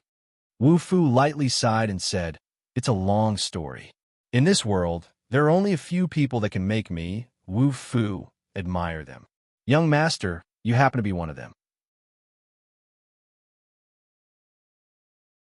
This matter started 2 years ago. Thus, Wu Fu began to recount his enmity with Ling Xiao in the Gu family. He even told Du Tai about Ling Xiao's deeds in the past 2 years. When Du Tai heard this, he thought that Wu Fu was deliberately boasting. But looking at Wu Fu's serious expression, His heart was completely shaken. The first emperor's name and the Elixir Guild's first emperor were already very resounding. But hearing Wu Fu talk about Ling Zhao's valiant battle record in Wind Cloud City left him speechless. Wu Fu patted Du Tai's shoulder and said solemnly, "Old Du, don't doubt me. Although I didn't see these things with my own eyes, many people have confirmed it. You saw that the two emperors from the Ghost sect couldn't even withstand one move from young master. You should know that I'm speaking the truth." Du Tai recalled the heads of Rong Su and Shi Bingguang that Ling Xiao had thrown out, and he didn't have the slightest doubt in his heart. He thought to himself, "It seems that young master is a very ambitious person. Who knows, he might be able to help me take revenge in the future." The Du family was originally a famous and prosperous family, but because of Du Tai and Song Minghua, they were exterminated by the Ghost sect. Not many people knew about this, but Du Tai always remembered it. Previously, he hid his name for the sake of a woman, but now that he followed Ling Xiao out of the mountain, he had another purpose. Inside the cave, the three naked bodies were leaning against each other, completely exposed to the outside world. After 3 days of torment, Ling Xiao was even more exhausted than when he fought Yuan Zhantian. The albizia flower's medicinal effect was too strong.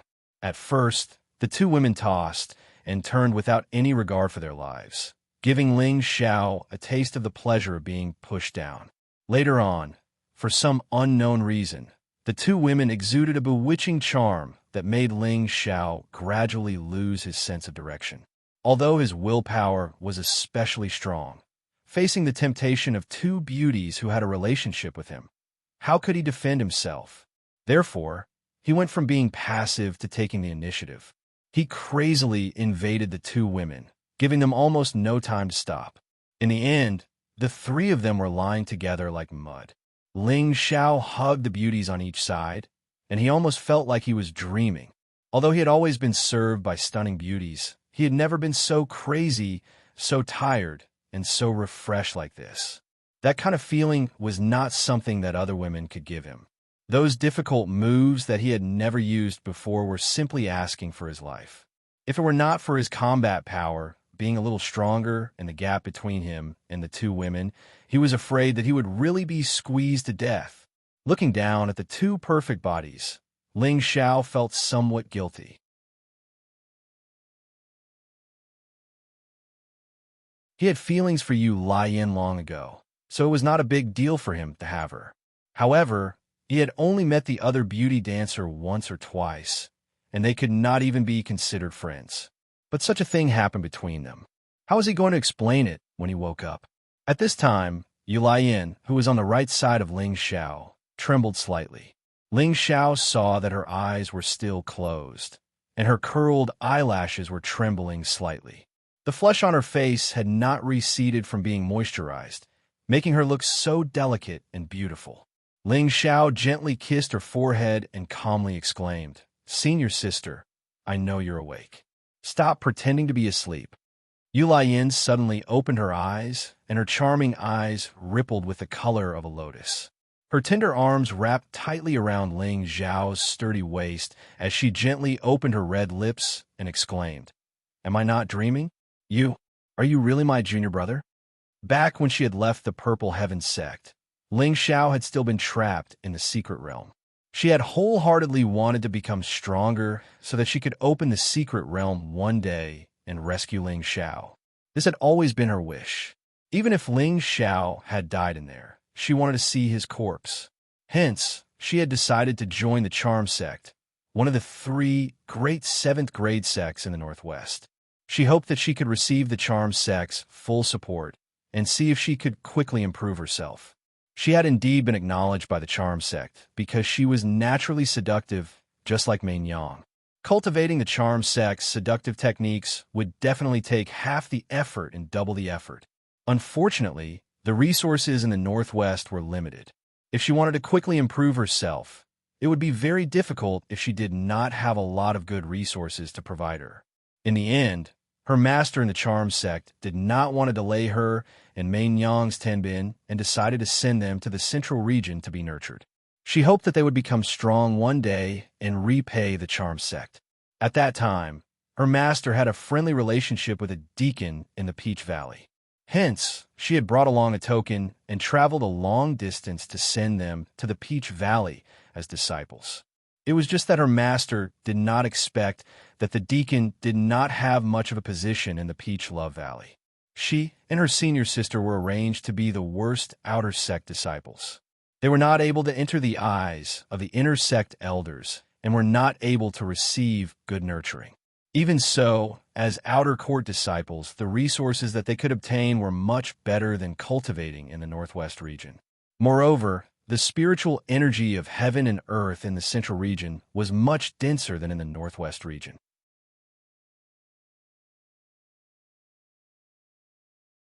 Hence, with their Timbin cultivation, they were able to advance from the spiritual master rank to the high king rank. However, the two of them had always stayed in the Peach Valley and did not have much time to go out every year. Hence, they did not know that Ling Xiao had come to the Central region before them, and that his name had already spread throughout the Central region. If they had received news from the outside world earlier, they would have already left this place to search for Ling Xiao. Now, Yu Laiyan looked at the man that she had been thinking about day and night, and thought that she was dreaming. Ling Xiao hugged her tightly, so that her ample bosom was pressed against his chest. He said, "Feel the warmth of my body. How could it be fake? I am really your most handsome and adorable junior brother, Ling Xiao." Suddenly, Yu Laiyan opened her small mouth and bit towards Ling Xiao's chest. Ling Xiao did not dare to circulate his strength and allowed her to bite him as he cried out in pain, "Hiss, senior sister, are you born in the year of the dog?" Yu Laiyan let go of Ling Xiao and licked the golden blood on her lips. Her beautiful eyes became slightly watery as she said, "When did you leave the secret realm? Why didn't you come and find me? Do you know that I have always been thinking about you to the point of going crazy? I hoped that one day I would be able to increase my strength so that I could destroy the secret realm and rescue you. But you heartless fellow, actually came to the Central region to have fun. Do you not even have me in your heart?" Yu Laiyan spoke a lot of words with tears in her eyes. She seemed to want to pour out all the grievances that she had suffered over the years before she would be satisfied.